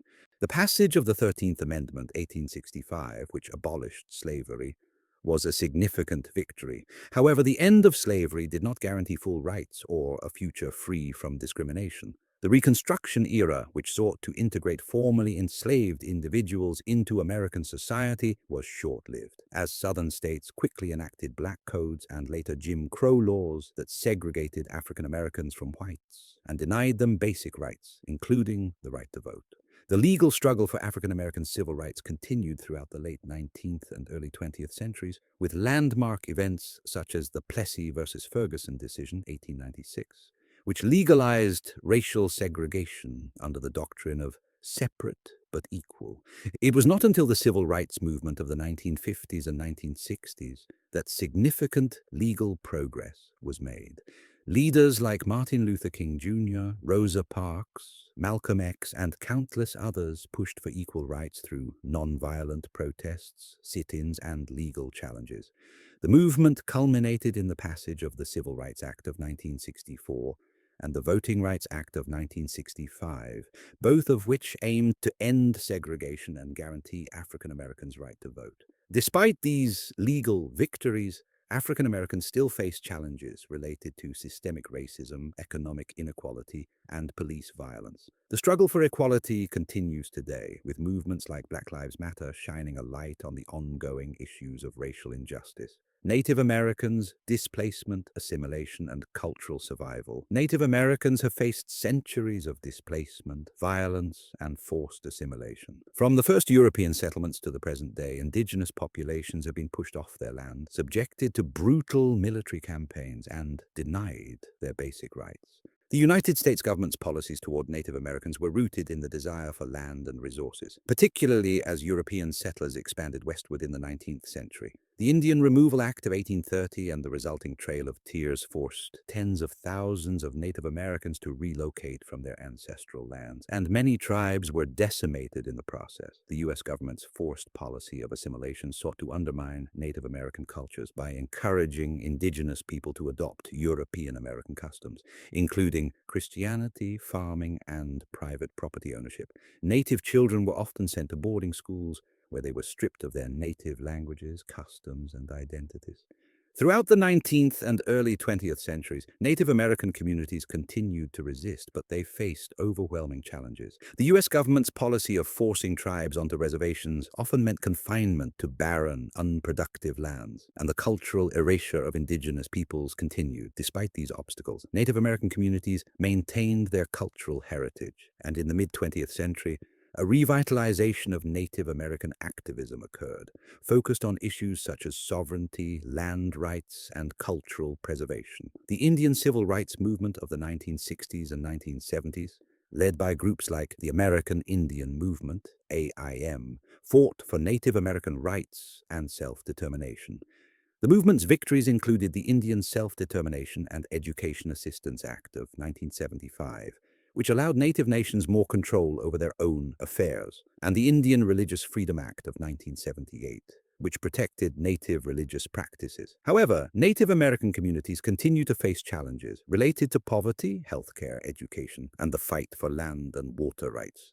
Women struggling for suffrage and equality. The fight for women's rights in the United States has been long and complex. From the early days of the nation, women were denied basic political, economic, and social rights. They could not vote, own property, or participate fully in public life. However, the seeds of the women's rights movement were planted in the early 19th century, with activists like Elizabeth Cady Stanton and Lucretia Mott, who called for women's suffrage and legal rights at the Seneca Falls Convention of 1848.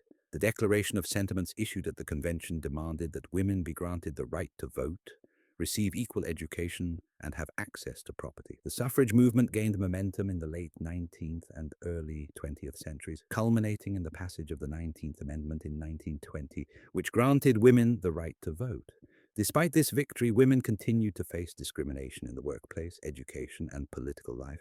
The second-wave feminist movement of the 1960s and 1970s, led by figures like Betty Friedan and Gloria Steinem, sought to address broader issues such as reproductive rights, workplace equality, and the recognition of women's contributions in all spheres of life. One of the most important achievements of second-wave feminism was the passage of the Equal Pay Act of 1963, which sought to eliminate wage discrimination based on gender, and the Title IX law of 1972, which prohibited sex-based discrimination in educational programs and activities. However, women continue to face challenges such as the gender pay gap, underrepresentation in leadership positions, and ongoing struggles for reproductive rights. Immigrants, the fight for inclusion and citizenship immigration has been a central part of American history, but immigrants, particularly those from non-European countries, have often faced discrimination and exclusion. The early waves of immigration in the 19th and early 20th centuries brought millions of people to the United States, many of whom sought better economic opportunities or fled political persecution. However, these immigrants, particularly those from China, Ireland, Italy, and Eastern Europe, faced significant social and political challenges. The passage of the Chinese Exclusion Act of 1882 marked a particularly dark period in the history of U.S. immigration policy, as it specifically targeted Chinese immigrants, banning them from entering the country and denying citizenship to those who were already there. The restrictions against Chinese immigrants were later expanded to include other Asian groups, and it wasn't until the mid-20th century that these laws were fully repealed. In the 20th century, the immigrant experience remained fraught with challenges. Immigrants, particularly those from Mexico, Puerto Rico, and other Latin American countries, continued to face discrimination in housing, education, and employment. The Immigration and Nationality Act of 1965, which abolished national origin quotas, opened the door for greater immigration from non-European countries, but the fight for immigrant rights, especially for undocumented immigrants, remains a major political and social issue. LGBTQ plus community, the struggle for recognition and rights. The LGBTQ plus community has also faced significant social and legal discrimination in the United States. For much of the country's history, same-sex relationships were criminalized, and LGBTQ plus individuals faced widespread marginalization. The Stonewall riots of 1969 in New York City, sparked by a police raid on a gay bar, marked the beginning of the modern LGBTQ plus rights movement. The protests that followed brought visibility to the LGBTQ plus community and served as a catalyst for the push for gay rights. Throughout the late 20th and early 21st centuries, the LGBTQ plus movement achieved significant victories, including the decriminalization of homosexuality, the recognition of same-sex marriage, and increased visibility in media and politics. However, challenges remain, including issues related to transgender rights, workplace discrimination, and the continued fight for equality in all aspects of society. Conclusion: a continuing struggle for equality. The struggles for civil rights in the United States have been long and arduous, marked by progress, setbacks, and ongoing challenges. Throughout history, different groups, whether African Americans, women, Native Americans, immigrants, or LGBTQ plus individuals, have fought for recognition, equality, and justice. Each of these movements has made significant strides, but the work is far from complete. The fight for civil rights in America continues today as social movements confront systemic inequality, institutionalized racism, gender discrimination, and other forms of oppression. The history of civil rights and the ongoing struggle for equality remind us that the promise of freedom and justice must be continually fought for, and that the nation's true strength lies in its ability to address its divisions and live up to the ideals of liberty and equality for all its citizens. The 1880s in the United States was a period marked by significant political shifts and leadership changes that would shape the future of the nation. The presidencies of James A. Garfield and his successor, Chester A. Arthur, though brief, played a crucial role in addressing some of the critical issues facing the country at the time, particularly around civil service reform, corruption, and the influence of political machines. James Garfield's presidency, though tragically cut short, was a pivotal moment in U.S. history, as it set the stage for reforms that would redefine the way the federal government operated. His assassination and the subsequent leadership of Chester A. Arthur marked a turning point, particularly in the realm of federal employment and how politics interacted with civil service. Together, these two leaders navigated the tensions between political patronage and the need for a more efficient, merit-based government. James Garfield, a presidency cut short. James Abram Garfield became the 20th president of the United States in 1881 after a contentious election. He was a well-respected leader, having served in the U.S. House of Representatives and as a major general during the Civil War. Garfield's election marked a break from the corruption that had characterized the previous administrations. His campaign promised reform, including a focus on reducing political corruption and improving the civil service system, which had long been dominated by the spoils system, where government jobs were awarded based on political loyalty rather than merit. Garfield's election in 1880 had been a result of a close and contentious battle. The Republican Party was deeply divided between two factions, the stalwarts, who supported the spoils system, and the political machine led by Senator Roscoe Conkling, and the half-breeds, who advocated for reform and the need for a merit-based civil service system. Garfield, though a veteran of political conflicts, found himself in a precarious position. Initially, he tried to balance the interests of both factions, even appointing Conkling's allies to key positions. However, Garfield also stood firm on the need for civil service reform. One of his first and most notable actions was his appointment of William H. Robertson as Collector of the Port of New York, a position that had traditionally been filled by political patronage. Robertson was a professional and an advocate for reform, but his appointment angered the stalwarts, especially Conkling, who saw it as a challenge to the political machine's control. Garfield's decision to challenge the entrenched political system would set the tone for the struggles that defined his presidency. Garfield's commitment to reform was also demonstrated in his stance on federal appointments. He sought to replace unqualified patronage-based appointees with individuals who were skilled and deserving of their positions. This commitment to meritocracy in government jobs was a critical point in his agenda, which would later be a driving force behind his tragic assassination. Garfield's assassination, a nation in shock. On July 2nd, 1881, just a few months into his presidency, Garfield was shot twice by Charles J. Guiteau, a disgruntled office seeker who was angered by his lack of a political appointment. Garfield lingered for several weeks, dying from infection on September 19th, 1881, after a prolonged and painful battle. His assassination shocked the nation and revealed the dangers of the corrupt political system that he had sought to reform. The murder of Garfield exposed the deep flaws in the political system of the time. Political patronage had become so entrenched in the U.S. government that it was not only accepted as a given, but was also the source of significant personal and political ambition. Garfield's death underscored the need for reform, particularly in the area of how public offices were filled, and led to greater public awareness of the dangers posed by political machines. Chester A. Arthur, from patronage to reform. Following Garfield's death, Chester A. Arthur, his vice president, became the 21st president of the United States. Arthur had been a staunch supporter of the stalwart faction of the Republican Party and had previously benefited from the spoils system, holding positions through political patronage. Many believed that, as president, he would maintain the status quo and continue the patronage-driven politics that had marked previous administrations. However, Arthur's presidency turned out to be one of surprising reform. At the outset of his presidency, Arthur was seen by many as a mere political appointee, beholden to the stalwarts.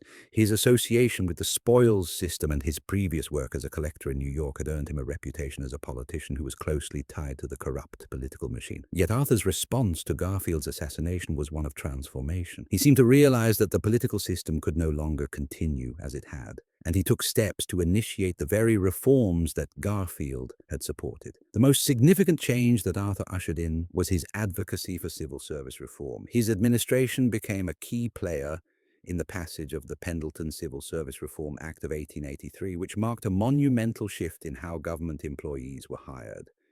The Pendleton Act established that government jobs would be awarded based on merit rather than political affiliation, and created the Civil Service Commission to oversee the process. The act represented a significant victory for those seeking to reduce political corruption, and it would have a lasting impact on how federal jobs were distributed.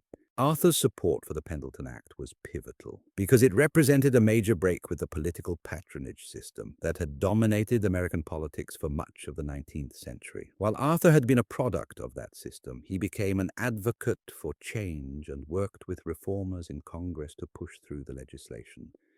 In addition to his role in civil service reform, Arthur also made strides in other areas, such as advocating for naval modernization and reforming the tariff system. However, his presidency remained relatively quiet in comparison to some of his successors, as the country was in the midst of an economic shift and the effects of the Industrial Revolution were beginning to reshape the political landscape. The Pendleton Civil Service Reform Act. The Pendleton Act of 1883 is considered one of the most important pieces of legislation of the late 19th century, marking the beginning of a more modern, merit-based approach to civil service. The act was passed in response to the public outcry following Garfield's assassination, which revealed the dangers of the political patronage system. The law created a framework for hiring federal employees based on their qualifications rather than their political connections.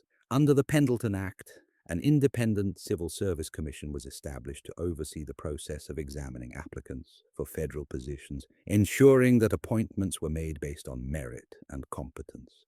The law initially applied to about 10% of federal jobs, but over time the scope expanded, and the act played a key role in curbing corruption within the federal government. While the Pendleton Act did not eliminate patronage completely, it marked a major step forward in the effort to professionalize government service. It helped to prevent the kind of rampant political favoritism that had been so prevalent in the previous decades, and laid the foundation for the modern civil service system that we see today. The legacy of Garfield and Arthur, the presidencies of James Garfield and Chester A. Arthur, represent a turning point in American politics. Garfield's commitment to civil service reform, though brief, set the tone for Arthur's subsequent action and shaped the future of the federal government. Arthur's willingness to abandon his political past and embrace reform after Garfield's assassination stands as a testament to the power of transformative leadership. The passage of the Pendleton Act is perhaps the most enduring legacy of their time in office. It marked the end of the spoils system and the beginning of the modern merit-based civil service. The act helped reduce corruption, improve the efficiency of government, and set the stage for future reform efforts throughout the 20th century. Garfield's brief time in office and Arthur's subsequent presidency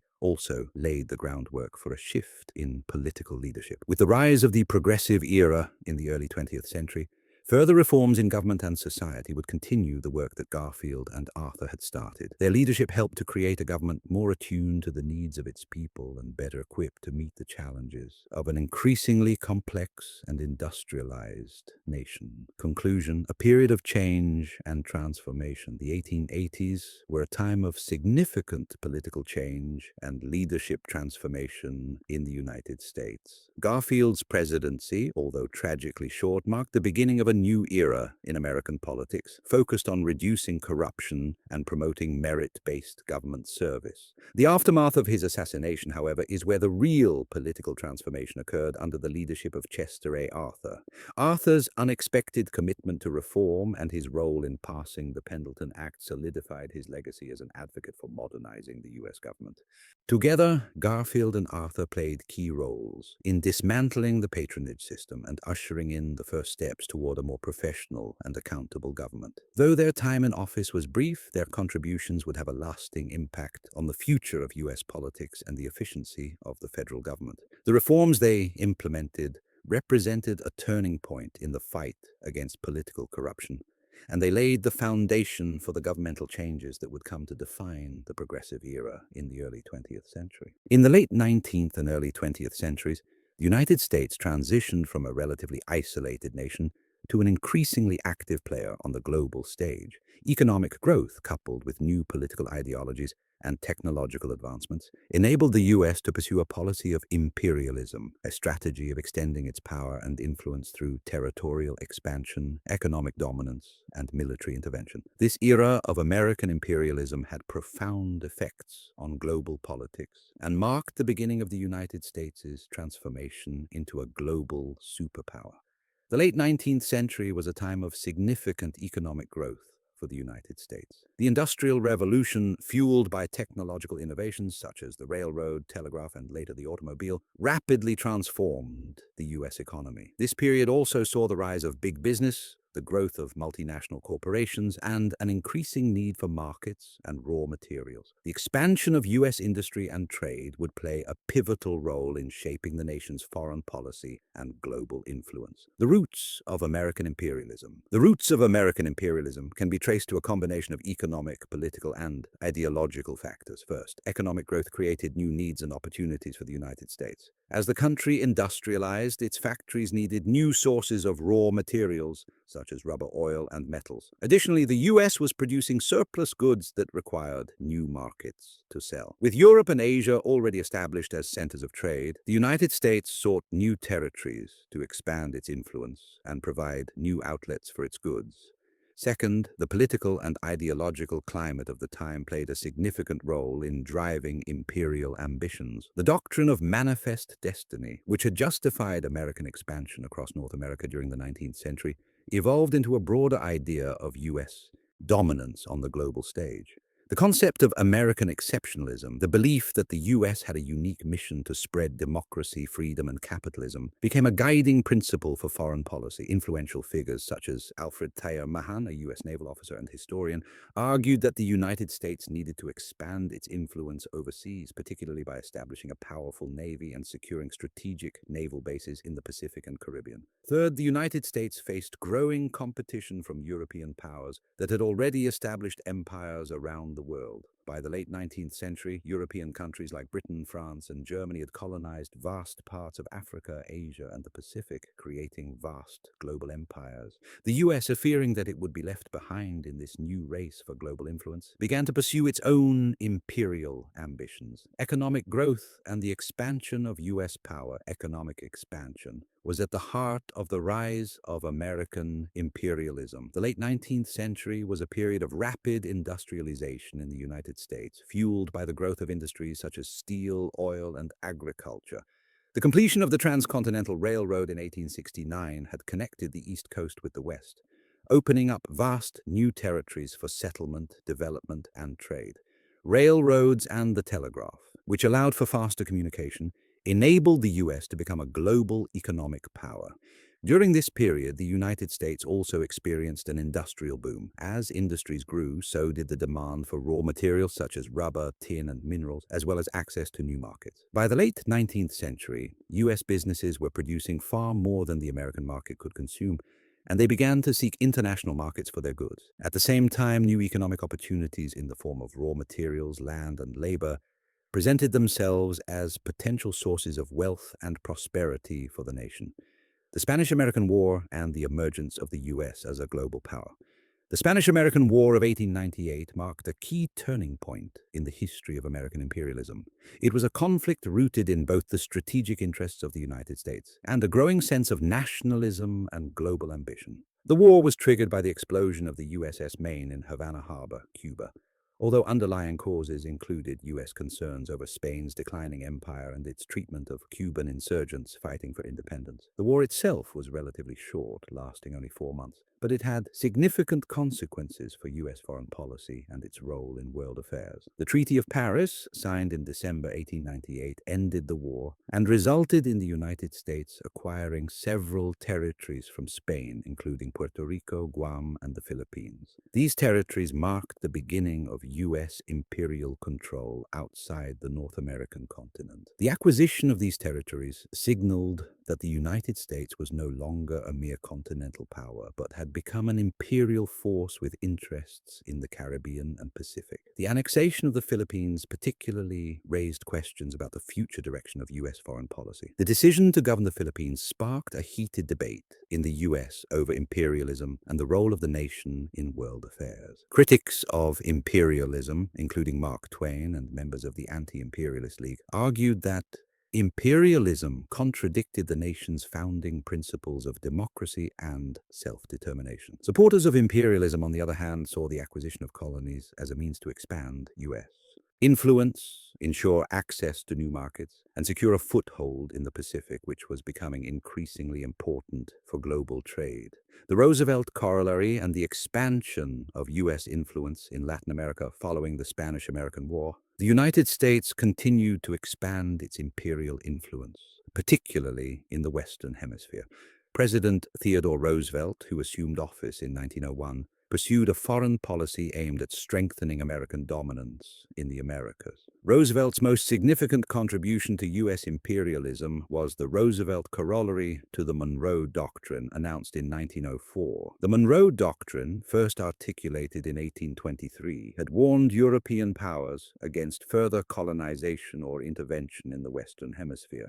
The Roosevelt corollary expanded upon this idea by stating that the United States had the right to intervene in the affairs of Latin American countries to maintain order and stability. Roosevelt argued that the U.S. would act as an international police power to prevent European nations from using force to collect debts or interfere in the affairs of Latin American nations. The Roosevelt corollary had a profound impact on U.S.-Latin American relations. It justified U.S. military interventions in countries such as Cuba, Panama, Honduras, and Nicaragua, as well as the construction of the Panama Canal, which would become a vital waterway for international trade. Roosevelt's actions in Latin America were controversial, but they solidified the United States' role as the dominant power in the Western Hemisphere. The Panama Canal and strategic global power. The construction of the Panama Canal, one of the most ambitious engineering projects in history, was a direct result of the United States' imperial ambitions. The canal, completed in 1914, connected the Atlantic and Pacific Oceans, drastically reducing the time and cost of shipping goods between the east and west coasts of the U.S. It was also of immense strategic importance for U.S. military power, allowing for the rapid movement of naval forces between the two oceans. The U.S. involvement in the canal's construction began in the late 19th century, and in 1903, the U.S. helped Panama secure independence from Colombia in exchange for control of the canal zone. The canal's construction was not without controversy, as the U.S. was criticized for its imperialistic actions in supporting Panama's independence movement, as well as the labor conditions for the workers who built the canal. Once completed, the Panama Canal became a symbol of American engineering prowess and an essential tool for both economic and military dominance in the Western Hemisphere. It solidified the United States as a global power and demonstrated its ability to project influence beyond its borders. The United States and the open door policy in China.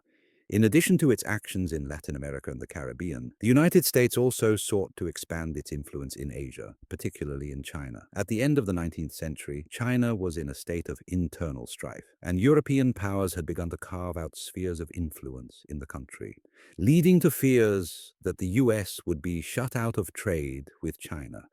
In response to these concerns, U.S. Secretary of State John Hay introduced the open door policy in 1899. The policy called for equal trading rights for all foreign nations in China, without any one nation gaining exclusive control over parts of the country. The open door policy was not an official treaty, but was intended to ensure that the United States could benefit from China's vast markets and natural resources without engaging in direct territorial acquisition. Although the policy was met with resistance from European powers and Japan, it became a cornerstone of U.S. foreign policy in Asia and reinforced the nation's role as a global economic power.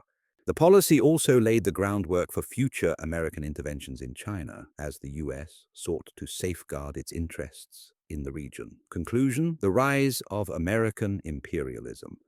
By the early 20th century, the United States had become a dominant imperial power with far-reaching influence across the globe. The nation's rapid industrialization and economic growth, combined with its desire for new markets and resources, helped drive its imperial ambitions. The Spanish-American War, the construction of the Panama Canal, the Roosevelt Corollary, and the open door policy all played critical roles in shaping the U.S.'s global position during this period. American imperialism had profound consequences for global politics. The United States became increasingly involved in the affairs of Latin America, the Caribbean, and Asia, asserting its influence and competing with European powers for control of key territories and markets. At the same time, the U.S. struggled with the contradictions of imperialism, promoting freedom and democracy abroad while grappling with issues of racism, inequality, and colonialism at home. The legacy of American imperialism continues to shape U.S. foreign policy today.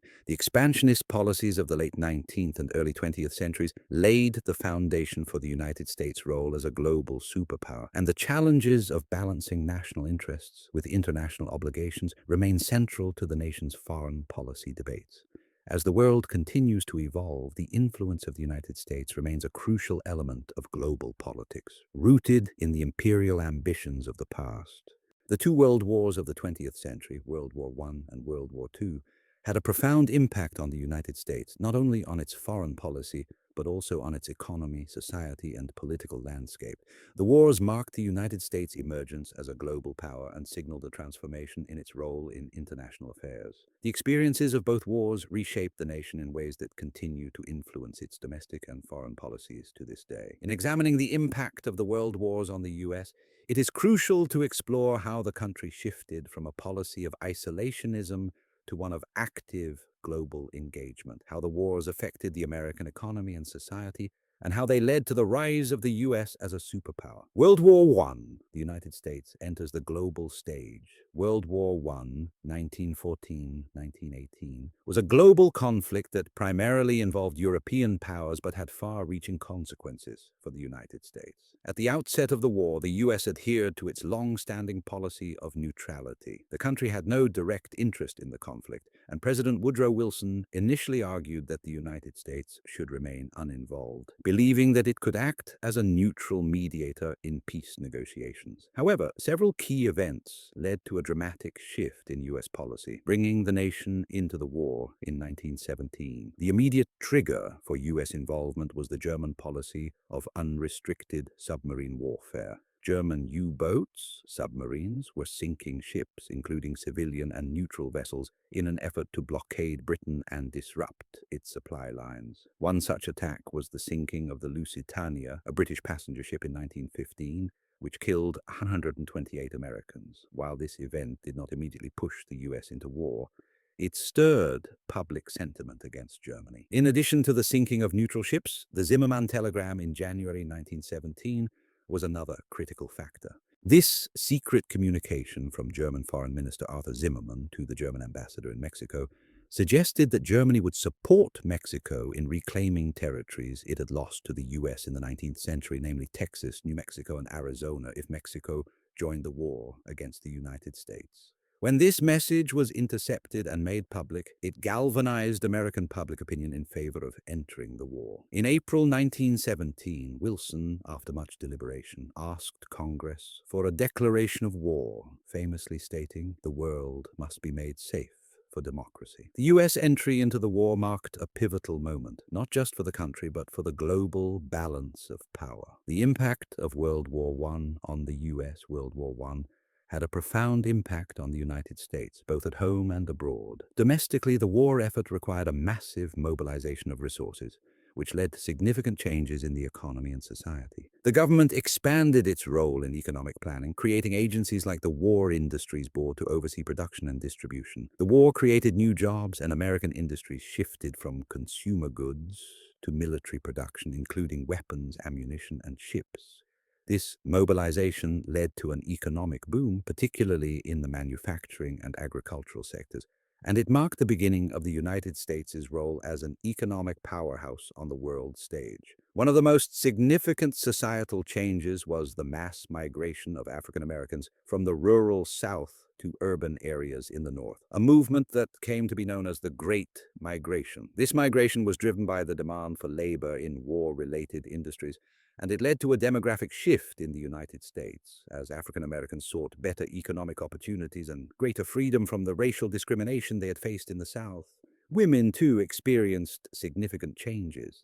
With many men serving in the military, women entered the workforce in large numbers, taking on jobs traditionally held by men. Women worked in factories, offices, and as nurses in the military, marking a significant step toward gender equality. The war also played a key role in the passage of the 19th Amendment in 1920, which granted women the right to vote. On the international front, the United States emerged from the war as a global power, with President Wilson playing a key role in the Paris Peace Conference and advocating for the establishment of the League of Nations. Though the U.S. did not ultimately join the League due to opposition in the Senate, the country's involvement in the peace process marked a shift in its role on the world stage, from isolationism to active international engagement. However, the war's aftermath brought both hope and frustration. Wilson's vision for a post-war world based on self-determination and collective security was embodied in his 14 points. Despite the idealism of the points, the Treaty of Versailles, which ended the war, imposed harsh penalties on Germany and created political instability in Europe. This dissatisfaction with the peace settlement, combined with a desire to return to isolationism, led to the U.S. rejecting membership in the League of Nations. The interwar period and the Great Depression. After World War I, the United States experienced a period of economic prosperity, known as the Roaring Twenties, marked by consumerism, technological innovation, and a booming stock market. However, this period of prosperity was followed by the devastating Great Depression in the early 1930s, which had profound consequences for both domestic and foreign policy. The economic collapse of the 1930s contributed to a growing sense of isolationism in the US. The country was focused on its internal struggles, including high unemployment and widespread poverty, and many Americans were hesitant to become involved in international conflicts. This isolationist sentiment was reflected in the policies of the Neutrality Acts in the 1930s, which aimed to keep the US out of foreign wars by restricting arms sales and loans to countries at war. However, the global political situation in the 1930s, particularly the rise of Nazi Germany under Adolf Hitler, fascist Italy under Benito Mussolini, and Imperial Japan, would soon push the United States out of its isolationism and back into the world's affairs. World War II, the US becomes a global superpower. World War II, 1939-1945, was a global conflict that involved nearly every major nation and reshaped the geopolitical order. The United States initially maintained a policy of neutrality, but the growing threats posed by the Axis powers, Germany, Italy, and Japan, eventually forced the US to abandon its isolationism. The turning point for US involvement came in December 1941, when Japan attacked Pearl Harbor, the US naval base in Hawaii. The attack prompted the United States to declare war on Japan. Just days later, Germany and Italy declared war on the United States, bringing the US fully into the global conflict. The country's industrial capacity, military strength, and leadership would play a central role in the Allied victory. Economic and industrial mobilization. World War II had a transformative impact on the American economy. The US rapidly mobilized its resources for the war effort, creating millions of jobs and turning the country into the arsenal of democracy. Factories were converted to produce war materials, including tanks, airplanes, and munitions. The war effort revitalized the economy, bringing the US out of the Great Depression and into a period of unprecedented economic growth. The war also played a critical role in shaping the US labor market. Women once again entered the workforce in large numbers, filling roles in factories and offices as men went off to fight. This marked another significant step toward gender equality in the workplace. The migration of African Americans to urban centers continued during this period, and the war itself provided opportunities for African Americans to serve in the military and work in war-related industries. The global role of the US in World War II. The United States played a decisive role in the defeat of the Axis powers, particularly through its leadership in the Allied invasion of Normandy D-Day in 1944 and its victory in the Pacific Theater. The war also saw the United States and the Soviet Union emerge as the two superpowers of the post-war world, marking the beginning of the Cold War. One of the most significant outcomes of World War II was the establishment of the United Nations, UN, in 1945. The United States was a founding member of the UN, and it took an active role in shaping the organization, which aimed to prevent future conflicts and promote international cooperation. The US also played a central role in the Marshall Plan, which provided economic aid to rebuild war-torn Europe and prevent the spread of communism. World War II also led to the United States' dominance in global economic affairs. The post-war period saw the establishment of a new international economic order, with the International Monetary Fund, IMF, and the World Bank based in Washington, D.C., ensuring American influence in global trade and finance. The impact on U.S. society and foreign policy. World War II had a profound effect on American society. The experience of the war, particularly the successes on the battlefield and the home front, fostered a sense of national pride and unity. The United States emerged from the war as the world's leading economic and military power, and its political influence spread across the globe. The war also led to significant social changes, including the integration of the military and increased civil rights activism, particularly for African Americans who had fought for freedom abroad but still faced discrimination at home.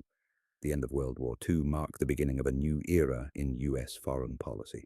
The country, which had traditionally been isolationist, now found itself at the center of global geopolitics. The establishment of military alliances such as NATO, North Atlantic Treaty Organization, and the U.S. involvement in international organizations like the UN signified a shift toward active global engagement. The United States also sought to contain the spread of communism, which became the central focus of its foreign policy during the Cold War. Conclusion: a changed nation. The experiences of World War I and World War II reshaped the United States in fundamental ways. The wars marked the country's emergence from isolationism and set the stage for its leadership in world affairs. Economically, the wars spurred growth and industrialization, and politically, they set the stage for the US to become a dominant superpower. The wars also had profound social impacts, contributing to changes in gender roles, race relations, and civil rights. World War II, in particular, marked a decisive moment in American history, both domestically and internationally. The war helped the United States emerge as the world's preeminent power, with vast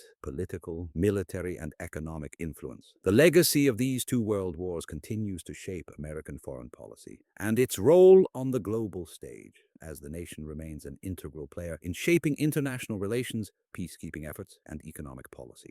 The Great Depression, which began in 1929 and lasted throughout the 1930s, was one of the most severe economic crises in American history. The U.S. economy, which had been booming in the 1920s, collapsed due to a combination of financial mismanagement, stock market speculation, agricultural overproduction, and global economic conditions. By 1933, when Franklin D. Roosevelt took office as president, the nation was in the midst of unprecedented hardship, with millions of people out of work, banks failing, and industrial production at a standstill. The Depression had a devastating effect on every sector of American society. Unemployment soared, with about 25% of the labor force unemployed at its peak, and countless banks and businesses went bankrupt. Families faced widespread poverty, and the psychological and social toll of the crisis was immense.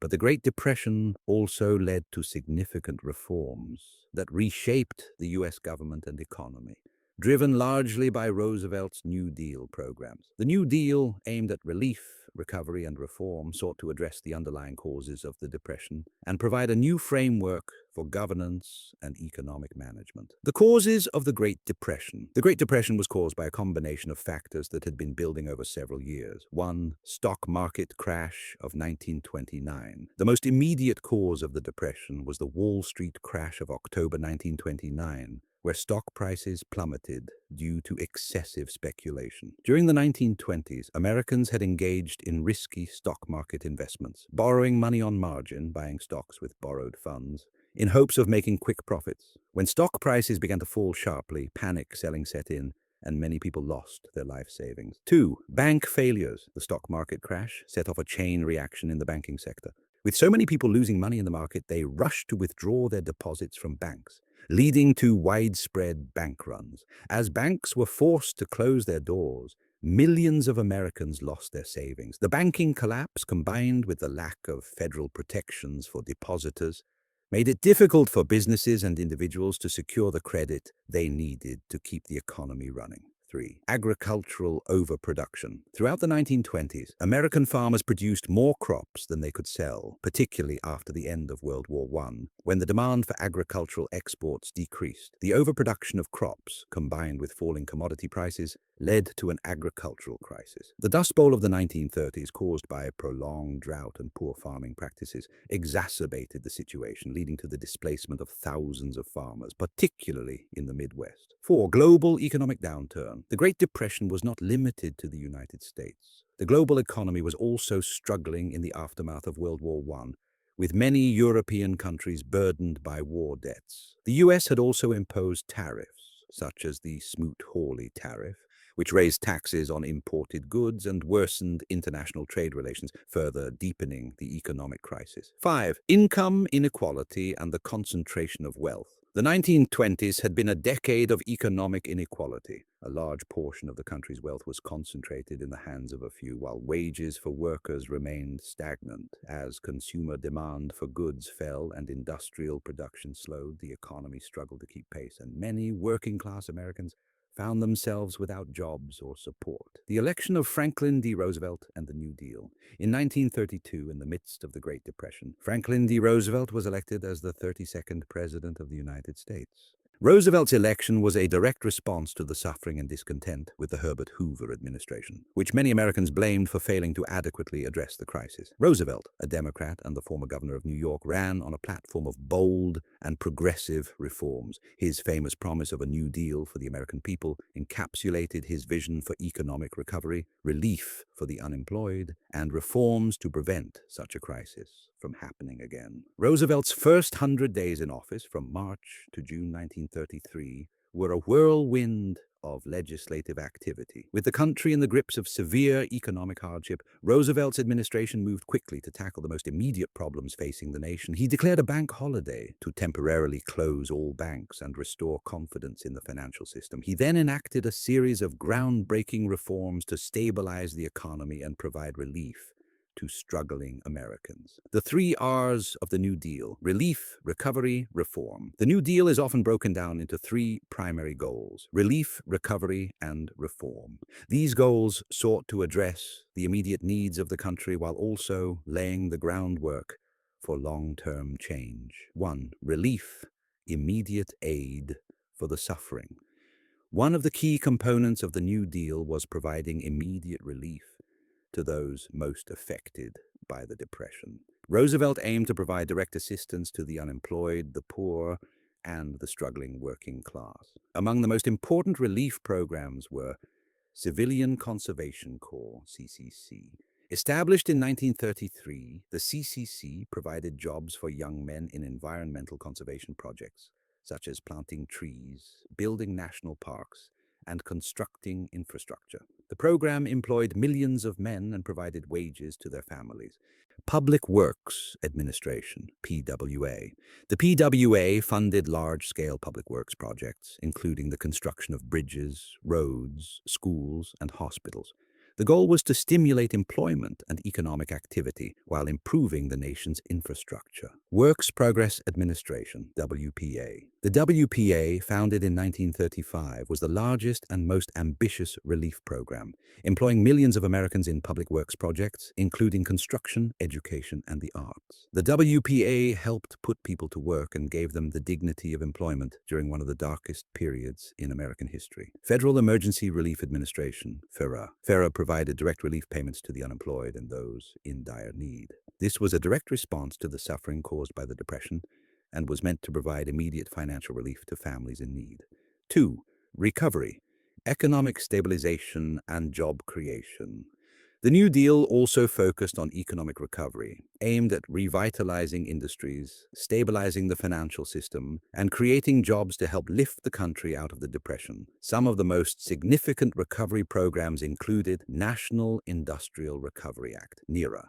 Passed in 1933, the NIRA sought to regulate industry, establish fair wages, and promote competition. The act created the National Recovery Administration, NRA, which helped set prices and standards for goods and services and encouraged businesses to adopt fair labor practices. Agricultural Adjustment Act, y compris, the A sought to stabilize agricultural prices by reducing crop surpluses. It provided subsidies to farmers to reduce production, thereby raising prices for agricultural goods. While controversial, it aimed to restore the agricultural economy. Tennessee Valley Authority, TVA, one of the most ambitious projects of the New Deal. The TVA aimed to modernize the Tennessee Valley, a region severely affected by the Depression.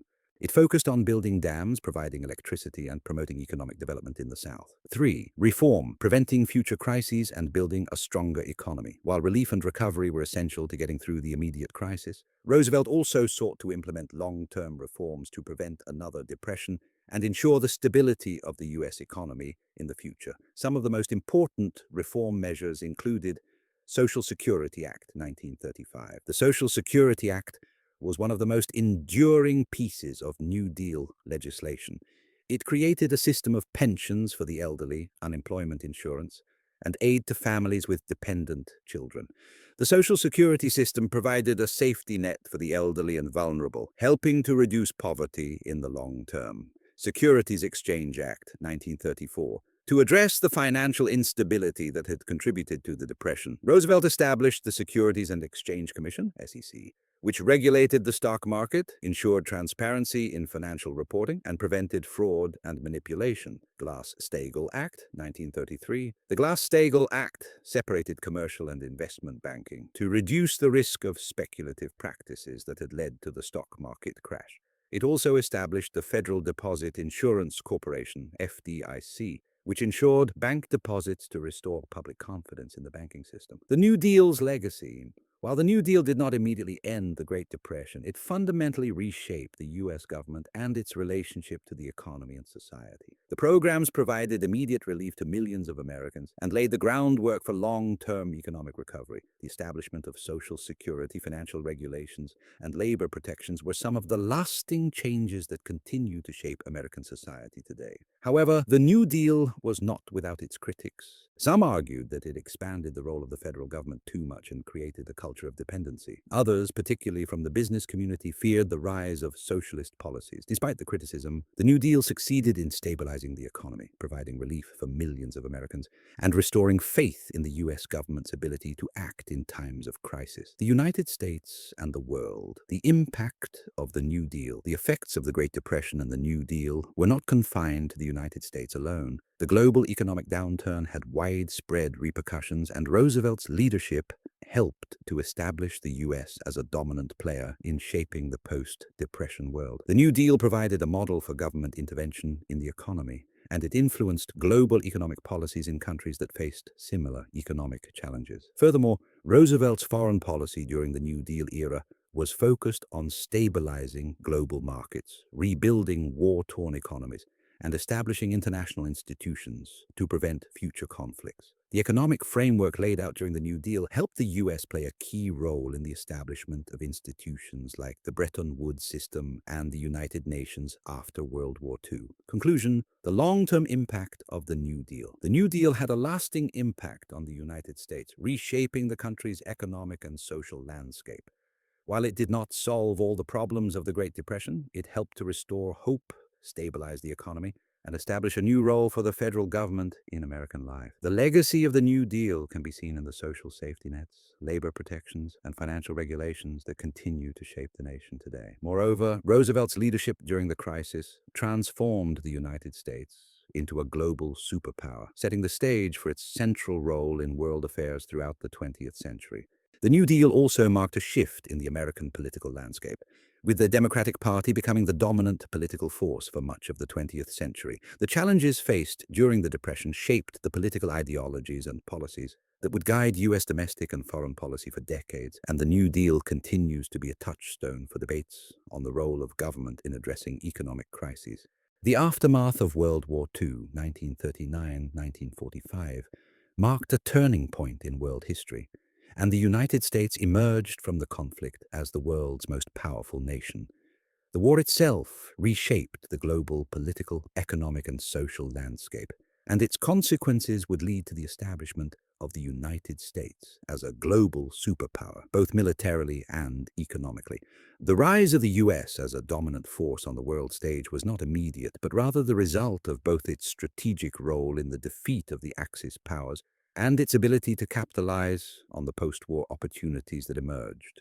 The United States entered the war in 1941 after the attack on Pearl Harbor by Japan, and played a central role in the Allied victory over Nazi Germany, Imperial Japan, and Fascist Italy. The war saw the U.S. increase its military and industrial capacity, and by the time it ended in 1945, the U.S. had emerged with an unprecedented level of influence in international affairs. By the end of the war, America was not only the most powerful military force, but also the world's largest economy, and its political and diplomatic influence was unmatched. The transition from a period of wartime economy and diplomacy to a peacetime order would bring with it challenges, opportunities, and the eventual establishment of the U.S. as the key player in the Cold War era.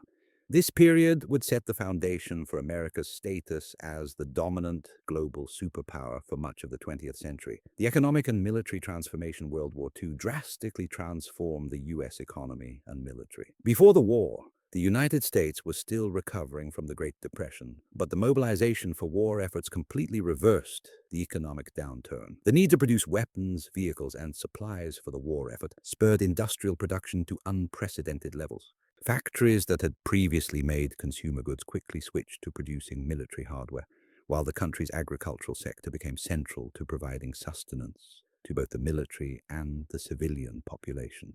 The war also had an enormous impact on American labor. With millions of men enlisted in the military, women and minorities stepped into roles that had traditionally been reserved for white men, leading to a dramatic shift in gender and racial norms in the workforce. The iconic figure of Rosie the Riveter symbolized the thousands of women who worked in factories and other industrial positions to support the war effort. This shift had lasting effects on labor relations and the role of women in the workforce, setting the stage for future movements for gender equality. The sheer scale of U.S. military mobilization during the war was also extraordinary. By the end of the conflict, the United States had one of the largest and most technologically advanced military forces in the world. The American military played a central role in the defeat of the Axis powers in both Europe and the Pacific. The D-Day invasion of Normandy, the eventual defeat of Nazi Germany, and the dropping of atomic bombs on Hiroshima and Nagasaki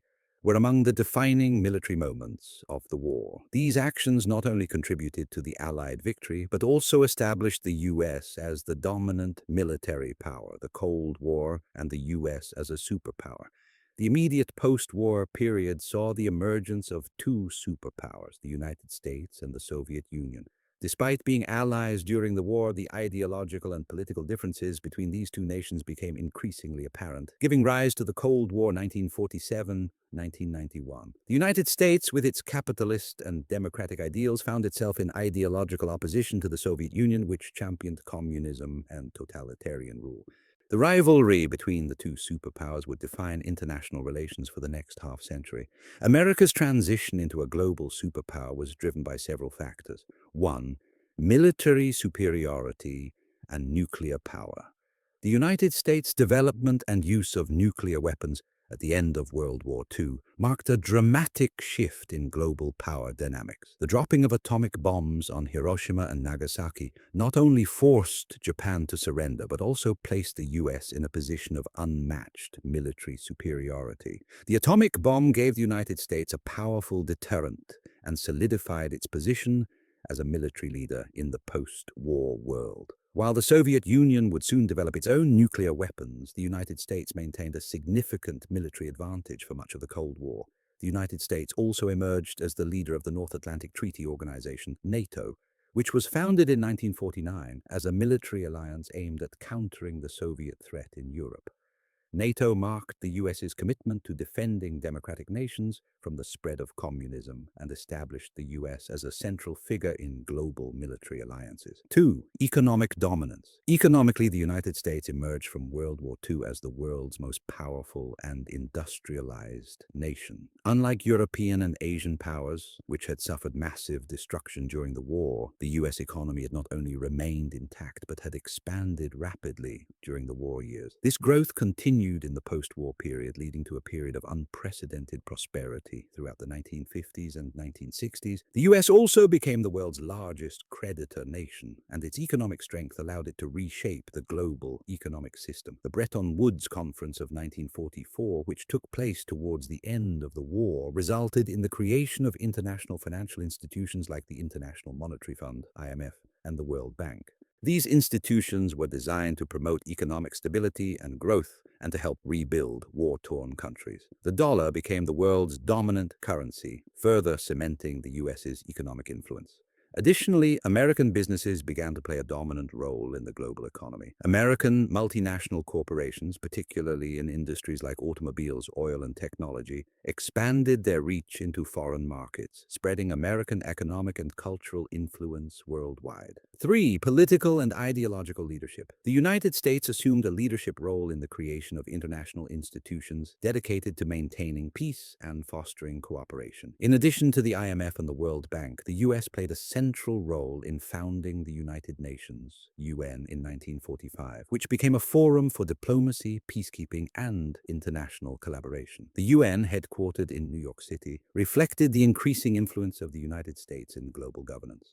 The U.S. also took a leading role in promoting democracy, capitalism, and free markets around the world. As the Soviet Union sought to spread communism in Eastern Europe, Asia, and later Latin America, The United States countered with policies of containment. This was the cornerstone of U.S. foreign policy during the Cold War, most notably articulated in the Truman Doctrine, 1947, which pledged U.S. support for countries resisting communist influence. The Marshall Plan, which provided financial aid to rebuild Western Europe, was another significant example of American leadership aimed at containing communism and promoting economic recovery. 4. Technological innovation and the space race. The post-war period also saw the United States rise as a leader in scientific research and technological innovation. The development of the atomic bomb was only the beginning of America's technological dominance. The space race between the US and the Soviet Union, sparked by the launch of the Soviet satellite Sputnik in 1957,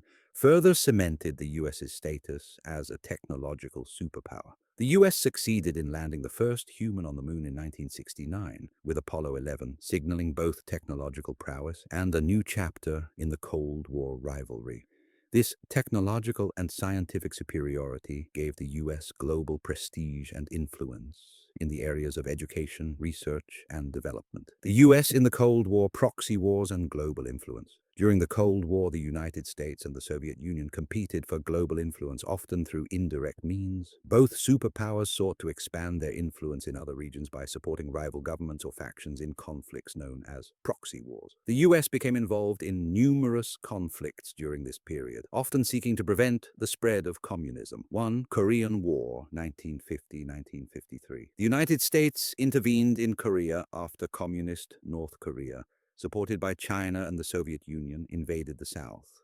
The war ended in an armistice, but it left the Korean peninsula divided into two opposing states, with the US backing South Korea and the Soviet Union backing North Korea. 2. Vietnam War, 1955-1975. Perhaps the most significant and controversial conflict of the Cold War, the Vietnam War saw the US intervene in Southeast Asia to prevent the spread of communism in Vietnam. Despite massive American military involvement, the war ended with the fall of Saigon to communist forces in 1975, a humbling defeat for the United States. 3. Latin America and the Caribbean. The US also became involved in various conflicts in Latin America and the Caribbean, often backing anti-communist regimes or movements in countries such as Cuba after Fidel Castro's communist revolution, Nicaragua, and El Salvador. The US supported regimes that aligned with its interests, sometimes at the cost of democratic values and human rights. The end of the Cold War and America's global role. The end of the Cold War in 1991 marked the collapse of the Soviet Union and the triumph of liberal democracy and capitalism. The United States emerged from the Cold War as the undisputed global superpower. The 1990s saw the expansion of democracy and free markets around the world, with many former communist nations in Eastern Europe and Central Asia transitioning to democratic systems. The US was central to the global political order, with its military, economic, and cultural power influencing international events. The US was involved in peacekeeping and humanitarian missions in various regions, including the Balkans in the 1990s and Somalia and Rwanda in the 1990s as well. The United States also engaged in conflicts such as the Gulf War, 1990-1991, where a coalition led by the US liberated Kuwait from Iraq. However, the post-Cold War era was not without challenges, as the US continued to navigate a complex global landscape with new geopolitical threats, economic shifts, and the rise of non-state actors like terrorist organizations. Conclusion: America's emergence as a global superpower World War II and its aftermath were pivotal in transforming the United States from a nation focused on domestic concerns to a global superpower. The military, economic, and political changes brought about by the war, along with the creation of new international institutions and the country's leadership in global affairs, solidified the US's dominance on the world stage. As the Cold War unfolded, the US led the charge for democracy, capitalism, and global peace, cementing its status as the most influential nation in the post-war world. The events of the 20th century reshaped the global balance of power, and the United States' central role in shaping international politics, economics, and security continues to affect global events today. The Cold War, 1947-1991, was a period of intense political and military rivalry between the United States and the Soviet Union, alongside their respective allies. The two superpowers never fought each other directly in battle, but the Cold War was characterized by a series of proxy wars, ideological struggles, and nuclear brinkmanship. The conflict dominated global affairs for much of the second half of the 20th century, shaping international relations, military strategies, and domestic policies in many countries. The US and the Soviet Union competed for global influence primarily through military alliances, intelligence operations, and ideological campaigns. The Cold War was not merely a standoff between two ideologically opposed powers. It was also a contest to determine the future political and economic systems of the world. The US promoted capitalism and liberal democracy, while the Soviet Union sought to spread communism and its centralized, state-controlled economy. This ideological divide created tension and hostility, resulting in a global struggle for influence that touched every continent and nearly every nation. The origins of the Cold War. The Cold War's roots lay in the aftermath of World War II. By the end of the war in 1945, the Soviet Union, under Joseph Stalin, had expanded its influence over much of Eastern Europe. The US and the Soviet Union had been allies in the defeat of Nazi Germany, but their alliance had been tenuous and driven more by a shared enemy than by common values. Once the Nazis were defeated, the US and the USSR found themselves on opposite sides of an ideological divide that would soon define the Cold War. The wartime cooperation began to deteriorate during the Yalta Conference, 1945, where Roosevelt, Churchill, and Stalin had discussions about post-war Europe. Disagreements over the future of Eastern Europe, especially Poland, created tensions that would not be resolved. Stalin's installation of pro-Soviet communist governments in Eastern Europe and his firm grip on the region led the US to view Soviet actions as expansionist, while the Soviets perceived the US's capitalist influence in Europe as an attempt to weaken Soviet security. In 1947, US President Harry S. Truman articulated the Truman Doctrine, which promised US support to countries threatened by communism. This policy reflected a growing commitment by the United States to contain the spread of communism, a strategy that would define much of its foreign policy during the Cold War. The Marshall Plan, also enacted in 1947, was a key component of this strategy, providing economic aid to Western Europe to help rebuild war-torn nations and prevent the spread of Soviet influence. The Soviet Union, led by Stalin, viewed this as a threat to its sphere of influence, and as a result, the ideological struggle between capitalism and communism deepened. In 1949, the formation of NATO, North Atlantic Treaty Organization, a military alliance led by the US and composed of Western European countries, was seen as a direct challenge by the Soviets, who responded by creating their own military alliance, the Warsaw Pact, in 1955. The arms race and nuclear threat, one of the most dangerous aspects of the Cold War, was the arms race. Both the United States and the Soviet Union developed vast nuclear arsenals, and the threat of mutual destruction through nuclear war loomed over the entire period. In 1945, the US dropped 2 atomic bombs on Hiroshima and Nagasaki, effectively ending World War II. By 1949, the Soviet Union had successfully tested its own atomic bomb, and the nuclear arms race was on. The US and the USSR began to stockpile weapons of mass destruction, each side hoping to maintain a deterrent against the other. The development of hydrogen bombs in the 1950s, far more powerful than atomic bombs, escalated the stakes even further.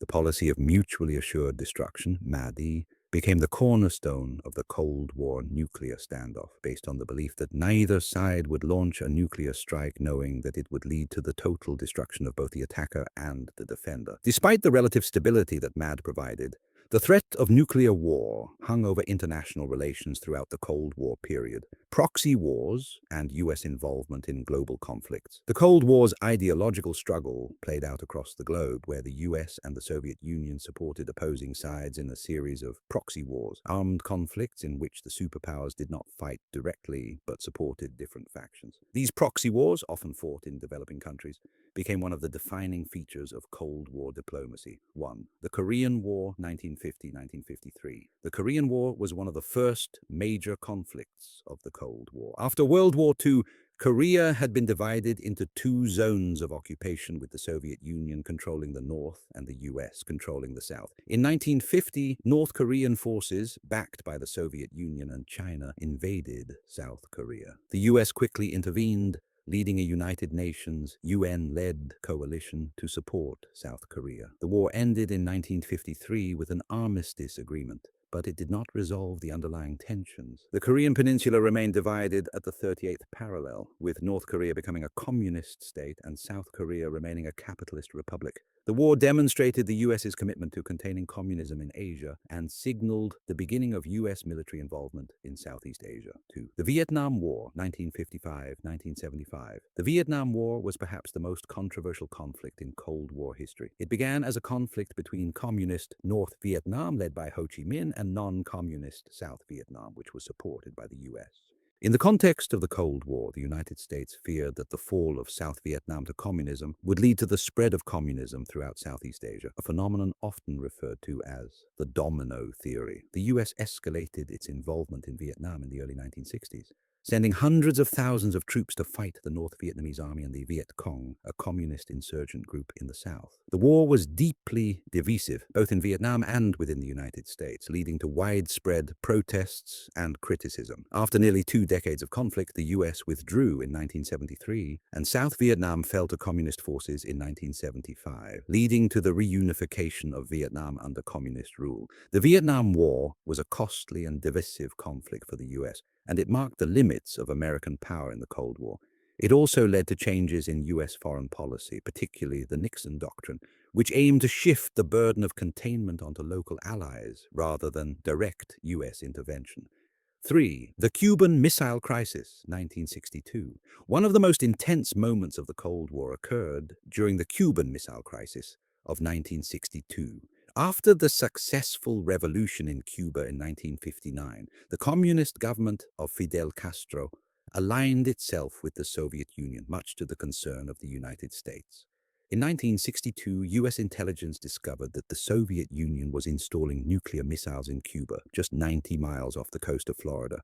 President John F. Kennedy responded by imposing a naval blockade on Cuba and demanding the removal of the missiles. For 13 days, the world teetered on the brink of nuclear war. Ultimately, the Soviet Union, led by Nikita Khrushchev, agreed to remove the missiles from Cuba in exchange for a US pledge not to invade Cuba and the secret removal of US missiles from Turkey. The Cuban Missile Crisis marked the closest the world came to nuclear war during the Cold War and led to the establishment of a hotline between Washington and Moscow to prevent further escalations. 4. The Soviet-Afghan War, 1979-1989. The Soviet Union's invasion of Afghanistan in 1979 was another significant Cold War conflict. The Soviet Union intervened in Afghanistan to prop up a communist government facing a growing insurgency. The US and its allies, viewing the Soviet invasion as an expansion of communism into the Middle East, supported the Afghan Mujahideen, Islamic guerrilla fighters, with weapons, training, and funding. The conflict turned into a costly and prolonged war for the Soviet Union, which eventually withdrew in 1989 after suffering heavy losses. The war further drained Soviet resources and contributed to the internal problems that would eventually lead to the collapse of the Soviet Union in the early 1990s. The end of the Cold War and the collapse of the Soviet Union.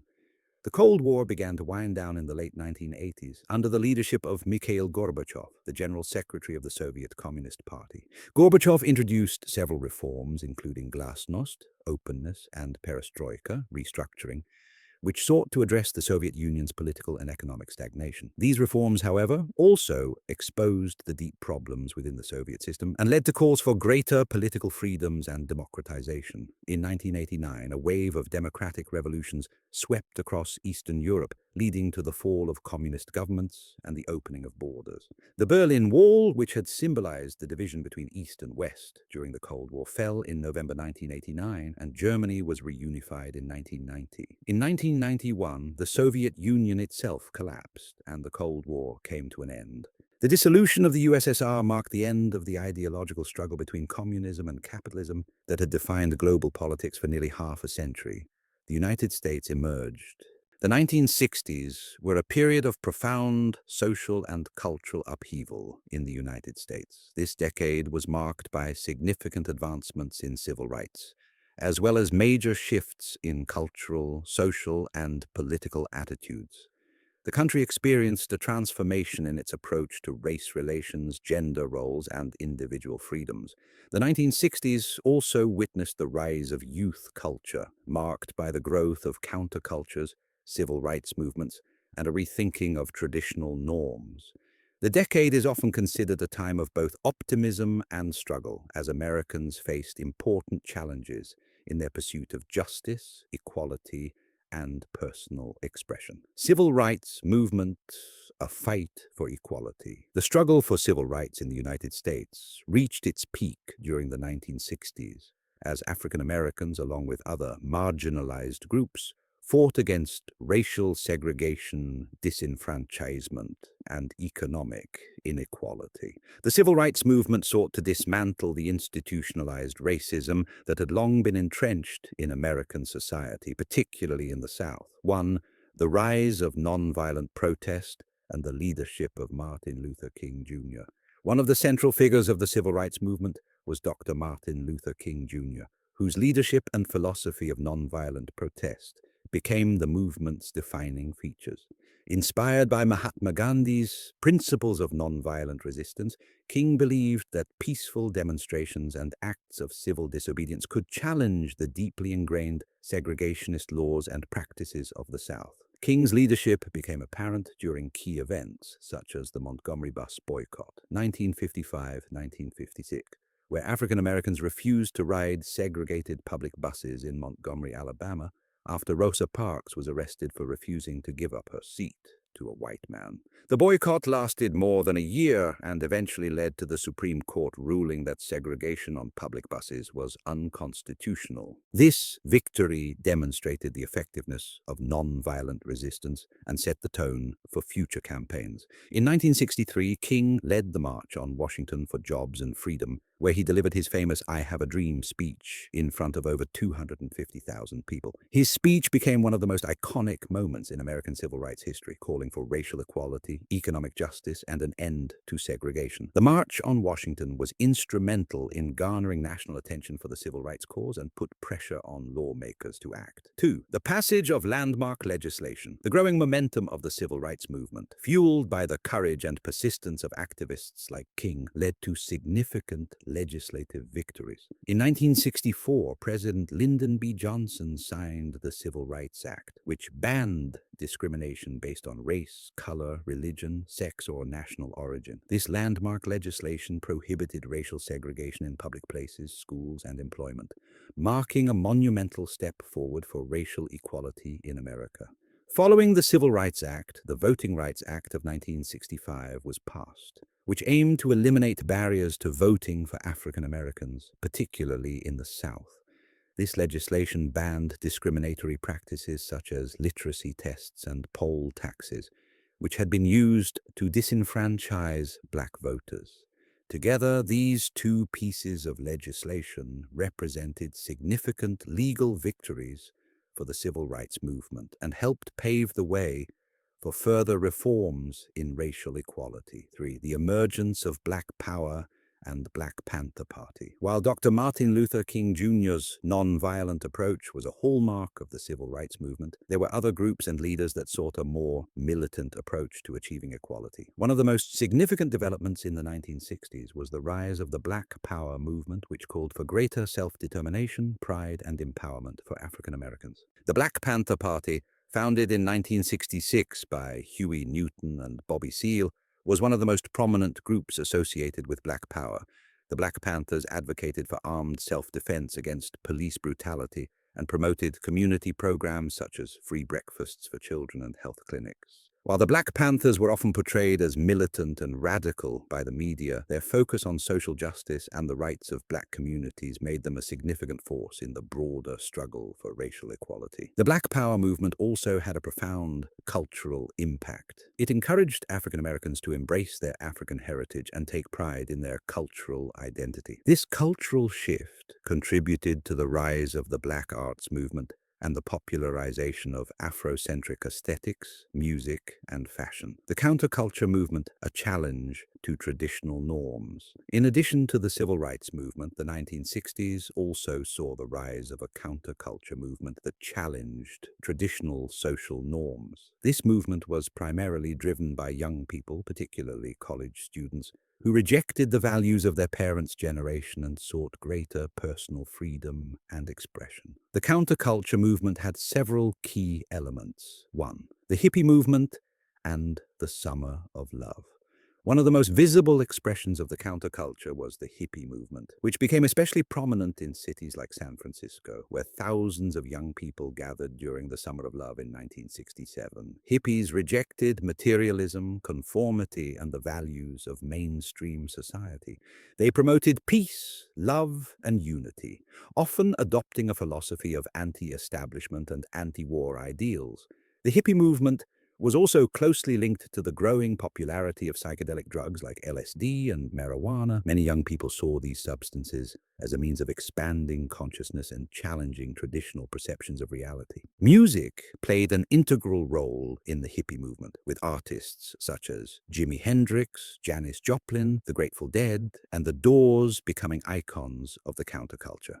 The Woodstock Festival of 1969, which attracted 500,000 attendees, became a symbol of the counterculture's embrace of peace, music, and freedom. 2. The anti-war movement and opposition to the Vietnam War. One of the central issues for the youth counterculture was opposition to the Vietnam War. The U.S. military's involvement in Vietnam escalated in the 1960s, and by the mid-1960s, the war was becoming increasingly unpopular. The war's high casualties and the questionable motives behind American intervention sparked widespread protests, particularly among college students.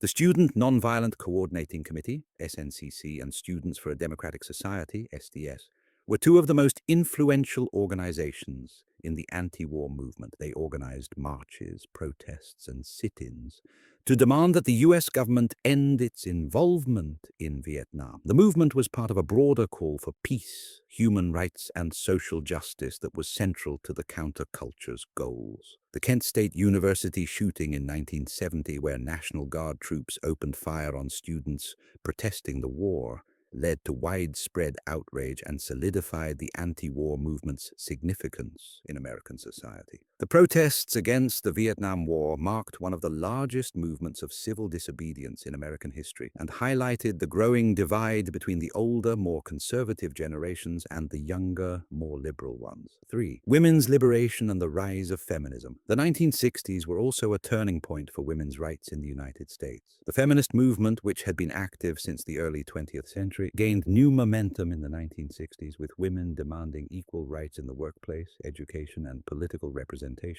Feminists challenged the traditional roles of women as homemakers and mothers and pushed for greater opportunities for women in all aspects of life. One of the most important works to come out of this period was Betty Friedan's 1963 book, The Feminine Mystique, which criticized the notion that women should find fulfillment solely in marriage and motherhood. Friedan helped to found the National Organization for Women Now in 1966, which became a leading organization in the fight for women's equality. The 1960s also saw the rise of birth control, which gave women greater control over their reproductive rights, and the passing of the Equal Pay Act in 1963, which aimed to reduce wage discrimination based on gender. Music and popular culture in the 1960s. The 1960s was also a time of incredible transformation in American music, fashion, and entertainment, all of which played an important role in shaping the cultural changes of the decade. 1. Rock and roll and the music revolution. Music was at the heart of the social and political changes of the 1960s, with rock and roll and folk music becoming powerful expressions of youth culture. The music of artists like Bob Dylan, the Beatles, the Rolling Stones, and Aretha Franklin addressed social issues such as civil rights, war, and personal freedom. The music became a form of protest and an anthem for those advocating for social change. Woodstock epitomized the merging of music, culture, and social change.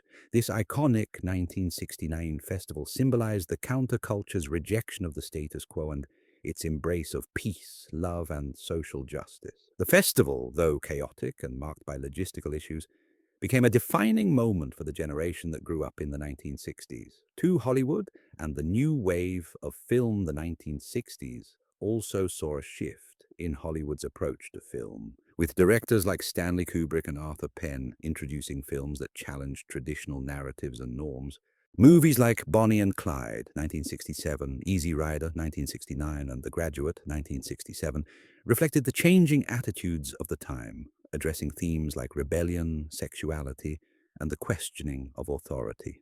This era also saw the rise of more inclusive and diverse storytelling, with greater representation of women and African Americans in film. Actors like Sidney Poitier and directors like Melvin Van Peebles helped bring new perspectives and voices to mainstream American cinema, influencing how race, gender, and social issues were portrayed on screen. Conclusion: the 1960s as a defining decade. The 1960s were a defining decade in American history, marked by profound social, cultural, and political changes. The civil rights movement, the rise of the counterculture, the feminist movement, and the Vietnam War protests all contributed to a redefinition of American identity. The 1960s was a time of idealism, but also of struggle as people fought for justice, equality, and freedom. The legacy of the 1960s is still felt today, as many of the issues raised during that time, such as civil rights, gender equality, and the role of the U.S. in global affairs, continue to shape public discourse. The 1960s were a time of significant change, and while many challenges remain, the decade marked a pivotal moment in the ongoing fight for a more inclusive and just society. The United States, once an isolated nation surrounded by oceans, is now a dominant player in a highly interconnected, globalized world. As the 21st century has unfolded, the challenges facing American politics and economics have become increasingly complex, shaped by the forces of globalization. Globalization, characterized by the movement of goods, services, capital, information, and people across borders, has altered nearly every aspect of American life. While globalization has brought significant economic opportunities, it has also created new challenges, both domestically and internationally, in terms of political polarization, economic inequality, and the loss of certain industries. Understanding the current political and economic landscape of the U.S. requires a deep dive into the effects of globalization and how America is navigating these shifting dynamics. Globalization and the U.S. economy. Globalization has had a profound impact on the U.S. economy. On one hand, it has led to economic growth, increased international trade, and access to global markets. On the other hand, it has also created challenges, particularly in the form of job displacement, wage stagnation, and rising income inequality. 1. Trade and economic growth. Globalization has significantly expanded the scope of international trade, and the U.S. has played a leading role in promoting global trade agreements. Trade agreements such as the North American Free Trade Agreement, NAFTA, which was signed in 1994 with Canada and Mexico, and the World Trade Organization, WTO, have opened foreign markets for American goods and services. The export of American products has helped boost economic growth, particularly in sectors like technology, agriculture, and entertainment. In addition to trade, globalization has made it easier for American companies to access cheaper materials, labor, and production facilities abroad. The rise of global supply chains has meant that U.S. companies can outsource labor-intensive tasks to countries where wages are lower, reducing costs and increasing profits. This has contributed to the overall economic growth of the United States, which, despite facing challenges, remains one of the largest and most competitive economies in the world. However, the benefits of globalization have not been equally distributed. While multinational corporations and investors have profited, the economic gains have not trickled down to all sectors of the population. The benefits of cheaper consumer goods and the availability of new markets have not been matched by widespread increases in wages for American workers in certain industries, particularly in manufacturing and low-skilled jobs. This has created significant political and social discontent, especially among working-class Americans, who feel left behind by the forces of globalization. 2. Job loss and the decline of manufacturing. One of the most visible effects of globalization on the U.S. economy has been the decline of manufacturing and the loss of jobs in certain industries. Over the past few decades, many American companies have moved their manufacturing operations overseas where labor is cheaper. This has led to significant job losses in traditional manufacturing centers, particularly in the Midwest and Rust Belt states. which have historically been home to the U.S. industrial base. The closure of factories and the loss of well-paying manufacturing jobs have had a devastating impact on local communities, leading to economic decline, reduced tax revenues, and a rise in social and economic inequalities. These job losses were a major factor in the political and economic frustrations that led to the election of Donald Trump in 2016, whose America First policies promised to bring jobs back to the U.S. and address the negative effects of globalization on American workers. 3. Income inequality and the wealth gap. Globalization has contributed to income inequality in the United States. While the country's overall economic output has grown, the distribution of wealth has become increasingly uneven. The wealthiest Americans, particularly those in the finance, technology, and entertainment industries, have seen significant gains, while middle and working class Americans have faced stagnant wages, high levels of debt, and a shrinking share of national wealth. The rise of executive compensation and the increasing concentration of wealth at the top have exacerbated economic divisions. In the late 20th and early 21st centuries, the gap between the rich and the poor in the U.S. has widened significantly. According to data from the U.S. Census Bureau, the top 1% of earners in America control a disproportionate share of the country's wealth, while large segments of the population experience economic insecurity. The growing wealth gap has been one of the most pressing challenges in contemporary U.S. politics. The disparity between the rich and poor has led to social unrest, political polarization, and a sense of alienation among many Americans, especially in economically disadvantaged areas. Political polarization and globalization. Globalization has also contributed to political polarization in the United States. As economic forces have created winners and losers, political ideologies have become more divided, particularly along lines of class, race, and education. The debate over globalization has been a key issue in political discourse, with some political figures arguing for protectionist policies, while others advocate for continued open trade and international cooperation. 1.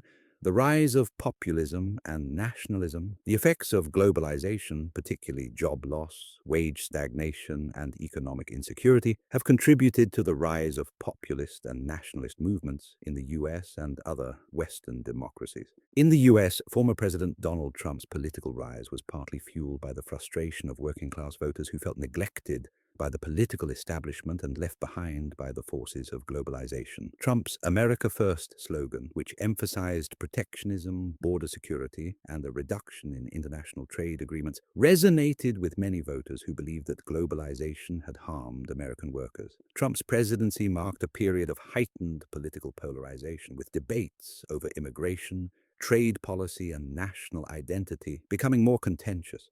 The populist movement, which has gained momentum on both the left and right, challenges the traditional political order and questions the benefits of globalism, free trade, and immigration. It reflects the growing dissatisfaction among many Americans who feel disconnected from the elite political class and believe that the global economic system has favored the wealthy at the expense of the working class. 2. Cultural and social divides. Globalization has also created cultural and social divides in the United States. On one hand, globalization has brought greater access to international cultures, ideas, and technologies, which has led to a more cosmopolitan, diverse society. On the other hand, it has also contributed to cultural anxiety and a sense of loss among people who feel that their traditional way of life is being threatened by immigration, cultural change, and rapid technological advances. The rise of immigration has been a central issue in U.S. politics, particularly in the context of globalization. While immigrants contribute to the economy and bring diversity to the country, they have also become a flashpoint for political debate.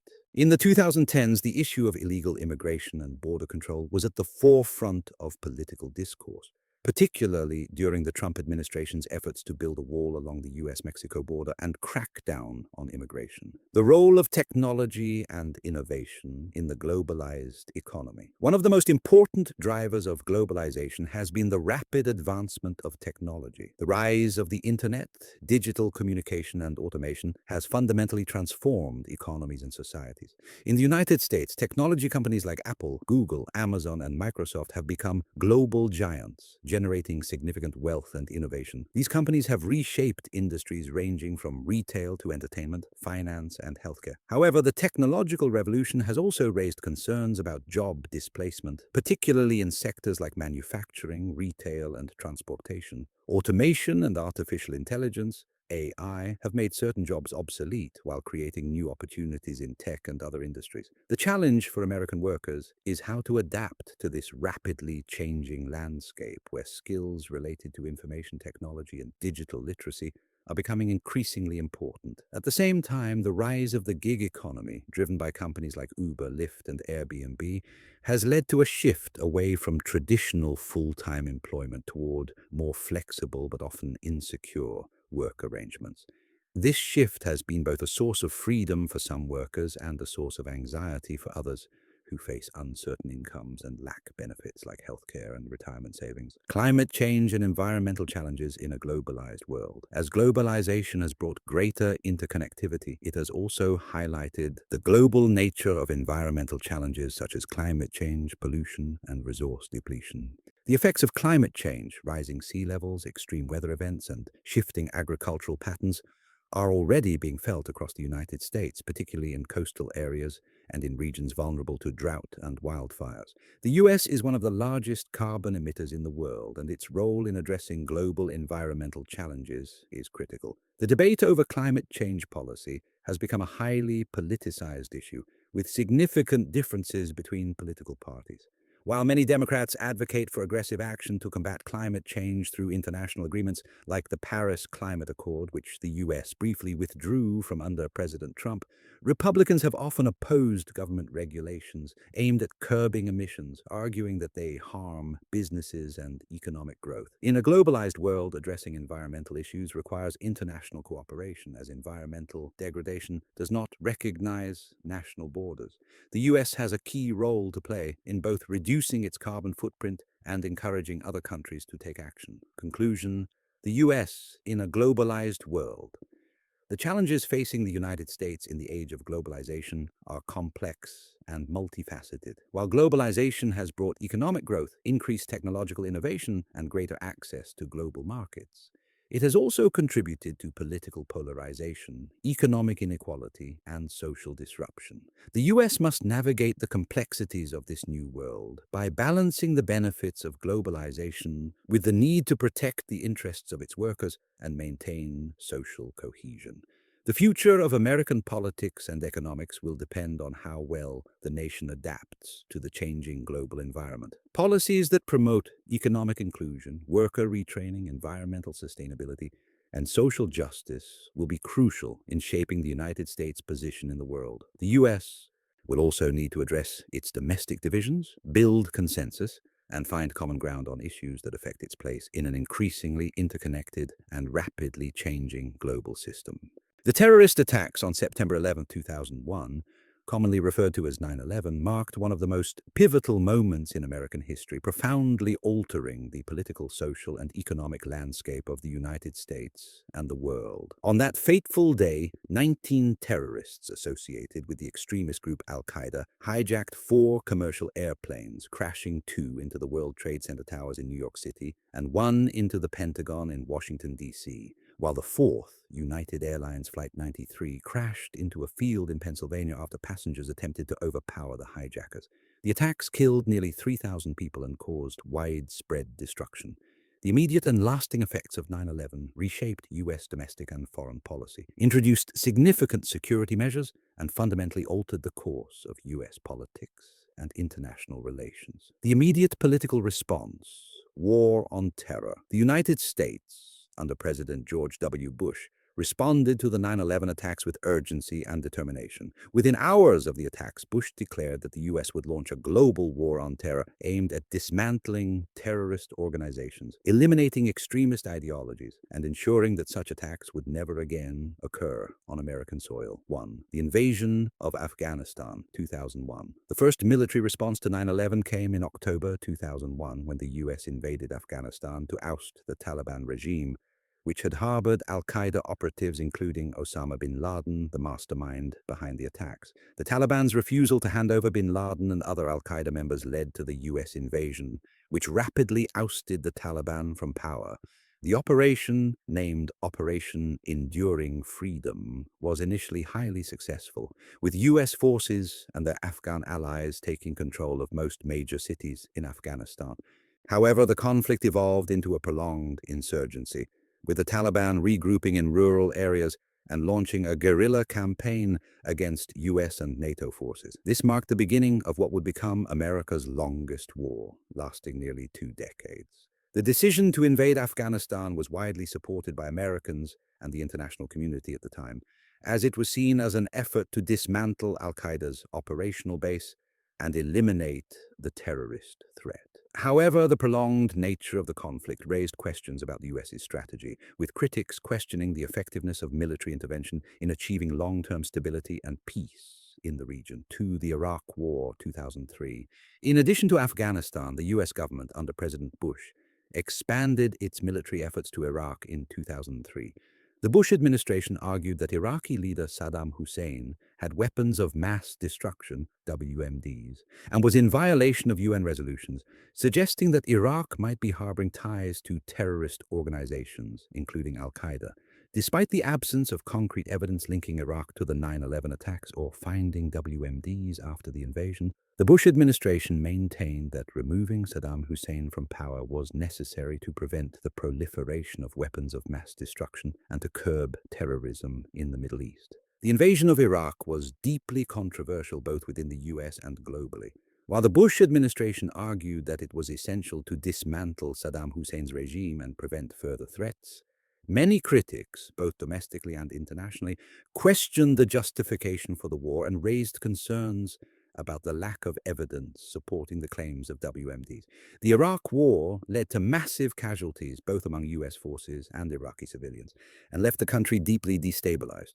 The rise of ISIS in the wake of the invasion further complicated the situation, leading to a new round of conflict and instability in the region. The domestic impact enhanced security and surveillance. In the wake of the 9/11 attacks, the US government implemented a range of domestic security measures designed to prevent future terrorist attacks. These changes dramatically reshaped American society, particularly in terms of civil liberties, privacy, and government surveillance. 1. The Patriot Act, 2001.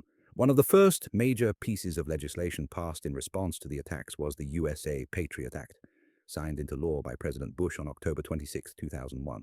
The law granted the federal government expanded powers to monitor and detain suspected terrorists, including increased surveillance capabilities, the ability to conduct warrantless wiretaps, and the authority to detain non-citizens suspected of terrorist ties. The Patriot Act was widely supported in the immediate aftermath of the attacks, as many Americans felt that strong measures were needed to prevent future terrorism. However, the law raised significant concerns about the erosion of civil liberties, with critics arguing that it violated constitutional protections such as the right to privacy and protection from unreasonable searches and seizures. 2. The Department of Homeland Security, 2002. In response to the vulnerabilities exposed by 9/11, the US government created the Department of Homeland Security, DHS, in 2002. The DHS was tasked with coordinating the federal government's efforts to protect against terrorism and respond to disasters. It consolidated numerous agencies, including the Federal Emergency Management Agency, FEMA, the Transportation Security Administration, TSA, and the U.S. Coast Guard, among others. The creation of the DHS was part of the broader effort to centralize and streamline the U.S. government's counterterrorism efforts. The department played a key role in enhancing airport security, tightening immigration controls, and overseeing efforts to secure the nation's infrastructure. 3.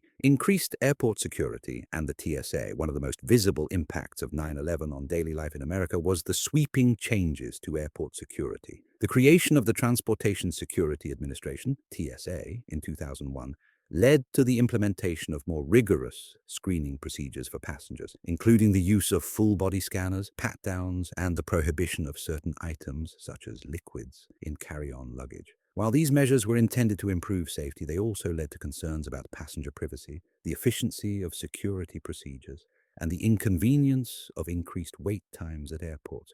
The TSA became a symbol of the trade-off between security and personal freedoms in a post-9/11 America. Global politics and the US role, shifting alliances and new challenges. The 9/11 attacks also had far-reaching consequences for the US role in global politics. In the immediate aftermath, there was a significant increase in international cooperation, as countries around the world expressed solidarity with the United States. However, as the war on terror unfolded, US foreign policy became more divisive, leading to strained relationships with some traditional allies and reshaping global alliances. 1. Global counterterrorism efforts. In the aftermath of 9/11, the United States sought to build a broad coalition of countries to combat terrorism. The US led the Global War on Terror, GWOT, which involved military, intelligence, and diplomatic efforts aimed at dismantling terrorist organizations worldwide. The US formed partnerships with numerous countries, including NATO allies, Middle Eastern countries, and others in Africa and Asia, to share intelligence, coordinate military operations, and root out terrorist networks. The invasion of Afghanistan and the hunt for Osama bin Laden and al-Qaeda led to some successes, but the broader struggle to address terrorism remained elusive.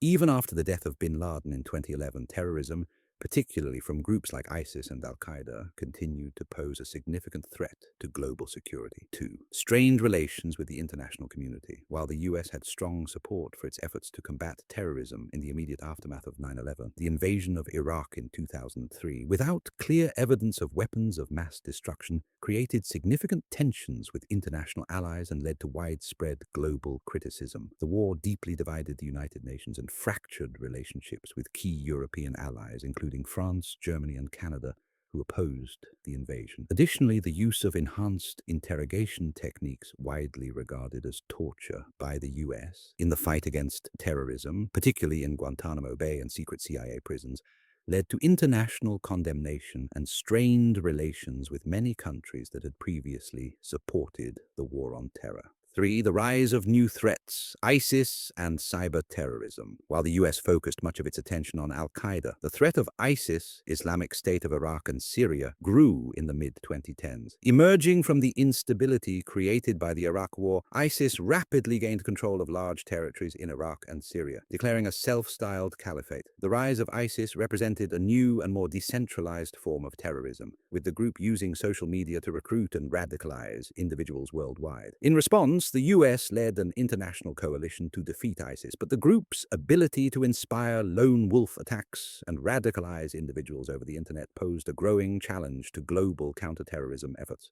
Additionally, the rise of cyber terrorism, attacks on critical infrastructure and data systems, has become an increasing concern for the US government, as terrorist organizations and state actors increasingly exploit the digital realm for their agendas. The legacy of 9/11 changing American identity. The 9/11 attacks had a profound effect on the American identity, reshaping how Americans viewed their security, their government, and their place in the world. The sense of invulnerability that characterized much of American foreign policy prior to the attacks was shattered, leading to a renewed focus on national security. The trauma of the attacks also sparked a national conversation about freedom, civil liberties, and the trade-offs between security and personal privacy. The post-9/11 era has seen a continual struggle to balance security with constitutional rights. The tension between government surveillance and personal privacy, the protection of civil liberties, and the need for national security remains one of the most significant challenges of the 21st century. Conclusion: a new world after 9/11, the 9/11 attacks, and the subsequent war on terror reshaped not just the US political and military landscape, but the entire global order. The wars in Afghanistan and Iraq, the expansion of US intelligence and surveillance programs, and the rise of new forms of terrorism have created a world that is more complex, uncertain, and interconnected than ever before. The legacy of September 11th continues to influence US foreign policy, domestic politics, and its role in the global fight against terrorism. While significant progress has been made in countering terror threats, the challenges of addressing extremism, protecting civil liberties, and ensuring international cooperation remain as pressing as ever. The events of 9/11 continue to serve as a stark reminder of the vulnerabilities in a complex, interconnected world. As the 21st century progresses, the United States finds itself at a crossroads, grappling with both the opportunities and challenges of a rapidly changing world. The global landscape is shifting in ways that were unthinkable a few decades ago, and the US must adapt to new realities in technology, geopolitics, the environment, and its own internal dynamics. America's ability to navigate these transformations will determine not only its future as a global superpower, but also the prosperity, security, and well-being of its people. The geopolitical landscape, shifting alliances, and global rivalries. In the past century, the United States has been the undisputed leader of the liberal democratic world. However, the current geopolitical environment is far more complex. The rise of other global powers, notably China and Russia, and the return of great power competition have made the world order more multipolar and less predictable. These changes present both new opportunities and serious challenges for the United States. 1. Rising competition from China. The most significant shift in the global balance of power in recent years has been the rise of China. Over the past few decades, China has transformed from a largely agrarian society to the world's second largest economy, with growing technological, military, and diplomatic influence. The Chinese government's strategy, known as the Belt and Road Initiative, BRI, aims to build infrastructure and deepen economic ties across Asia, Africa, and Europe, positioning China as a dominant global player. For the United States, China's ascent poses a number of challenges. The US-China trade war of the late 2010s underscored the economic tensions between the two countries, particularly concerning trade imbalances, intellectual property theft, and competition for global technological leadership. The South China Sea has become a flashpoint for military tensions, with China asserting territorial claims in the region, while the US has sought to maintain its influence in this strategically vital area. Additionally, the growing military capabilities of China, including advancements in cyber warfare and artificial intelligence, pose potential risks to US national security. In the coming decades, the US will need to balance competition with cooperation, ensuring that it remains a leading force in shaping global economic, military, and political structures, while also finding ways to engage with China on issues such as climate change, trade, and public health. 2. Russia, a renewed challenge. Russia, under the leadership of Vladimir Putin, has also reasserted itself as a global power, particularly through military aggression in Eastern Europe and a more assertive foreign policy. The 2014 annexation of Crimea and Russia's ongoing involvement in Ukraine, as well as its interference in Western democratic processes, have strained US-Russia relations. In the future, the United States must confront the challenge of dealing with a Russia that seeks to disrupt the post-Cold War order, promote authoritarianism, and challenge the principles of democracy. The US will need to work with its NATO allies to counter Russian influence, particularly in Europe, while also managing the risk of escalation in conflict zones such as Syria and Ukraine. 3. Reimagining alliances and partnerships. As the global power structure evolves, the US will need to reassess its alliances. Traditional alliances such as NATO have been a cornerstone of American foreign policy for decades. However, these alliances are being tested by changing dynamics in Europe, the rise of new global powers, and the erosion of multilateralism under certain political leaders. The European Union, though still a vital partner for the US, is facing its own challenges, including internal political divisions, economic instability, and the erosion of democratic values in some member states.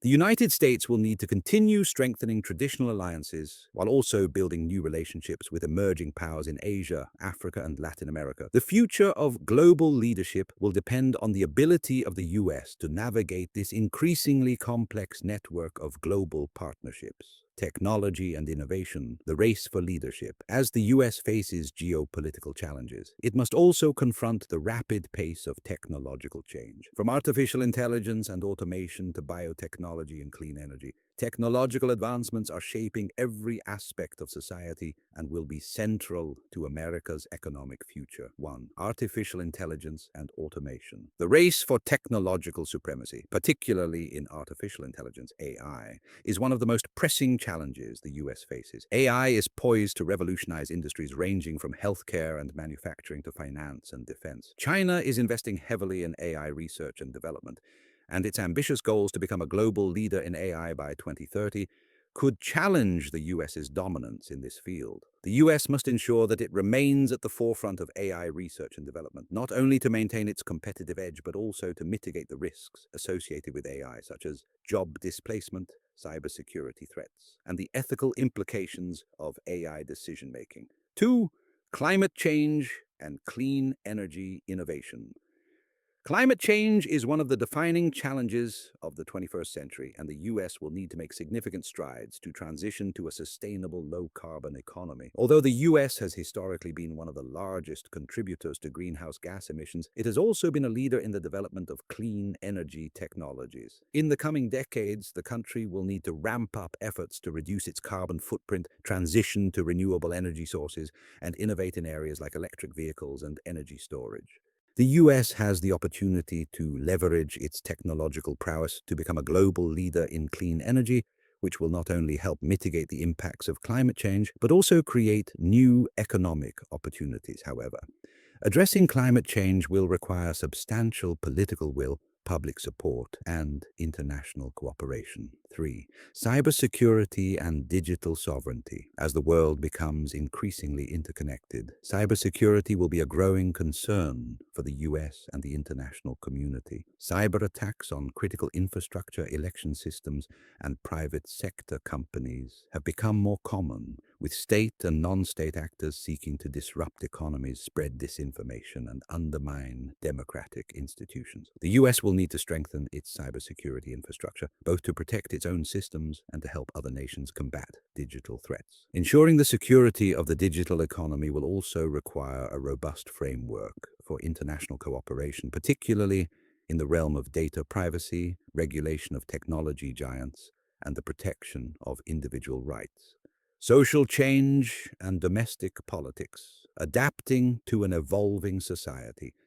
At the same time that the US faces global challenges, it must also address the evolving dynamics within its own borders.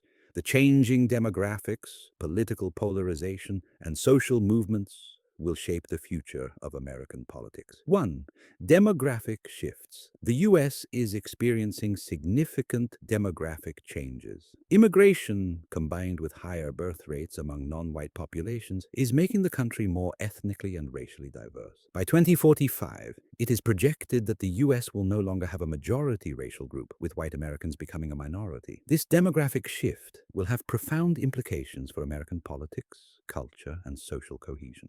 As the nation becomes more diverse, debates over immigration, identity, and the definition of American culture will intensify. The future of the US will depend on its ability to manage these demographic changes in a way that promotes inclusion, unity, and opportunity for all. 2. Political polarization. One of the most significant challenges facing the US is the deepening political polarization between Democrats and Republicans. The political landscape has become increasingly divided, with each side becoming more entrenched in its positions and less willing to compromise. This polarization has been exacerbated by social media, which has created echo chambers and fueled the spread of misinformation. The ability to bridge these divides will be crucial for the future of American democracy. While political polarization is not new to the US, the intensity of the current divide has raised concerns about the country's ability to function effectively, particularly in areas like governance, public policy, and addressing systemic issues such as inequality. 3. Social movements and inequality. Social movements, particularly those advocating for racial justice, gender equality, and economic reforms, are reshaping the national discourse. The Black Lives Matter movement, the push for gender equality and LGBTQ+ rights, and campaigns for universal health care and economic reform have highlighted the persistent inequalities in American society. As public awareness of these issues grows, the US will need to address the structural causes of inequality and create policies that promote economic mobility, fairness, and opportunity for all Americans. The challenge will be to find ways to translate these social movements into actionable policy changes, particularly in areas like police reform, healthcare, and education. As the country becomes more diverse, these issues will continue to play a central role in shaping American politics. Conclusion: the future of America. The future of the United States is one of both opportunity and uncertainty. America's ability to adapt to a changing global landscape, harness new technologies, and address internal social and political challenges will determine its role in the world and the well-being of its citizens. The coming decades will require bold leadership, innovation, and the courage to confront difficult issues, both at home and abroad. As the US faces the challenges of globalization, geopolitical competition, and technological disruption, it will need to draw on its long history of resilience and adaptability. If America can find ways to build unity, invest in its future, and maintain its commitment to democracy, it will continue to play a key role in shaping the world of tomorrow. If you enjoyed this deep dive into the key moments and challenges shaping the future of America, don't forget to hit the like button and subscribe to our channel for more insightful content. We love hearing your thoughts, so feel free to share your opinions in the comments below. Let's continue the conversation together and stay tuned for more engaging discussions on the issues that matter most.